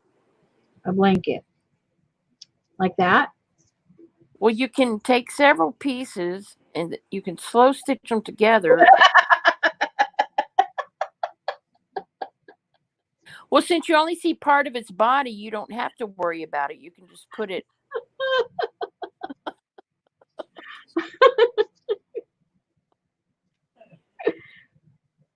Let's cut 2 pieces and see what we can do. Oh my gosh. I'm sorry.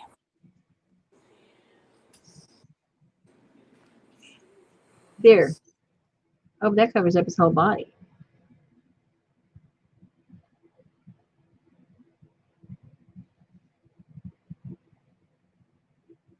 Is that what you mean? Who was it that said it? It was Janice.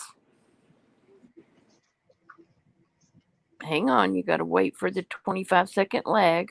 Mm-hmm.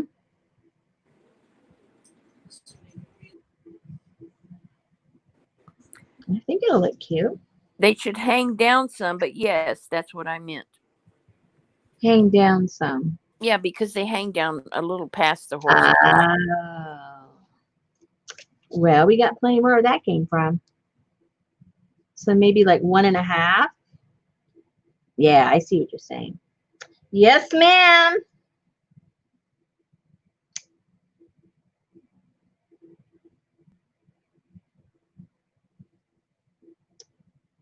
See what you say.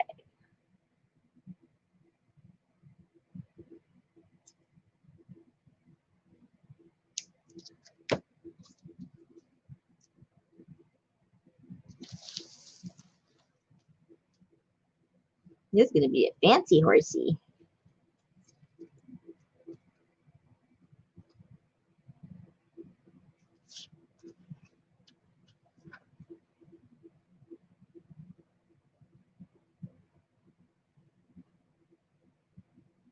And then the bottom part, I'll accentuate the round part because usually it had a shape in the bottom.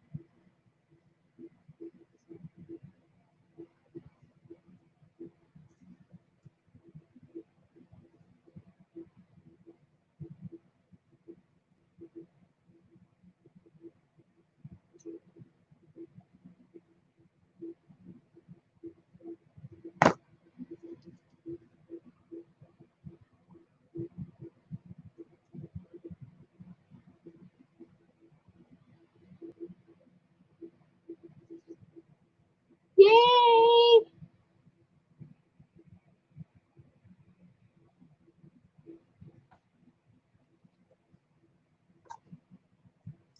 Maybe a little bit more. If I mess it up, I got more.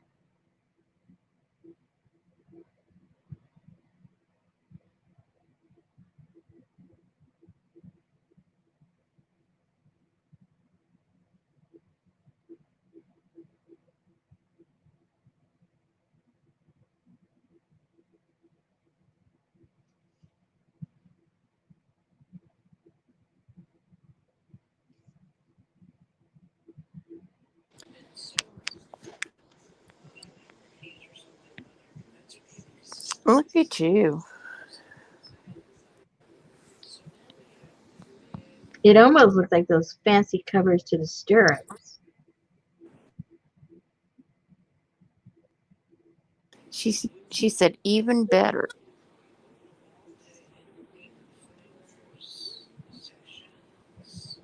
Try the piece you put on his head on top of his back for a saddle. Hello.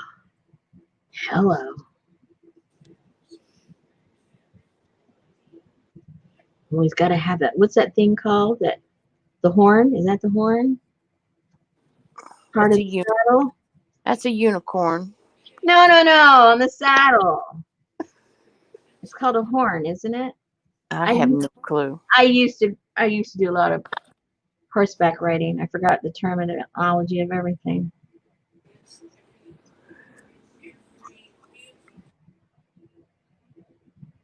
Yeah, that could be the horn.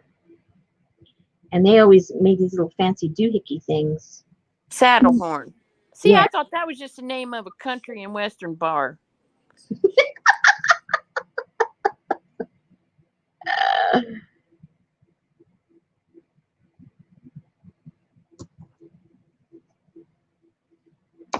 Yeah, because they had fancy ones.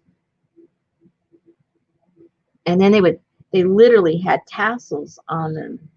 The horses when they went into the Crusades.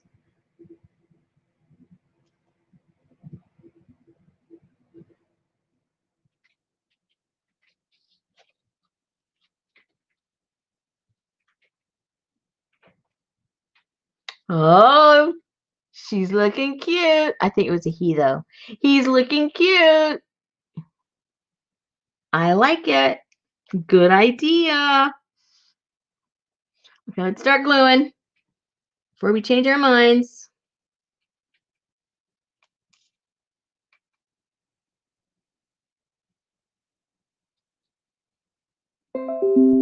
Uh-oh.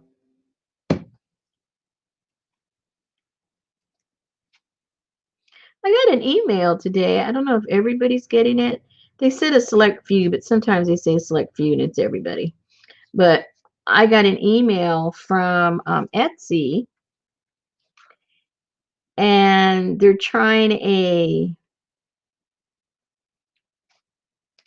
have videos. Like right now, my videos, when I want to show my stuff, I have to put a link on the bottom. It's, in the description.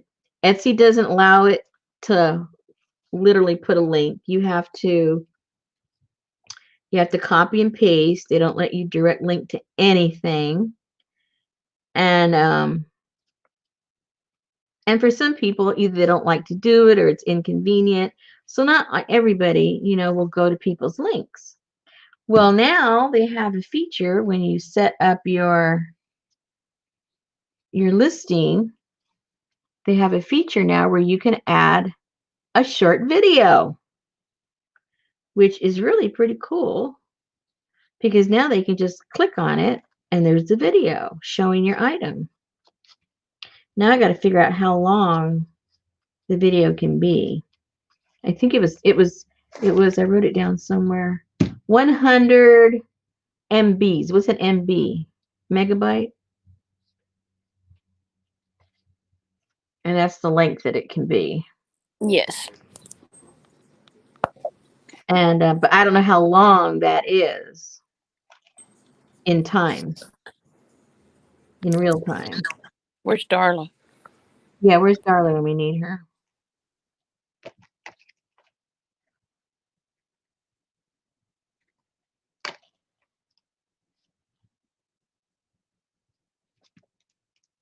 I think that's Darla. like a snippet. I think so. Sort of like a little teaser, I guess. I don't think you can really share that much.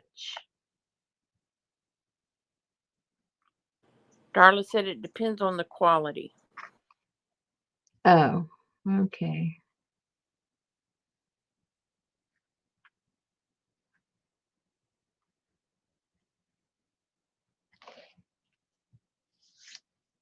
Okay, now we got to name the horse. Can't have a beautiful horse with no name. Oh, that was a song, wasn't it? Horse with no name. Exactly.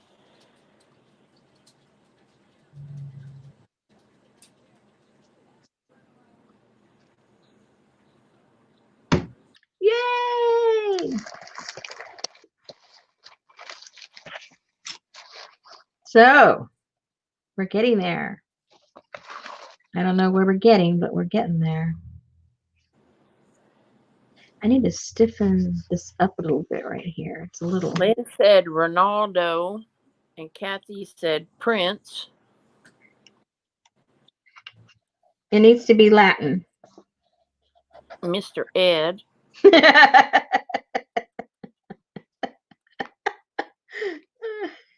Trigger. Oh gosh, what an imagination. A Renaissance dog, a horse called Trigger. Oh my gosh.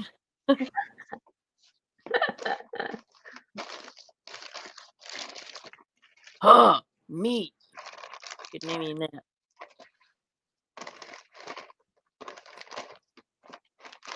Ooh, what the heck is this? Oh, I don't know what it is, but I like it. There you go. Carpe diem. Seize the day. There you go.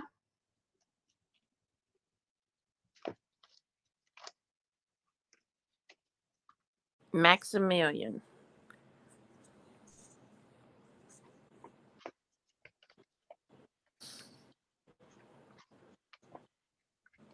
I need some. Elmer.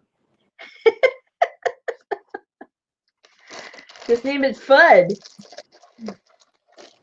King Arthur's horse was Lamrey. Oh, yeah. Poor thing. Lamrei, pronounced Lamrey.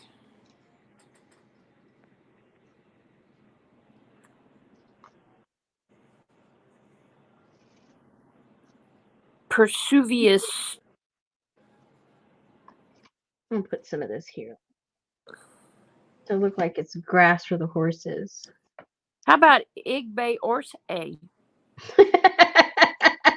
Latin.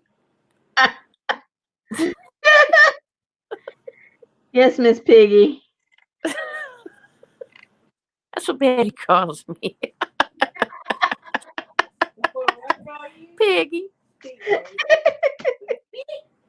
my piggy.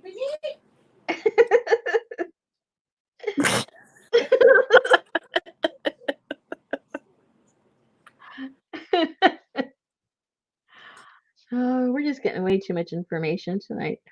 Yeah. Piggy Popo.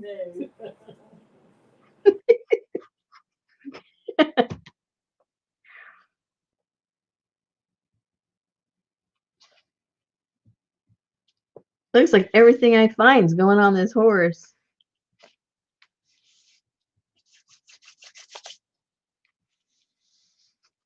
Okay, we're done with the horse. He had to have a little bit of grass there and a little bit of hay to be able to chew on.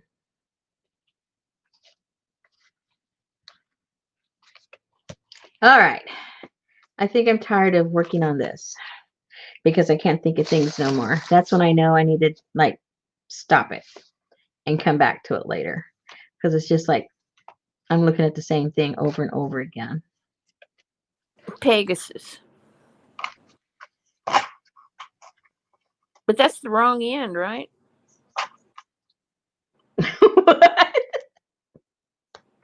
What do you mean? Oh no, I'm thinking of the what's the horse?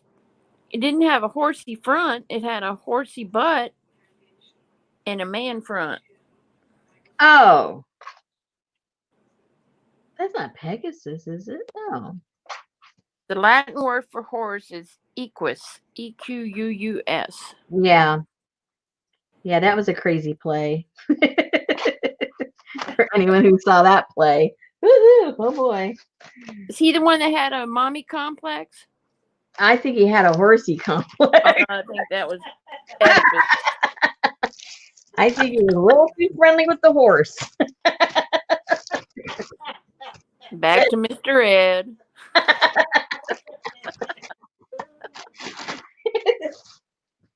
Oh, y'all are. All right. So I guess we did get a lot done. For some reason, I felt like we weren't getting anything done. But Oh yes, Centaur. we learned how to do this. We learned how to do this. We learned how to finish off our closure. And that's really everything. We learned how to play with the Craft Tex. You know, you got to choose your colors, what you like, but you can really put anything on it to create whatever look you like. And oops, I better close this up. It's falling apart. It's getting a little dangerous there.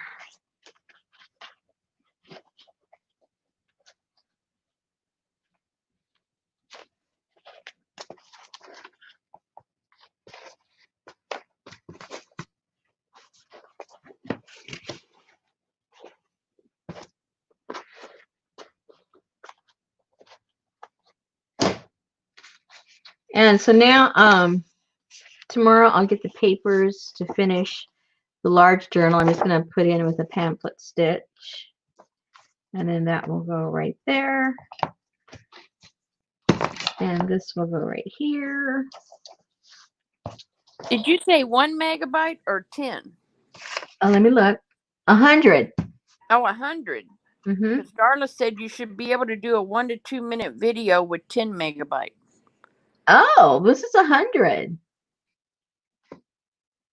That's pretty cool. Excellent. Oh, she said she had to look it up. She really doesn't know everything. Yeah, but she knows where to look. Not all of us even know where to look. I like how this one came out, you guys. The colors.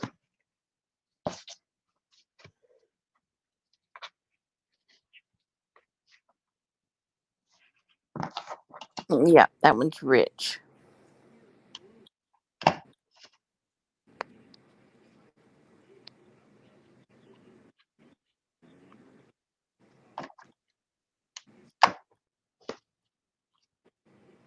There we go.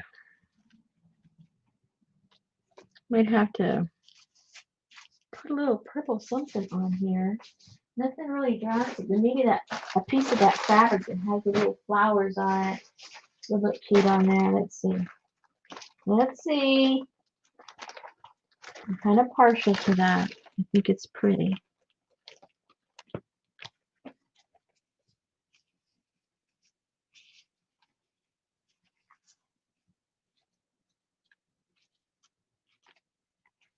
Well, it would look nice, but there's nowhere to put it unless I cut it to shape to be the bustle on her outfit. See, she could have a bustle. Let's cut it and look.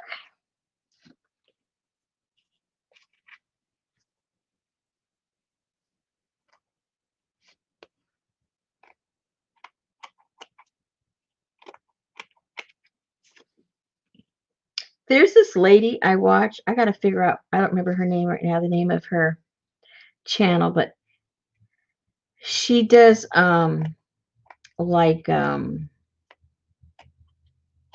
what? Country, but not country. No, that's not the right word. Ooh, I like how that looks. Look, guys. That pretty upper dress. Okay. She does the I guess what you would call French country, maybe. No, not French country. There's another name. It's escaping me right now. I'm going brain dead. I need to drink some of my soda. Name some looks. Come on. You know, like maybe it's farmhouse, where everything's kind of white and clean and um. Anyway, you guys probably know what I'm talking about. And that's how she decorates. And this woman, she is so talented. It doesn't matter what she does, it looks cool. And she's a hard worker. I mean, she uses the saw. I mean, she does everything herself. And when I watch her, I get exhausted. she's a wild woman. I'll go and get her name in a second. Scandinavian shabby chic. I don't even know. I probably, if you said it, I wouldn't even know what it is. But if Darla doesn't get the link before I get over there, I'll put it in as soon as I finish here. I'll go look for her real quick. Chip and Joanna. No, it's just a woman.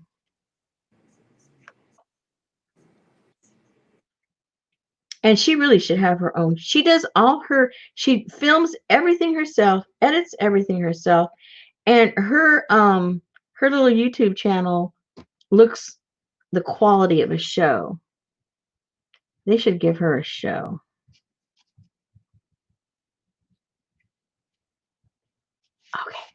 Okay, I like it. Let me go find her real quick.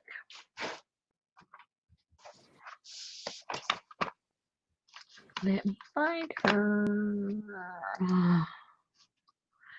Let me go to my history because I watched one of her videos today. What? It says I have to sign in. I thought I was signed in. I have to sign in to watch my... That's weird. I've never had to do this before. To watch my history. Did you go in from a different avenue? It was already open there. Maybe Oh. I did it earlier and I don't know. Who knows? Okay, so let me find her. French Provincial? No. French Provincial is a little more hoity-toity. She's very, her look is very down to earth.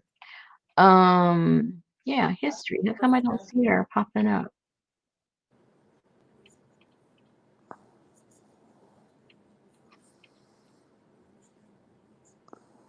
Sometimes I don't really realize, I guess, how many videos I watched in a week.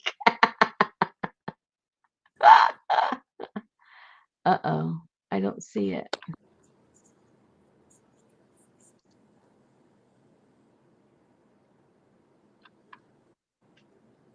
Like under subscriptions. Yeah, that's where I'm going now. Industrial chic. The what? Industrial chic? No. No. No. I think it's called Farmhouse. Probably. Yeah, that's that French country farmhouse. Well, I must have seen her a lot. I must have been more than a day ago. Uh-oh. I just saw a title. I'm going to keep moving. Uh-oh. Yep. Stitch in chat.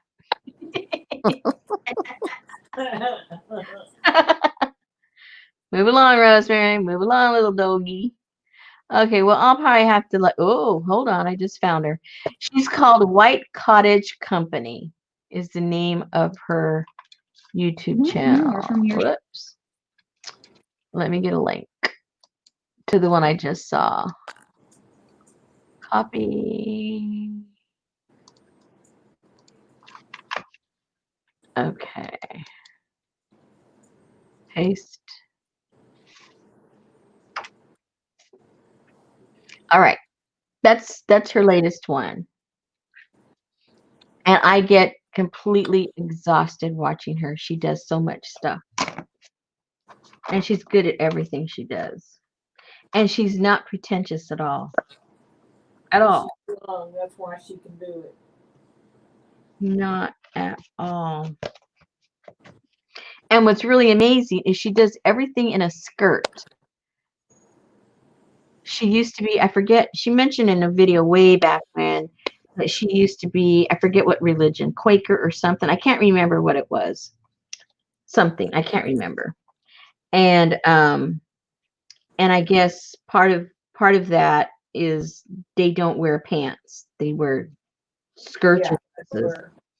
And even though she's no longer affiliated with that particular church, I guess there's just some things she's, feels funny letting go of. And that's one of them. Because one time one of the viewers asked, you're doing all this stuff and the dead of winter and then weed whacking it and you got a skirt on. How come? And so she addressed it, But so there she is doing all this stuff I just explained, and on top of all that, she's wearing a skirt. Amazing. She's amazing. I love everything she does. Okay. I found her. Oh, good. She does really cool stuff. Yeah, I'll watch her. All right. So if you don't guys have any questions, I think we have wrapped this up. Now it's just a matter of adding whatever little more you want to add to build up on this. And you decorate this you know, just like we did this with all your little bits and pieces to make it cute. And then you can fill it in with your ephemera. So you guys are set.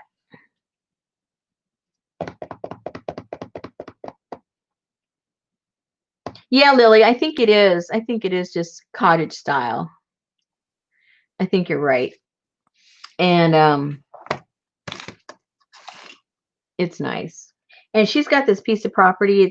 It's been in her family for years. And she fixed up the house, and she's got this little guest house, and she's got a pond. And on this video I linked there, they used to have this little pavilion out there that her father had made, and then they enclosed it, and then they neglected it, and then animals took over. So they tore it apart again and just left the original structure the way the father built it to begin with. And she makes it really cute, and the pond's really nice, and they got ducks and geese, and it's very picturesque. I think they're in Ohio. Oh, heck yeah, I can see that. Yeah, it's really pretty. All right, then. I'm going to let you guys go. I'm thirsty. And so I'm going to go get me some ice and recool my drink. And then I will see you guys whenever I see you. I'm going to be busy working on the black and white journals, and then I'll let you guys know when I'm going to sell those for you people that asked about them. And then all of these Renaissance ones that I made, they're going to go up for sale too. And the Kaboodle Doodles. And then I'm going to be putting together the Kaboodle Doodles because I need to clean up all of these little things around here so that I can make some more doodles. Uh-oh, where did my mouse go? Oh, here it is. You can't even find the mouse to leave. All right, ladies, thank you so much. And thank you, Susan and Betty, for keeping me company. All righty, no problem. And we will see you guys somewhere. I'm sure somebody's doing something sometime soon. Behave. Okay, just don't talk about stitching. Oh, not me. Good night, everybody. Thank Good you. night. Good night.